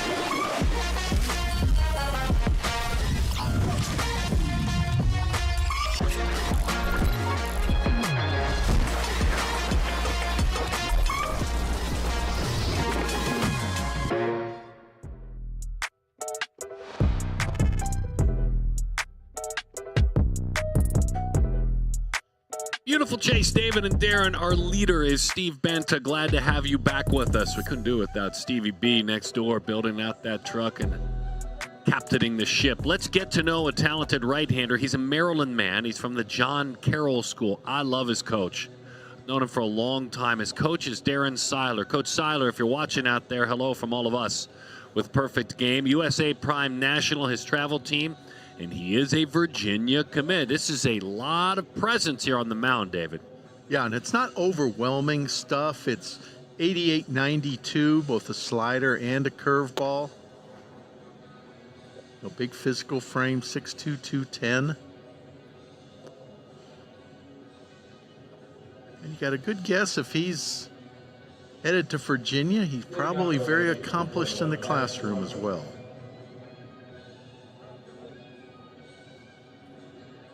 Big right-hander. We'll start with Adam Swanson, the catcher. And you go back to 2017 and the John Carroll School. Coach Seiler, a much younger coach, they actually lost one of their players prior to coming to a PG event. Josh Hamer. We always honor Josh in the work we do and the storytelling. Well, this is the journey being carried on by Quinn, who plays for the same program. Know how that program and his mom got through losing a talented baseball player in an accident, but I've always had a place in my heart, and my heart has been a little bit broken for the John Carroll School. But baseball and life goes on, and guys like Quinn are keeping that Hamer legacy strong. Good fastball. Thank you very much. 0-2. How about I just throw one at the knees right down the middle? 93. Perfect game high for Pierce Quinn. And again, that's an 0-2 fastball that is just challenging hitters in the zone. And I just love seeing pitchers throwing the fastball at that count. Ottawa, Illinois, talented Adam Swanson goes out that time. He's one of the top catchers in the state of Illinois, and top 20 player overall. James Tronstein now his next foe. Stanford commit. James at Harvard Westlake. You know, Pete Crow Armstrong. The most recent name. James played in that Perfect Game High School All-Star game last year here at Chase Field. Plays his travel ball for Alpha Prime. This is a top 30 player in the country. This is a guy. Challenged 1-1. Over 20 inches of vertical on that fastball up in the zone.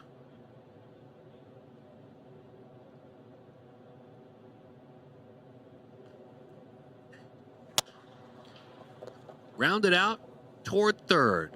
Nice pick on the other side of the diamond, and the play was made to look easy on both sides, and kudos there. Colin Bland made the nice dig, cleaning up the throw, which was on one hop across the diamond by Jack Dugan. But Dugan played that one nicely. Soft hands. He did, and that's the expected result. That was a cutter. That was an 86-mile-an-hour cutter. that had just the right amount of brake to get off a barrel and just enough speed differential, about 5-6 miles an hour, to not be a fastball. It got Tronstein out in front, a little above the ball, for a nice little ground out. Isaiah Hearn one more time.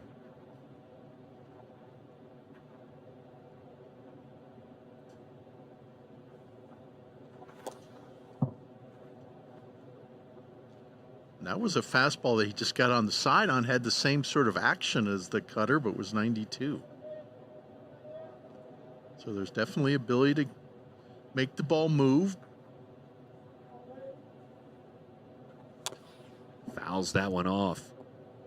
Hearn, a Californian, lives in Los Angeles at Chaminade High School. One of his off-the-field goals this year, become a better surfer. Wants to get to the beach more often, up his surf game. Jabari and Rachel, his parents.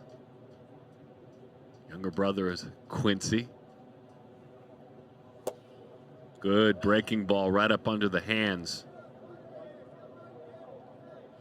Couple of dudes that he likes watching. How about Jaron Duran? We all like him. And Lawrence Butler of the Athletics.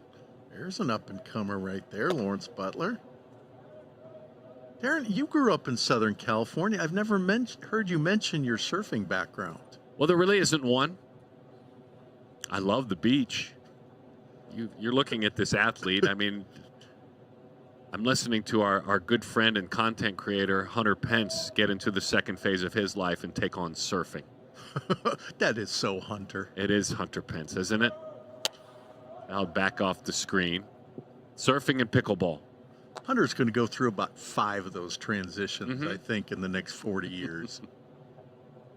A restless mind. One of the great content creators. He's hundreds and hundreds, like nearly 1 million followers on his Twitter, Instagram. He's a fun content creator. Loves life, loves baseball, loves being active. And we're lucky that he's our co-host on our college baseball show every week. He was here the other day. He did some content with the athletes. It was wonderful. Hunter Pence, the surfer. The coffee-drinking surfer. Isaiah chases that pitch down and away, and again, that just had nice tilt to it. A ton of arm side run. Yeah, that was a sinker. He's thrown the ball up in the zone. He's throwing the cutter. He really gets a lot of movement on the fastball, and he seems to be able to control what the movement is from pitch to pitch.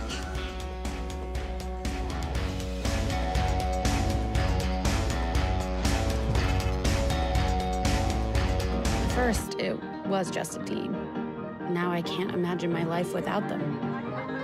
That coach changed our son, on the field and off.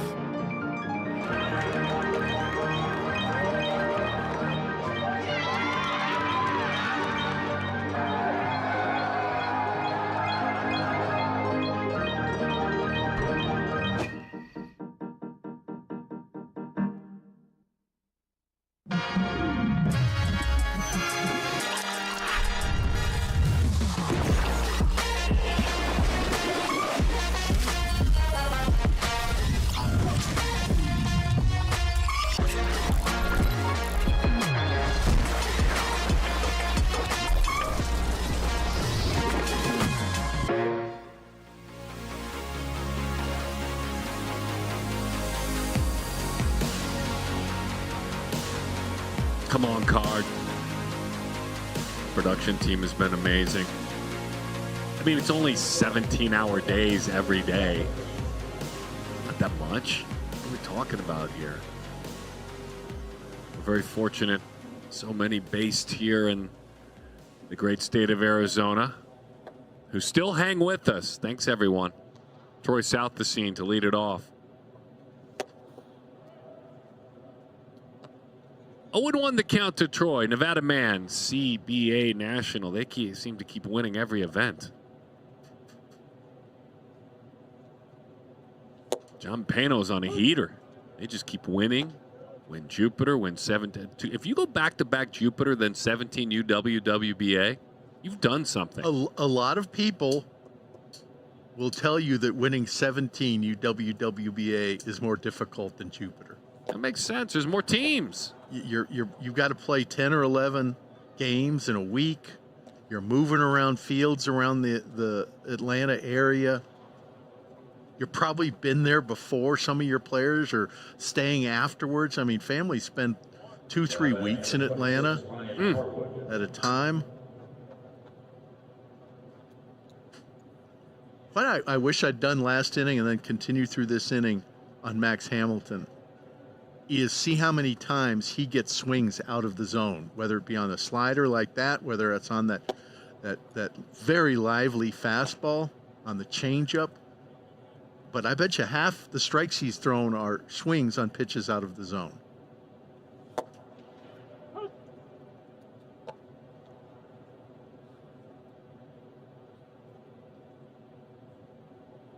Rhino, Castile High School, Coach Matt Denny.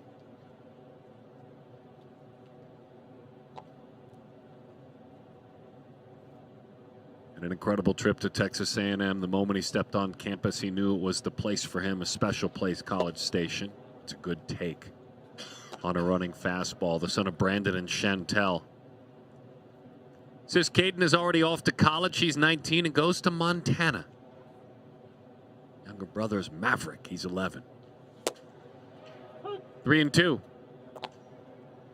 And he loves watching his brother play. Reminds me that baseball's still a game and you're supposed to have fun. I think little brothers are a gift in that way if they're baseball players.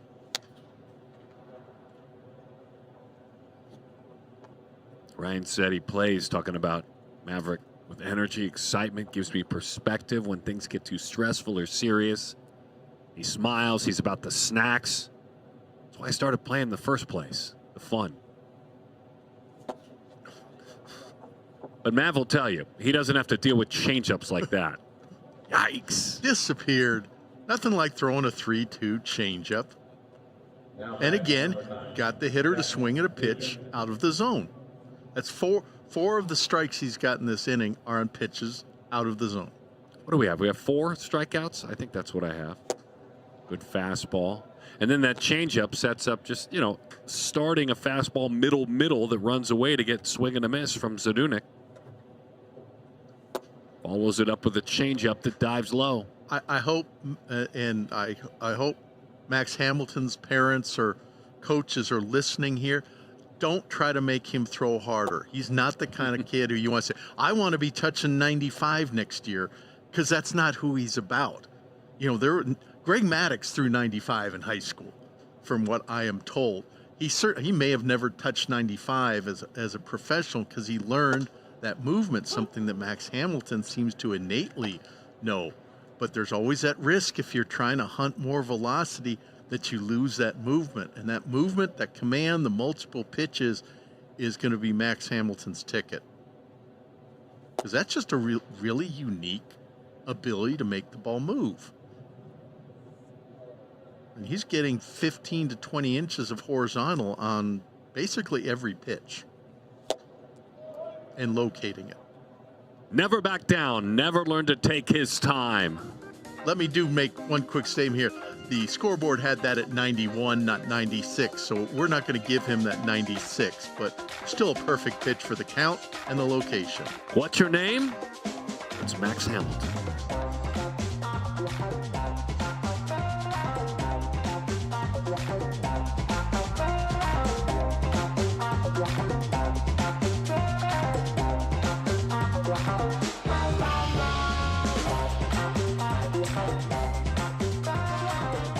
Players want to maximize their potential. They are chasing the wrong thing. Being better is personal. What works for one player doesn't work for all players. Players need to be told what they're good at, what they're not good at, and what they need to work on. They need to be given a personalized plan to help them get to where they want to be. That's how players get better. That's how they maximize their potential. That's how they become great. Join us. Join us. Join us as we build the future of intelligent players.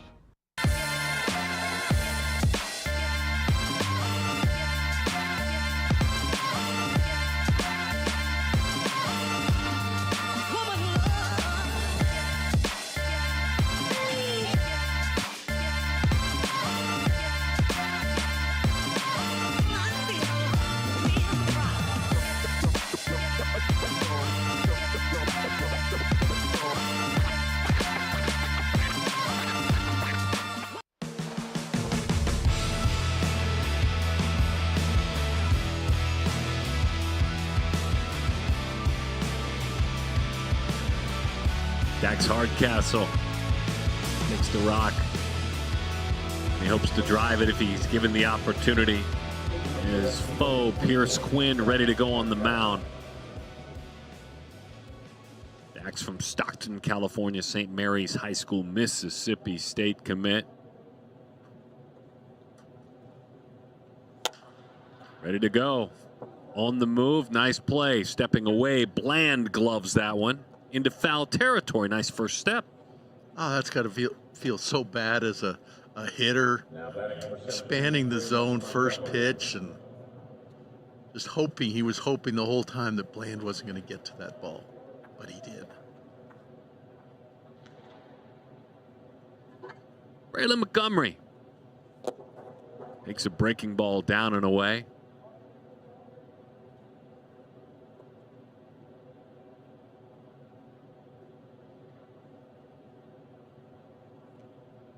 The Oklahoma commit takes a pitch that jumps out of the zone. Hopes to maintain his 3.75 GPA this upcoming year. Remains active in his church's youth department. Samuel and Kane, his parents. That one grabs the inside corner. 2-1 the count. High school first team all district, parish, state, and metro, Silver Slugger Award winner. 3-1.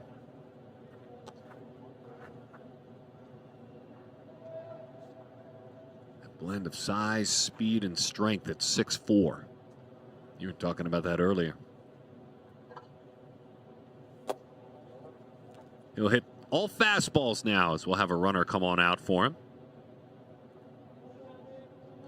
A little different Pierce Quinn this inning in the pitch selection. All those were classified as cutters. We're getting 4 to 6 inches of cut to them. Also seemed like there was a little more effort there to his delivery those last couple of balls. See if he can dial it back in. Quinn was pretty much on the money with all his pitches in his first inning of work. Couple of strikes on the batter.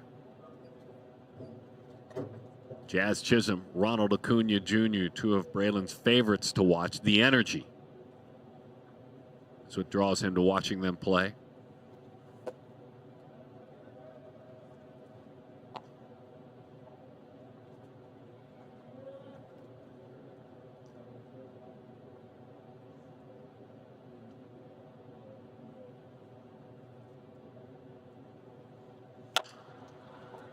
He's going to hurry up that first base line because of that speed. It is fired on a rush away. Runner moves to third out front.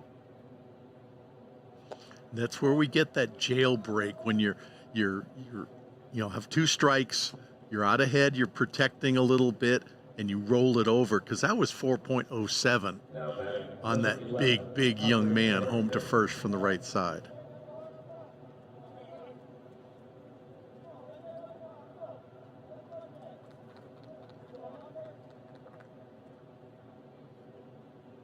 That brings to plate one of the faster players here in Phoenix, Hunter Harrington. What did he run, a 6.15 60? Yeah, he was Mr. Speed personified. Football and baseball player. Speaking of speed, that bag is swiped. Cathedral Catholic High School is where Hunter Harrington played, he and his brother.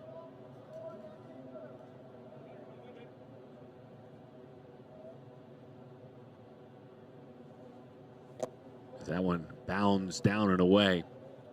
A year that saw him hit 277 for his high school team with an on base of much higher than that, Mr. Harrington. 349 on base, slugged 500. That one's up and away. As we said, football player too.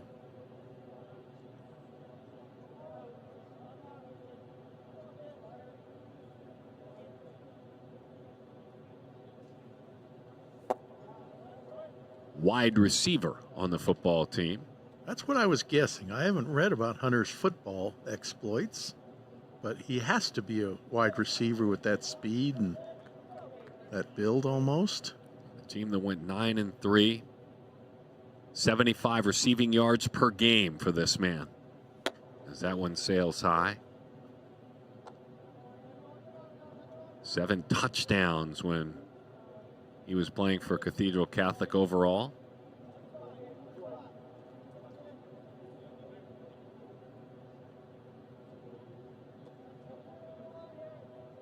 Quarterback Brady Palmer was finding him a bunch.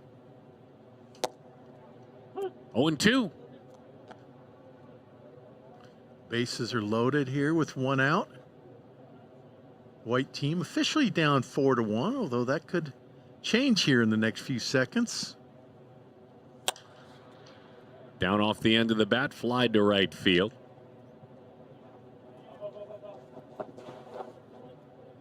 And an RBI for Harrington.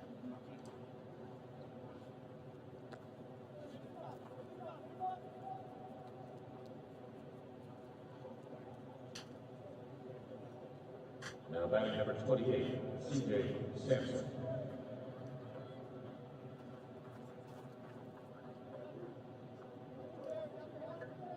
Here's C.J. Sampson.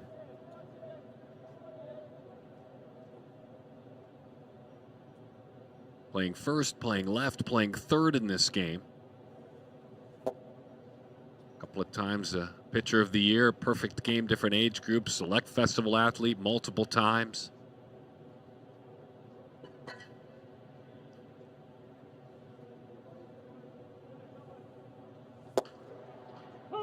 Quinn dots the outside corner. 90 miles an hour. Good spinning fastball, too. Nearly 2,700 on that one. That's exceptional spin for a fastball.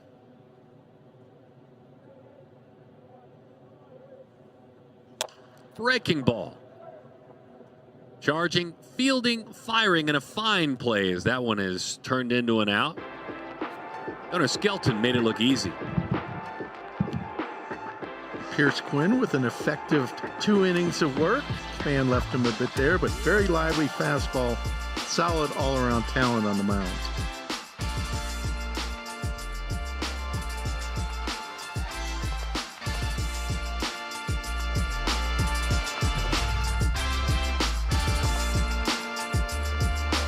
Players want to maximize their potential. They are chasing the wrong thing. Being better is personal. What works for one player doesn't work for all players. Players need to be told what they're good at, what they're not good at, and what they need to work on. They need to be given a personalized plan to help them get to where they want to be. That's how players get better. That's how they maximize their potential. That's how they become great.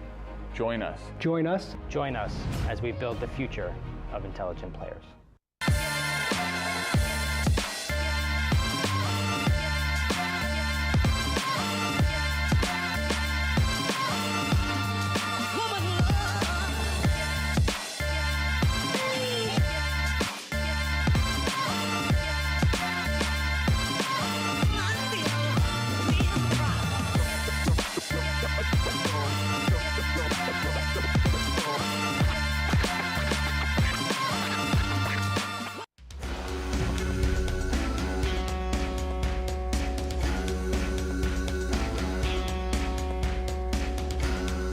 I feel like it's time for a new pitcher, Dave.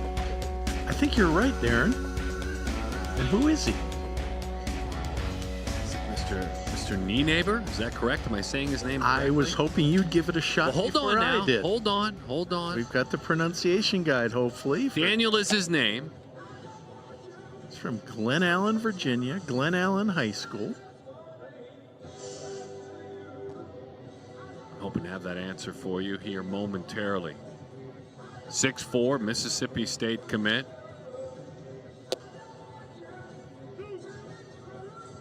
Long-bodied right-hander. He is the third. His dad is Daniel Jr., his mom is Holly. Nienaber. K-N-E-E, then the word neighbor. He helped us with it. He did do an outstanding job there. Nienaber. There's a lot of length there. He kind of looks like a small forward in the NBA with those arms and that wingspan. Daniel Nienaber from Glen Allen, Virginia, USA Prime, Detroit Tigers scout team. Wants to put on more weight in the fall, more muscle mass, he shared with us.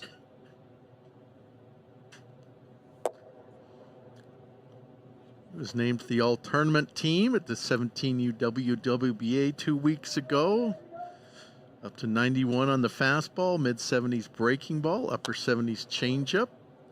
Struck out 6 and 5 2/3 innings that event, playing for U.S. Prime National. Nienaber, his foe, says his growth in 2025 has been consistency in the weight room. As Kelly takes a swing at that breaking ball outside. He said, my first 2 seasons, Nienaber saying, in high school he was injured. This season I've been completely healthy the entire year of 2025, and it's allowed me to really get after it in the weight room as well.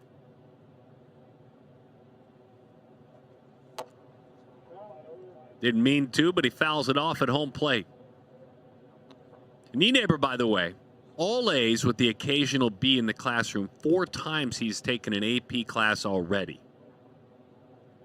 AP Psych, AP Calculus, AP Chemistry, and AP Computer Science.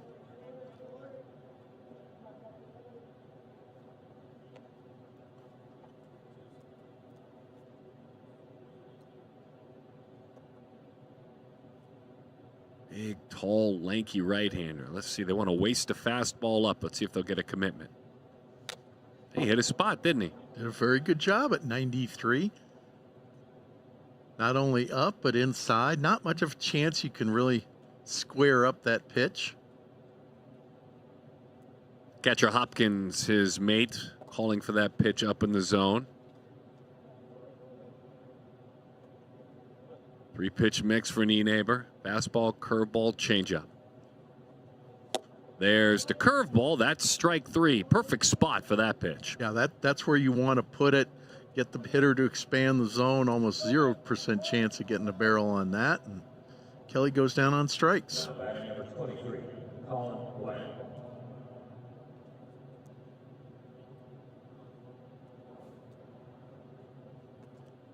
Colin Bland, slightly open stance, the Vanderbilt commit. Takes a pitch that's low and inside. As I mentioned, after he doubled up the left center field alley, just barely got thrown out on a great defensive play at third.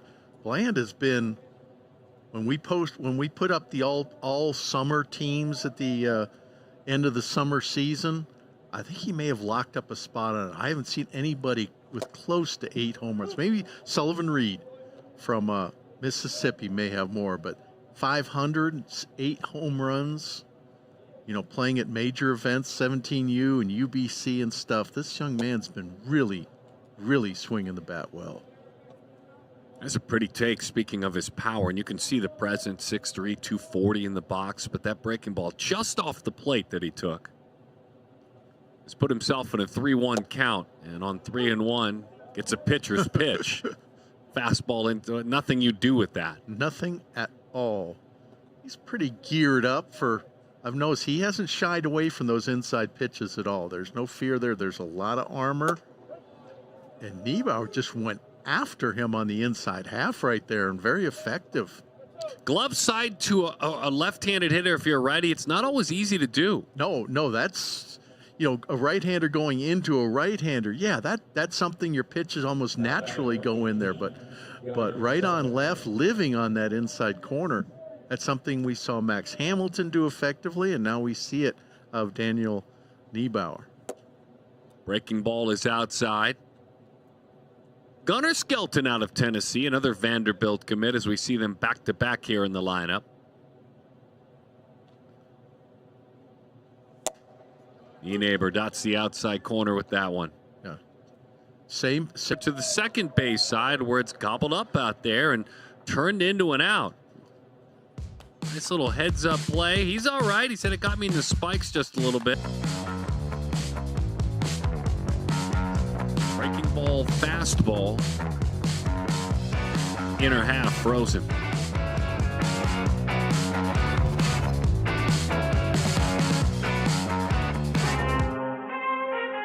I need all the wins, yeah. Ain't no L's, I gotta get a no call to quits, yeah. Gotta keep on moving no matter how hard it gets, yeah. Better move out the way, cause I'm coming with harder hits. My head is as hard as a brick, but I'm harder than all the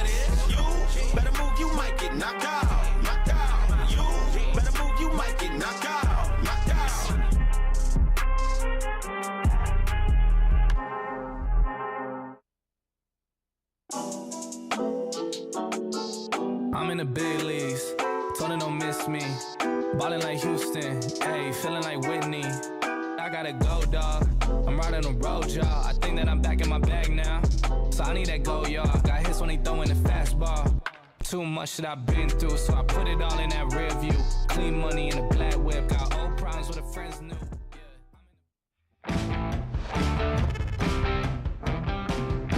A fan of baseball, and specifically Max Fried and Logan Webb. Nick Rumley loves watching them work, and so we'll see him work on the same mound where scouts look on, and both those guys have pitched on this same mound here at Chase Field, where Rumley will go to work. Nick from North Carolina is a North Carolina Chapel Hill commit, plays his travel ball for Coach Trey Daly and the Dirtbags National Program. And he's a Dirtbags pitcher. Guy who can throw multiple pitches for strikes. He's been all tournament at his last two events, the UBC and the 17U. Up to 91 on the fastball. Also throws a hard slider that I have a feeling is going to be his go-to pitch. Also mixes a changeup occasionally. SoCal's Noah Everly, top 100 player. Nice little test for Rumley right out of the gates. He comes right at him with a fastball, ends up under his hands as he swings at that one. This is also a really good basketball player as he pitches. As a matter of fact, 3 times he's been all-conference baseball in high school. Twice he's been an all-conference basketball player. Got an extension of the zone that time. I love that zone if I'm pitching out there.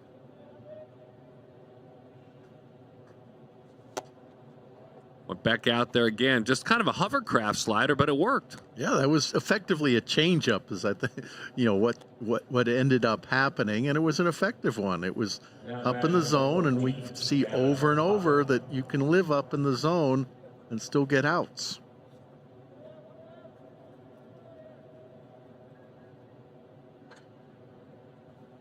Rumley deals with Gavin Huddle, tests him with a breaking ball outside. So Nick, a good student. He's already got 22 credit hours in dual enrollment towards his college degree. Nothing like starting your college career as an academic sophomore. Yeah, I mean, parents love that. He made a 31 on his ACT, 1360 on his SAT. Good breaking ball. That's a good 2-0 pitch. 22 college credit hours already.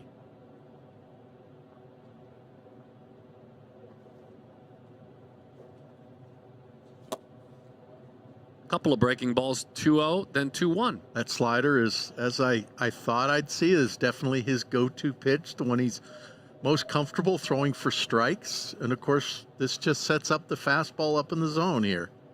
Keep it on the same plane. Yeah, catcher setting up high. Didn't get a spot there, but 91.7. Sometimes when you're just used to working down, working corners, throwing that fastball up is challenging. Spun and breaking ball that was lifted in the left field. Hangs up a long time, but in the end it lands in the glove out there. Charging in, Ryan Harwood is there to make the play. Just a little bit off the sweet spot on the bat that time. Yeah, with all the fastball movement and sinkers we've seen today, fly balls have been pretty rare. Catcher Hopkins.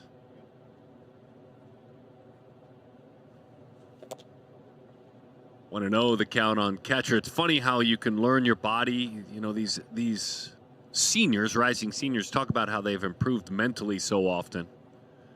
And for Rumley, it's kind of handling his training. He said, at the end of every summer through 13, 14, and 15U, my shoulder was fatigued and it was not comfortable. He said, whenever I felt like I was at my peak, then I'd be uncomfortable in the fall. And he said, I found my way through that.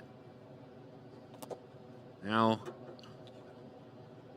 well, that's twice our home plate umpire has gotten squared up. He's having a bad inning. I mean, that is twice he's gotten squared up. Boy, let's hope he's all right. Oof. And umpires get angry when that happens, and that's what the body language tells me there. They get angry. It's like, why is this happening to me? And on pitches like that, you certainly can't blame the catcher. It's just bad luck. I mean, that was a 58-foot sinker. I think anybody'd be angry at 1:40 p.m. if you get a random cup check. I mean, nobody wants that. Nobody, literally. 3-1 the count.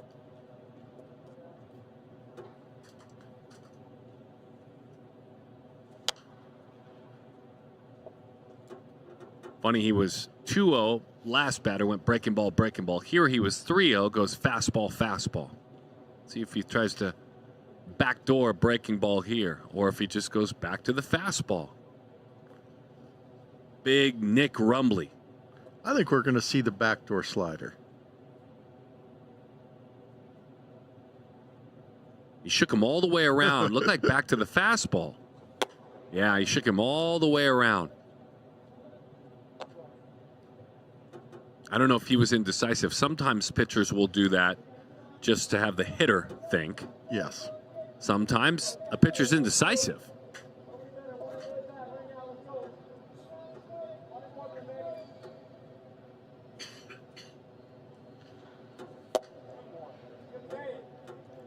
Pretty good pitch. Couple of strikes after the walk. Catcher gets a walk in my book. No matter what happens here, catcher, you earned yourself on. Flags that bat. Pulls his hands in. High fly ball right field. Toward the wall it goes. Nice play. Ranging first step a good one. And Acevedo all the way to the warning track to haul it in. Mr. Rumbley puts an inning in the books. 95 miles an hour off the bat. We'll move along to the 8th inning. Final day, final game at Perfect Games National Showcase here at Chase.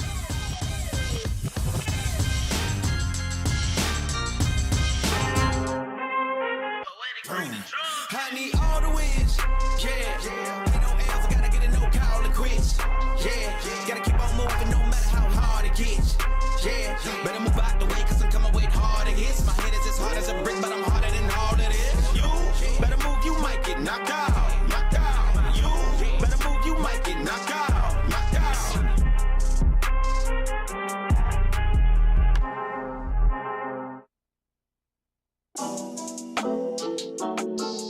I'm in the big leagues, told her don't miss me.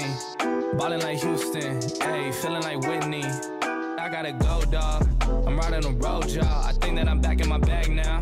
So I need that go, y'all. Got hits when they throwin' the fastball. Too much that I've been through, so I put it all in that rear view. Clean money in a black whip. Got old problems with the friends new.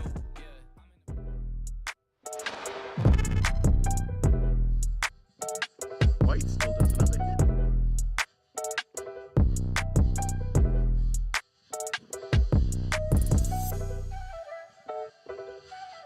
David was talking. You might have even heard him. Not a hit yet for the white team. Royal doing a nice job. Arms really at one of those. Giovanni, 5 strikeouts. Harwood with a couple of RBIs. Hunter Harrington.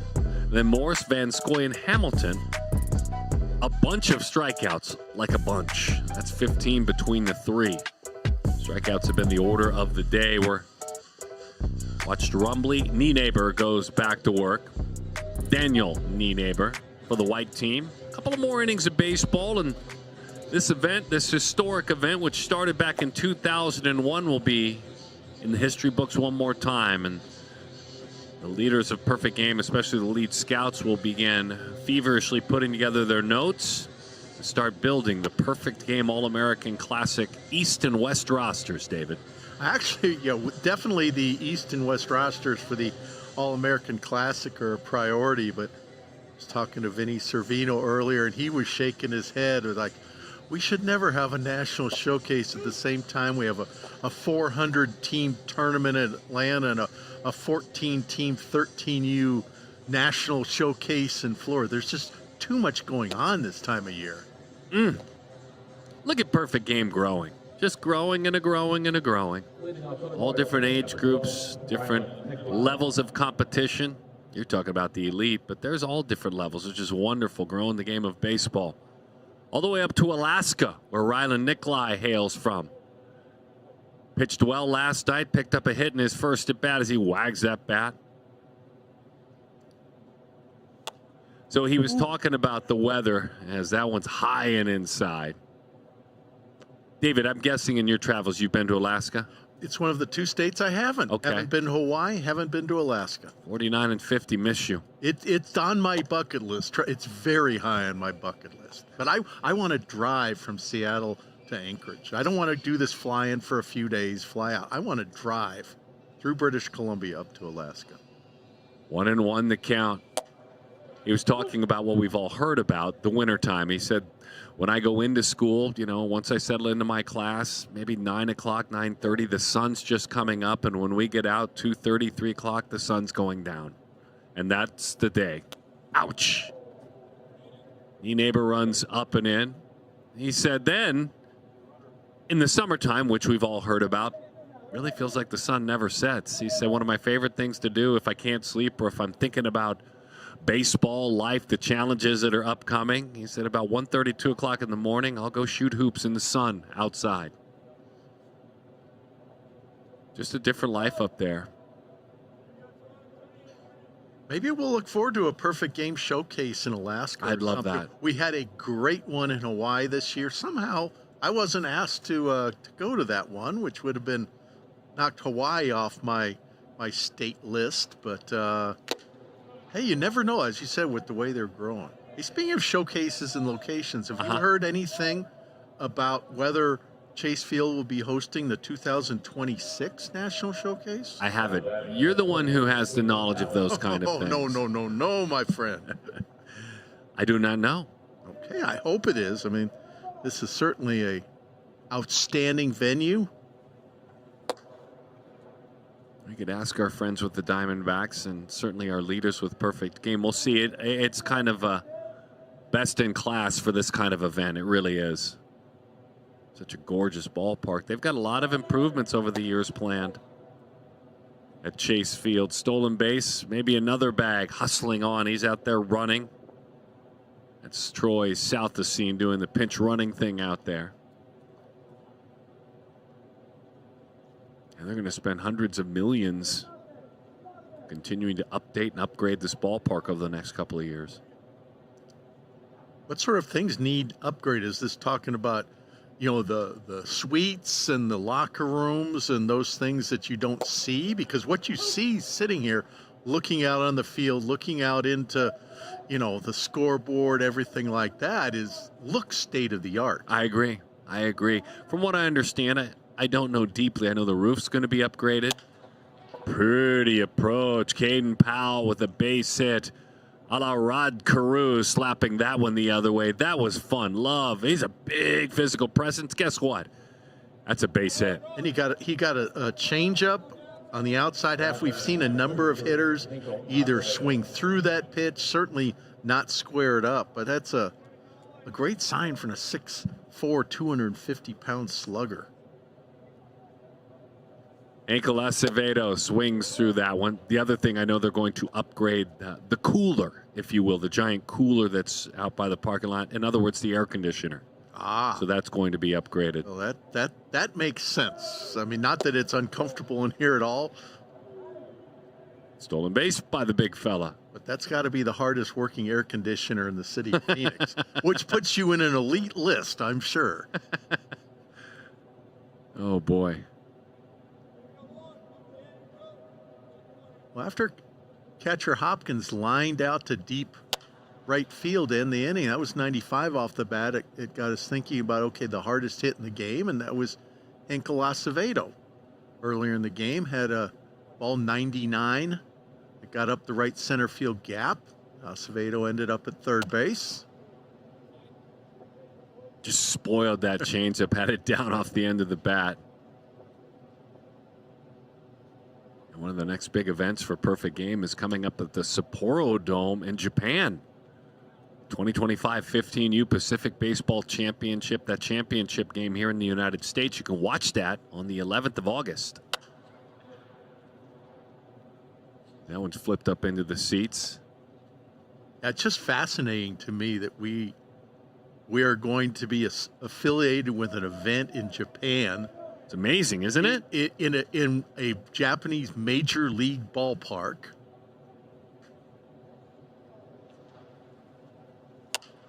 Roller out towards second base. Acevedo hurries up the line. He is a victim of an out that time. Justine is there to turn that one into an out. James is. But I think what's fun, Perfect Game obviously does such an amazing job at a lot of age groups, 13, 14, 11, and 12 as well, select festivals. And that 15U age group prior to the high school all-star game, which is played for juniors on all-star game weekend or all-American weekend. This event, in a unique way, starts to fill that gap of the 15U age group. Now, this is an international event, so it's a coveted spot on that USA roster. Yeah, I'm going to be very has that roster come out yet? I have not seen the roster officially. I know some names.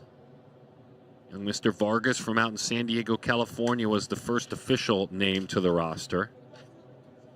As a matter of fact, got a chance to go out there and do a wonderful feature with him about being on the roster.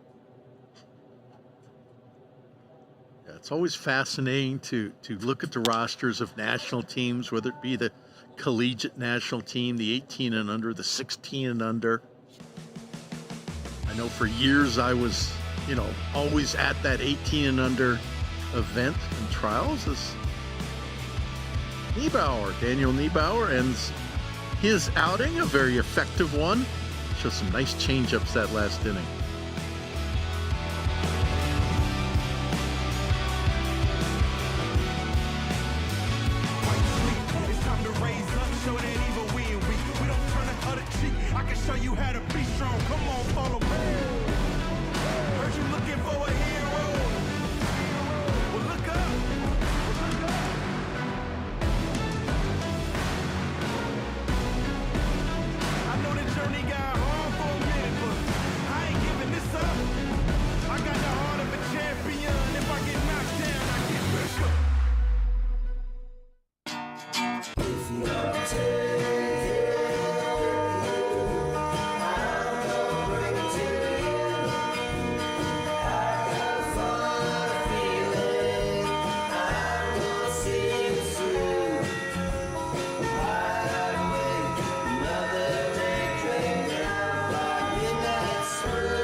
Nick Rumbly ready to roll. Just to put a bow on the event we were talking about, that amazing event, championship game, the Sapporo Dome, the 15U Pacific Baseball Championship.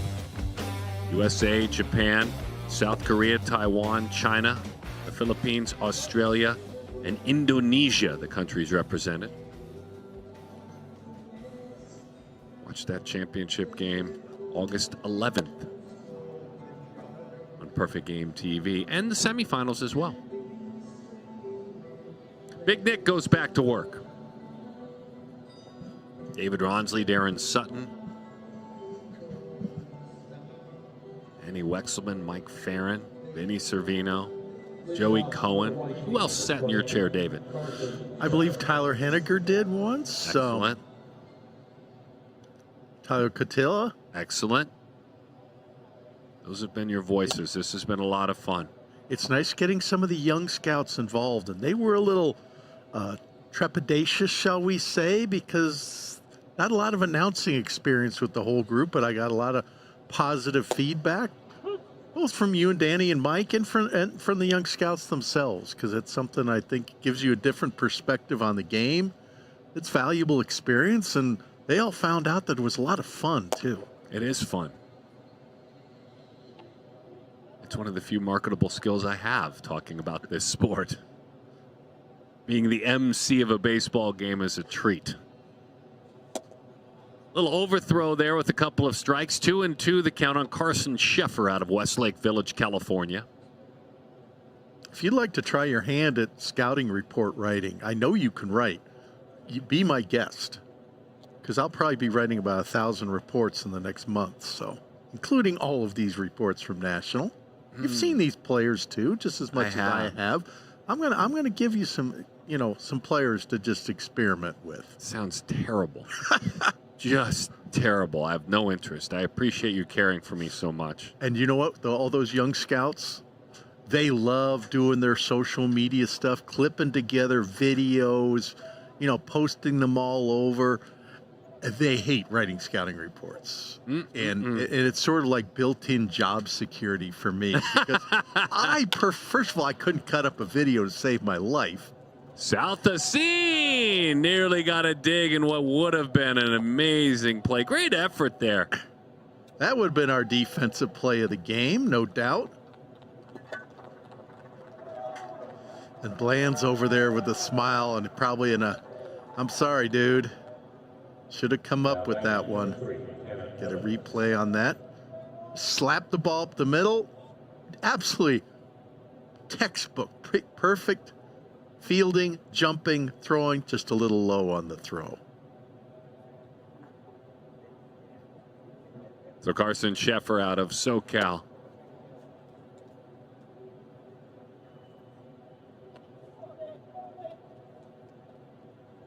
Picks up a base hit. Tanner Evans, who has been active at short, has played third as well. Skips away. Sheffer on the move.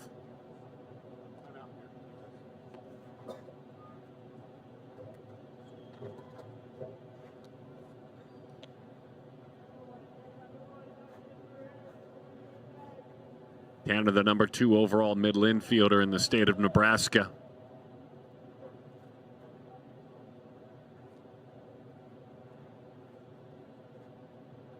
A 6'8", 60 the other day. Pulls his hands in, a couple of hops. Bobbled, recovered, and a nice job. And most importantly, Rumbly getting over to the bag. I'll get there, Mr. Bland. If you can recover, I'll be waiting on it. Nice job by the pitcher covering. And he got there early, too. He was right over. Meant that he could get set, make sure he got his foot on the bag. Evans was busting hard down the line. Now batting number 1, Valentino Pupo.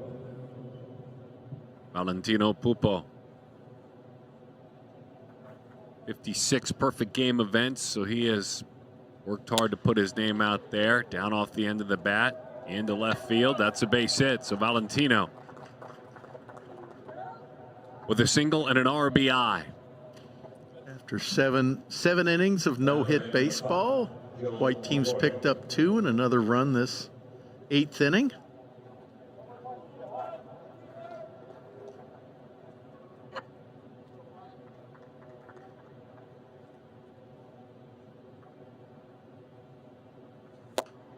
One 1-0 the count to Joel Arroyo.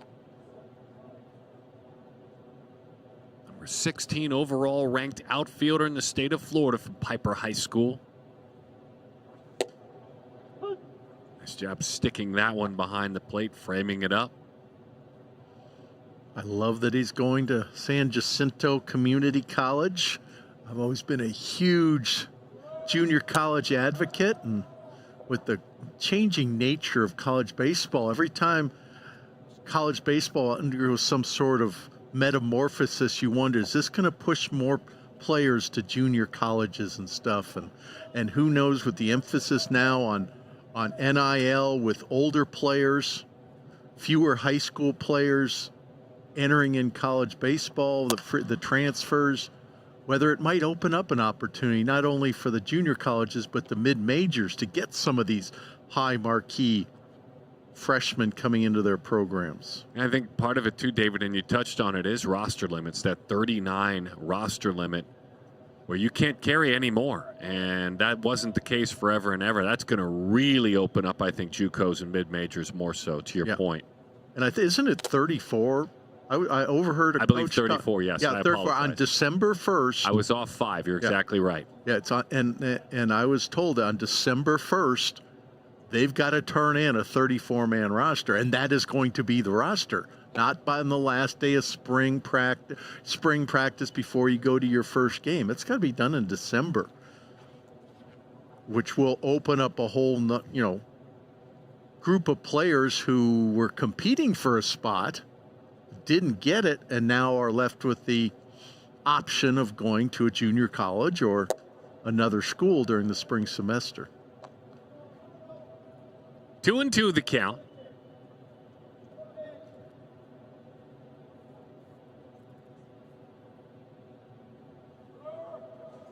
Runner takes off, and Arroyo fouls it off. Arroyo, by the way, showed a big arm the other day during the outfield drills. Threw 95 from the outfield, 92 from the infield. So there is definitely a cannon on the right side of that body.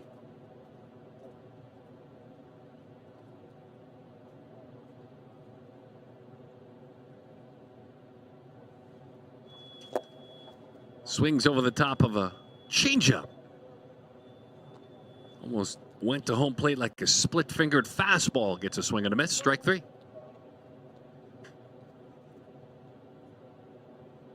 Now batting number 19, Carson Ray. We'll see Carson Ray once more.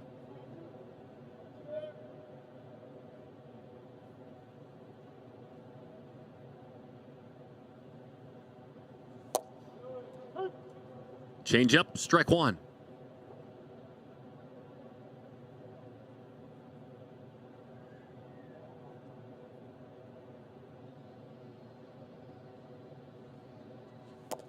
Out on the side of that baseball, and it'll head to the backstop. Adam Swanson is helping out, the catcher for the white team. He has come across to the other side doing some of the catching. Adam Swanson is catching.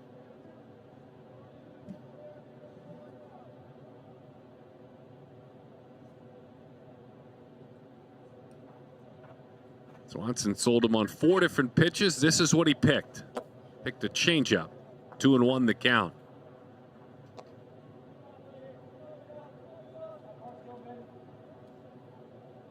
Ray had a really good 17U WWBA for Team Georgia. 471 on base percentage. Froze him over the inside corner. No backup slider that time.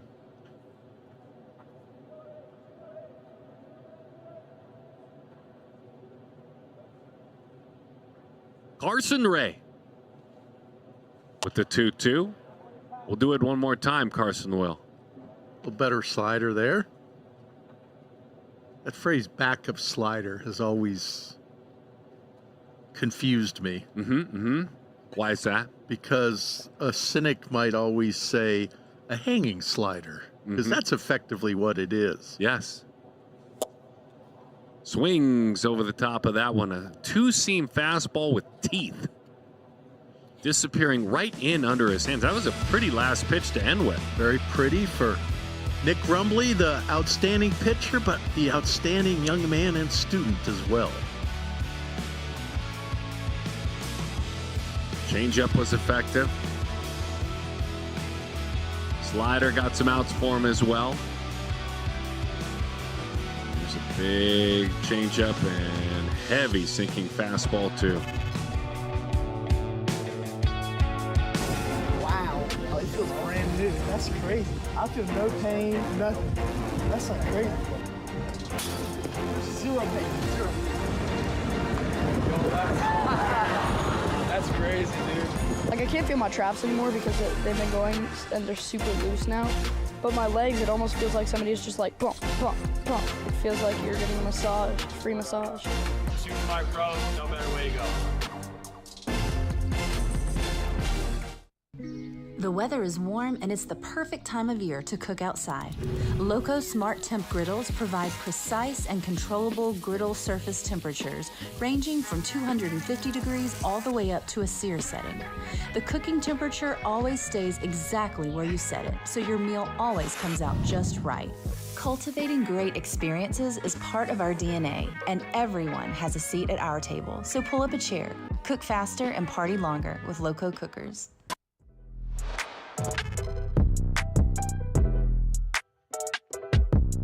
Dustin Dunwoody deals with the blue roster, Harwood and his mates. Dunwoody, a great resume. We'll talk about his baseball in a second, but let me tell you this, a 4.0 his entire high school career with 2 APs, 2 IB classes. So he's already got 4 college classes on his resume, and he's going to go pitch for Chip Hale at the University of Arizona from Southern California. Dustin Dunwoody. Dunwoody's coming off an all-tournament team selection from the 17U WWBA. where he struck out 9 in 5 innings of work over 2 games. Worked 88 to 91 with a power breaking ball. Nick Reardon fouls that one off. Nicholas, a Missouri State commit. Dunwoody talking about the stress of August 1st. And he said, once that calendar flipped, I got a lot of calls. And then all of a sudden, I was going to Arizona. It was my first visit. We had a Zoom meeting prior to going, as that one is fouled off. He said, I fell in love with the way Arizona does things. Those were his words, the way they do things. He said, but then once I got to campus, it sold me. Tucson, a wonderful place to play baseball. So Chip Hale and his staff earning a commitment from Dustin Dunwoody. Hi, Chip, if you're watching.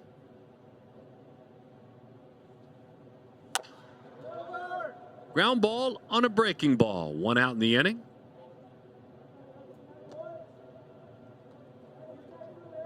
C.J. Sampson playing first this inning. He'll play third in the final inning.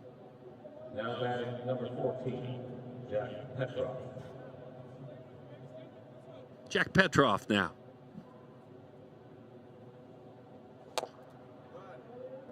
A slider just off the end of the bat. 0-1 the count. Slider is definitely going to be Dunwoody's pitch.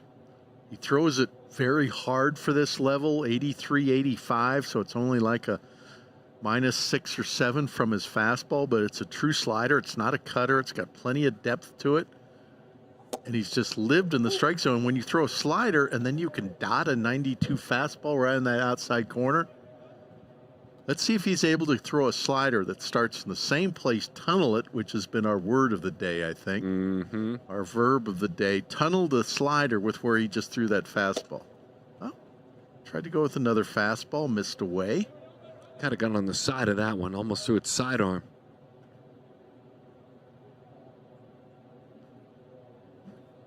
1-2 the count to Jack Petroff. Tried to offer at that breaking ball. Checked his swing. Good job by Petroff. Not expanding the zone on that. Shows some discipline.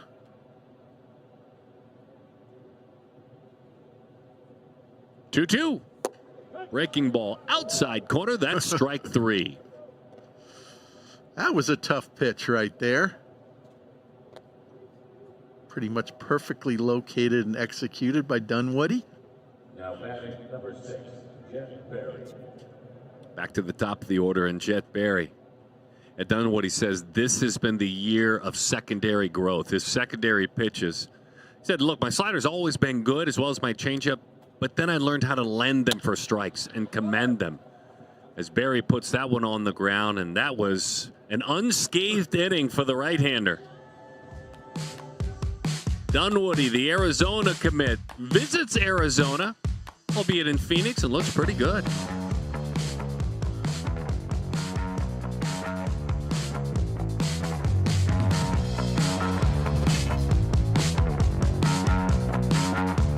Wow. Oh, it feels brand new. That's crazy. I feel no pain, nothing. That's like crazy. Zero pain, zero. That's crazy, dude.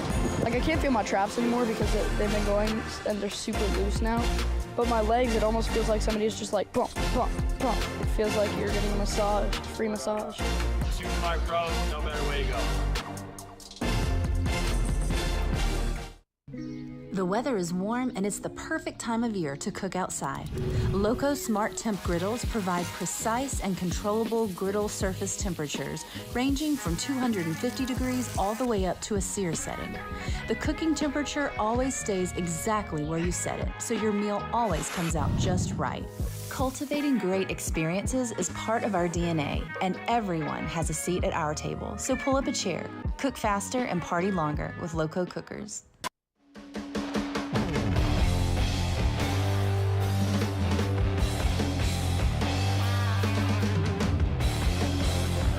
David and Darren and you. That makes an us. And this Nice big drink of water, Mr. Powell, who has been all over the field. You see the dirty uniform. Will now go to work and show us something on the mound. 6'4", 250. Out of Tennessee and a Kentucky commit.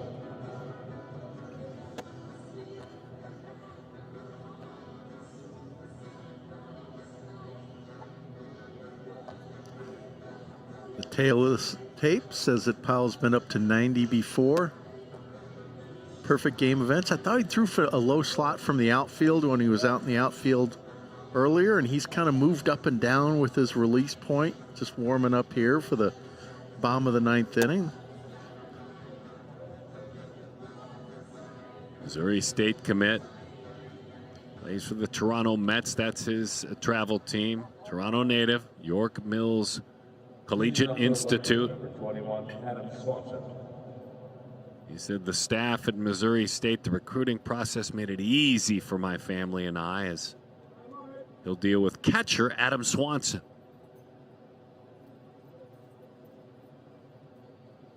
Big Canadian right-hander fires it up and in, 88 miles an hour. Powell, Deanna is mom, Dana is dad, Aria is sis.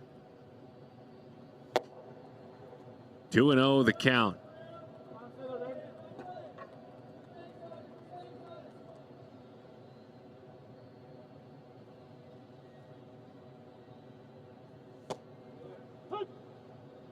'87 over the inside corner, part of the Canadian junior national team as a baseball player.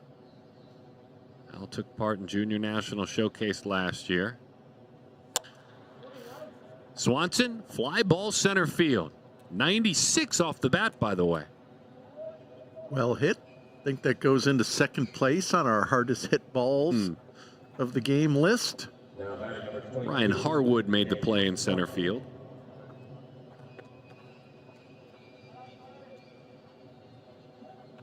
And now James Tronstein.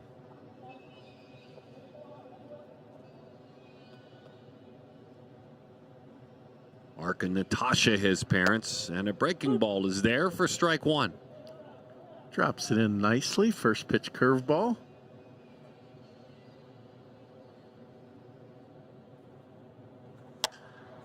Tronstein flies it to right.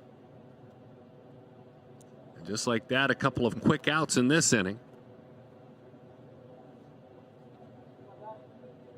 Matthew Kelly doing some time out there in right field. Well, you in the infield earlier. You said you wanted to play extra innings, and it seems to be the opposite. They want to go through these last 2 innings quickly. Pitchers throwing strikes, hitters hitting them early in counts. Dax Hardcastle, he's swinging. Fouls that one off.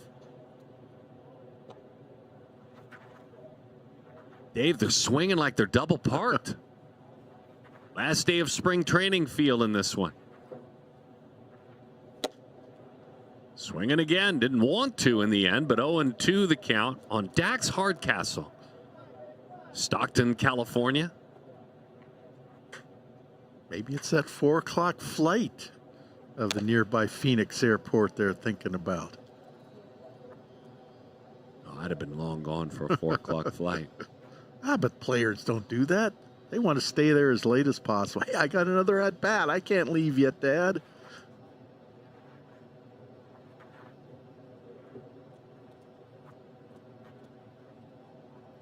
Powell takes a walk. Brings that big frame back up onto the mound. He got into some big radar readings as a pitcher this year. Breaking ball is high on 0-2 to Dax Hardcastle.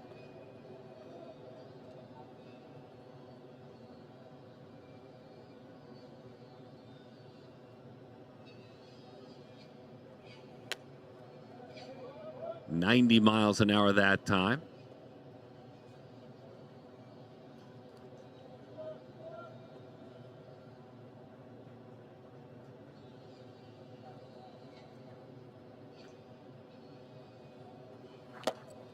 Got the commitment. 90 again. Some big spin on a fastball up nearly 2,500. Canadian-born two-way player, can play just about anywhere on the field. You're going to love him at Missouri State.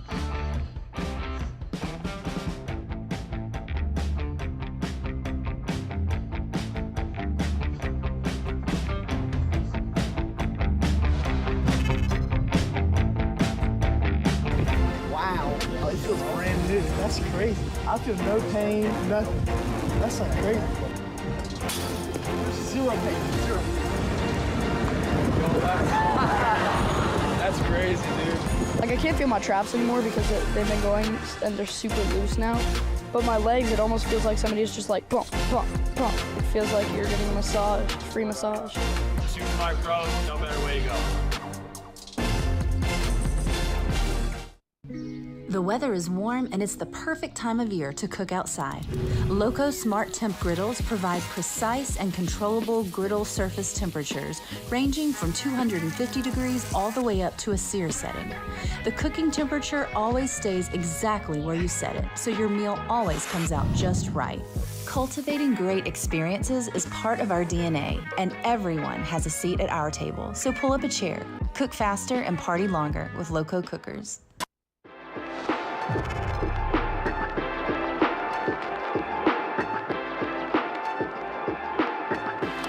Life-changing event for athletes here at Chase Field, the home of the Arizona Diamondbacks, the Perfect Game National Showcase. One more inning of action. Chance for the likes of Mr. Dunwoody, Dustin Dunwoody against Troy Southacene. All he did was just fill up the zone with strikes and let his defense do the work last inning. He had some hop in his step coming off the mound. He was one happy young man after working through the first inning so quickly. 91, 92 miles an hour, but again, good life on everything he threw. Uncomfortable contact seems to be his goal. That fastball at 90 goes right back to the screen. 2,500 spin, too. You were talking about the similarities between the Southacene brothers and all. One thing that does stand out, just watching Troy get his hacks this game, is the aggressiveness in how they all swing the bat. They are up there. Nobody told them that they were 5'10", 5'9", and should be working the ball around. They go up full bat speed, full swings, hyper aggressive. All four of them have had that same approach. High pop up. And that is turned into an out. He stuck with it and he put it away. Adam Swanson kind of just catching every frame. Caught for the blue team, now catching for his own team. Now batting number 26, Ryan Harwood. Here's Ryan Harwood now. You're talking about the Southacene brothers, and Ty drafted last year 4th round by the Chicago Cubs, as that one is fouled off the bat of Ryan Harwood. In his first 48 games as a pro, Ty a .351 on base percentage. Hasn't had the batting average where he wants it to, but he's stolen a bunch of bases already. Walked a bunch too. What position is he playing? Yeah, second base. Second base, all right. 1 or 2 games at third and then 1 or 2 at DH, but primarily second base.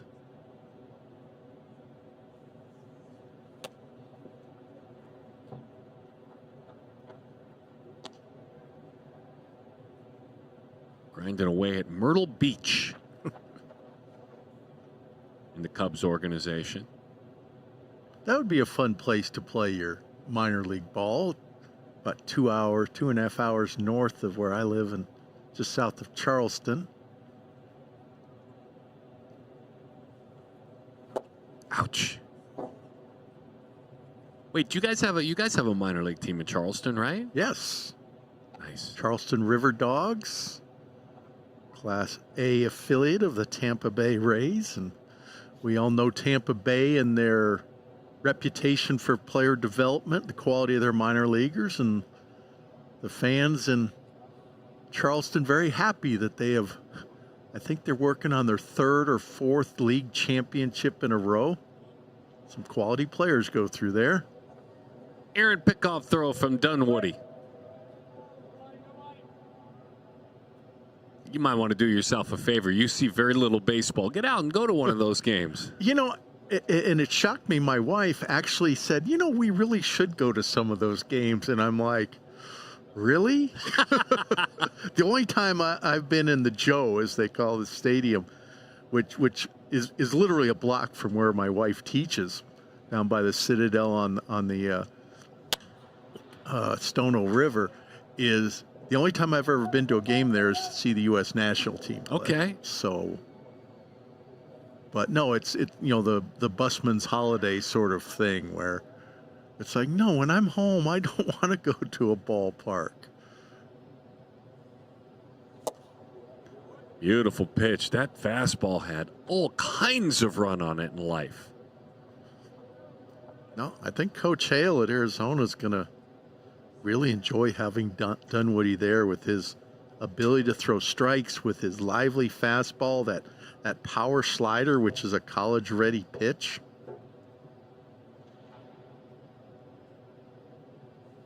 That last pitch looked like a left-handed slider. So Dudek from Irvine goes to Orange Lutheran. I also just noted Dunwoody, 17 years, 4 months old, so very much on the young side for a rising senior.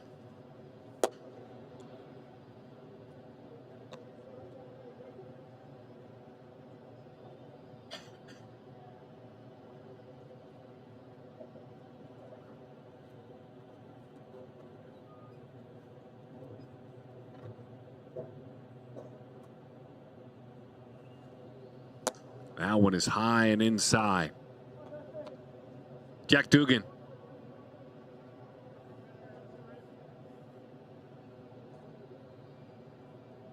Two and one the count on the Tennessee commit. Jack comes up empty that time. He's at Lipscomb Academy. State championship this year for Coach Brad Kuhn. Colt Springall, one of his teammates on that team, Jack Dugan. And a fellow Tennessee commit as he waves through that one. That's strike three. Dunwoody pretty darn good. Athletic and energetic. Very impressive. Has the full arsenal of pitches. And as I said, I think that slider's going to be his separator, but it's just not a slider guy. I mean, you pointed out the movement on that fastball. A bright future for the very young right-hander.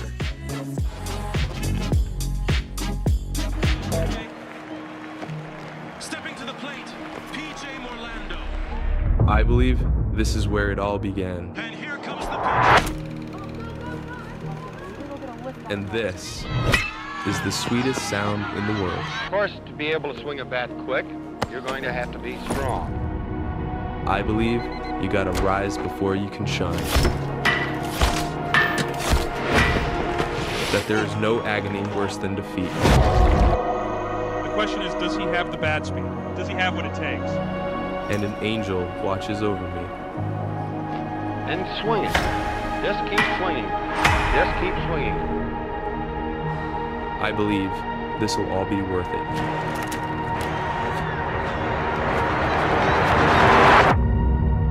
Pick in the 2024 draft is...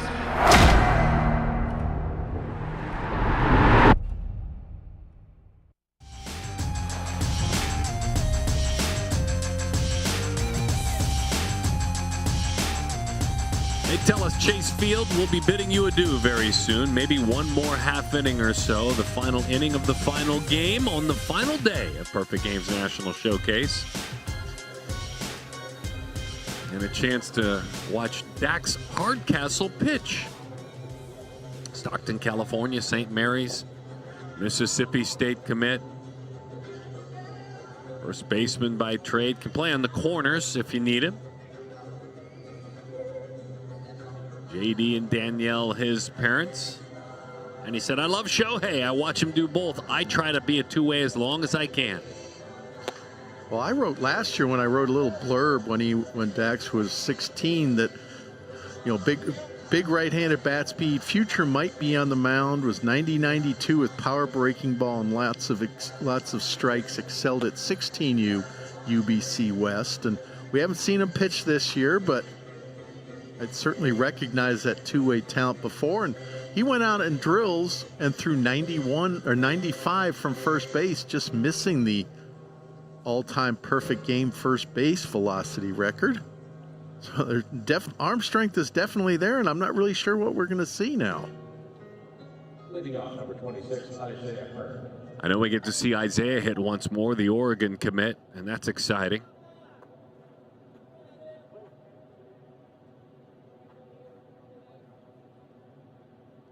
Dax rocks and rolls and fires a fastball up and above the zone. 1-0 the count.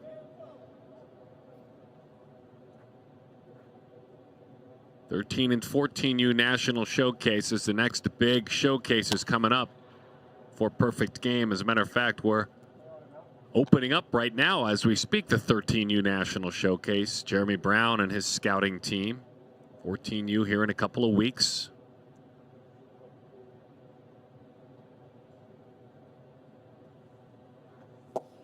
Keep it right here and follow Perfect Game social media. They do such a great job, PG Social, for the rosters of the 11, 12, 13, and 14U Select Festivals. And watch them right here on Perfect Game TV.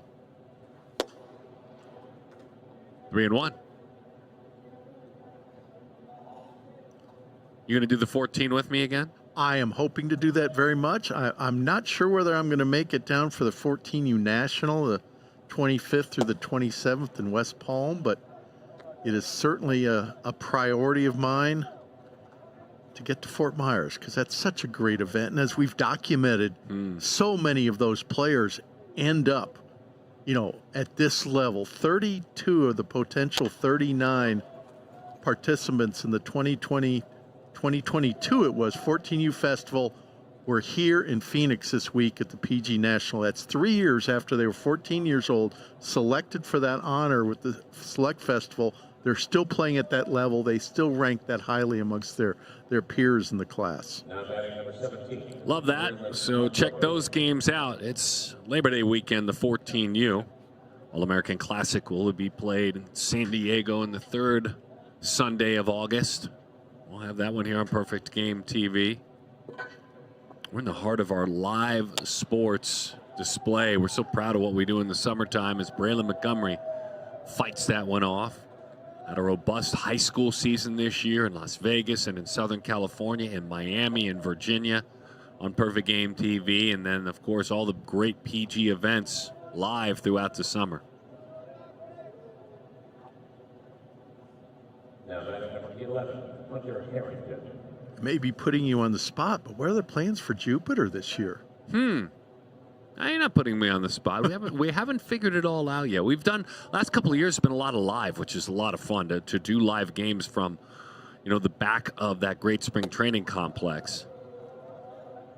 Spring training home of the Cardinals and the Marlins, a very famous travel ball event, one of the more famous and probably talent-laden events, period. And the real action doesn't go on in the main spring training stadium. There are games there, but it's back in the quads. And we've been able to set up a production truck, if you will, and broadcast from out there. 13 fields going at one time, all in the same place. There's nothing like it anywhere in baseball. I know basketball has similar things where you have those huge gym complexes where you can put 10, 12 basketball courts in. Right. And those are huge events. I've actually been to one of those basketball events, and it's like Jupiter, only you don't have to walk as far between fields, but it's just an incredible collection of talent. Everybody in baseball is there. It's like a winter meetings of the baseball world where you see everybody, whether college coaches, scouting directors, GMs, every agent in the business, all there in Jupiter.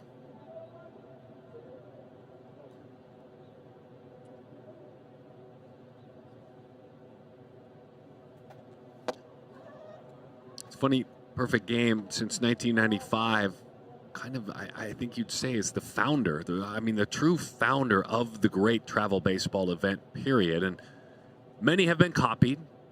Many other in this space have taken on similar events because Perfect Game did it first and it worked. So to me, it's a compliment. Other companies, do a similar style event, but that's the one event that no one's been able to replicate.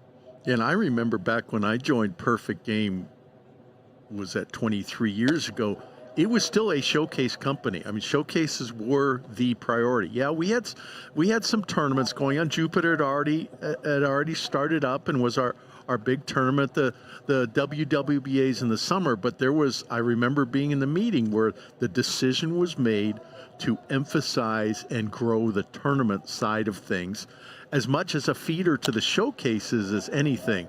But that just coincided with the huge expansion in travel baseball. Maybe it drove it. Maybe it coincided. But I'll tell you what, like many things in this world, the key thing in what we do now in tournaments and in high school baseball, travel ball, was the cell phone. Because back in 2005, 2006, just throughout 2 years, it was a challenge to run a 72 team, let alone a 96 team tournament, because you get weather, you get schedule changes, and there was no way to communicate that. I remember sitting in the tower at East Cobb until dark 30, and I'm talking 1, 2, 3 in the morning, calling coaches to tell them when their game was the next morning. Wow. Because there was no way really to communicate it. And once all the technology was developed and the ability to update schedules instantaneously and have coaches and parents and players know exactly where they're going to be playing, that, the tournament, the 16U that's running, just finishing right now, had 428 teams in it or something. And that was unimaginable 20 years ago. Dax Hardcastle's grinding out there. CJ Sampson, the Florida commit. Bases full of white jerseys. We should mention that it is 5-3 Royal here in the bottom of the 10th inning. For those few of you who are keeping score. I'm sad if you are. I mean, you can keep track of the score, but we can hardly keep score of this game. We don't even attempt to. How about that changeup? There's a bright spot. Dax kind of battling himself, looking for command. I mean, obviously pitching is his secondary assignment, but that was a heck of a changeup. Yeah, it's fastball changeup primarily for Dax. He threw some nice changeups. The first hitter, not going to really get much better than that. 85 miles an hour with that kind of life to it. Couple of outs. 3 base runners on. Noah Everly, St. John Bosco Trinity League star. Well, Noah, be the hero. Clear the bases. The players know what the score is. Ouch. Ouch. Well, there's one run in.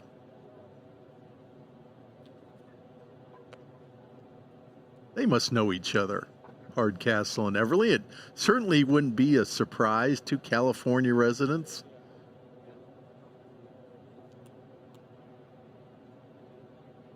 We got to give credit for that run, don't we? I think so. David. A little more tension at 5-4 than 5-3. That one driven toward left field. It's hit hard. 97 off the bat, but landing into the glove. It was hit firm. But again, Henkel Acevedo was there to make the play. That'll put a bow on it, David Ronsley. What a week it was for the best 26s in the country. Yeah, outstanding event as always. We mentioned earlier in the broadcast, the pitchers really stepped up, but that was really to be expected. So I'm looking forward now to seeing those rosters and some of the discussions behind the rostering for the Perfect Game All-American Classic. Those rosters will be revealed fairly shortly, I would think. Maybe not with the glamour that we used to do at All-Star games. But nonetheless, looking forward very much to that selection of those teams. Onward and upward we go. Perfect Game TV, keep it right here. And again, brand new shows, brand new softball, brand new college baseball shows every single week, brand new podcasts. And of course, when it's time for live again, this is where you want to find it, right here on Perfect Game TV. Keep up with the best in all of amateur baseball on all the Perfect Game social channels. They do an amazing job and entertain quite well. There is no better man in television than Steve Banta. What an incredible job he did with this crew all week long. We'll see you next time. He's David. I'm Darren. Peace.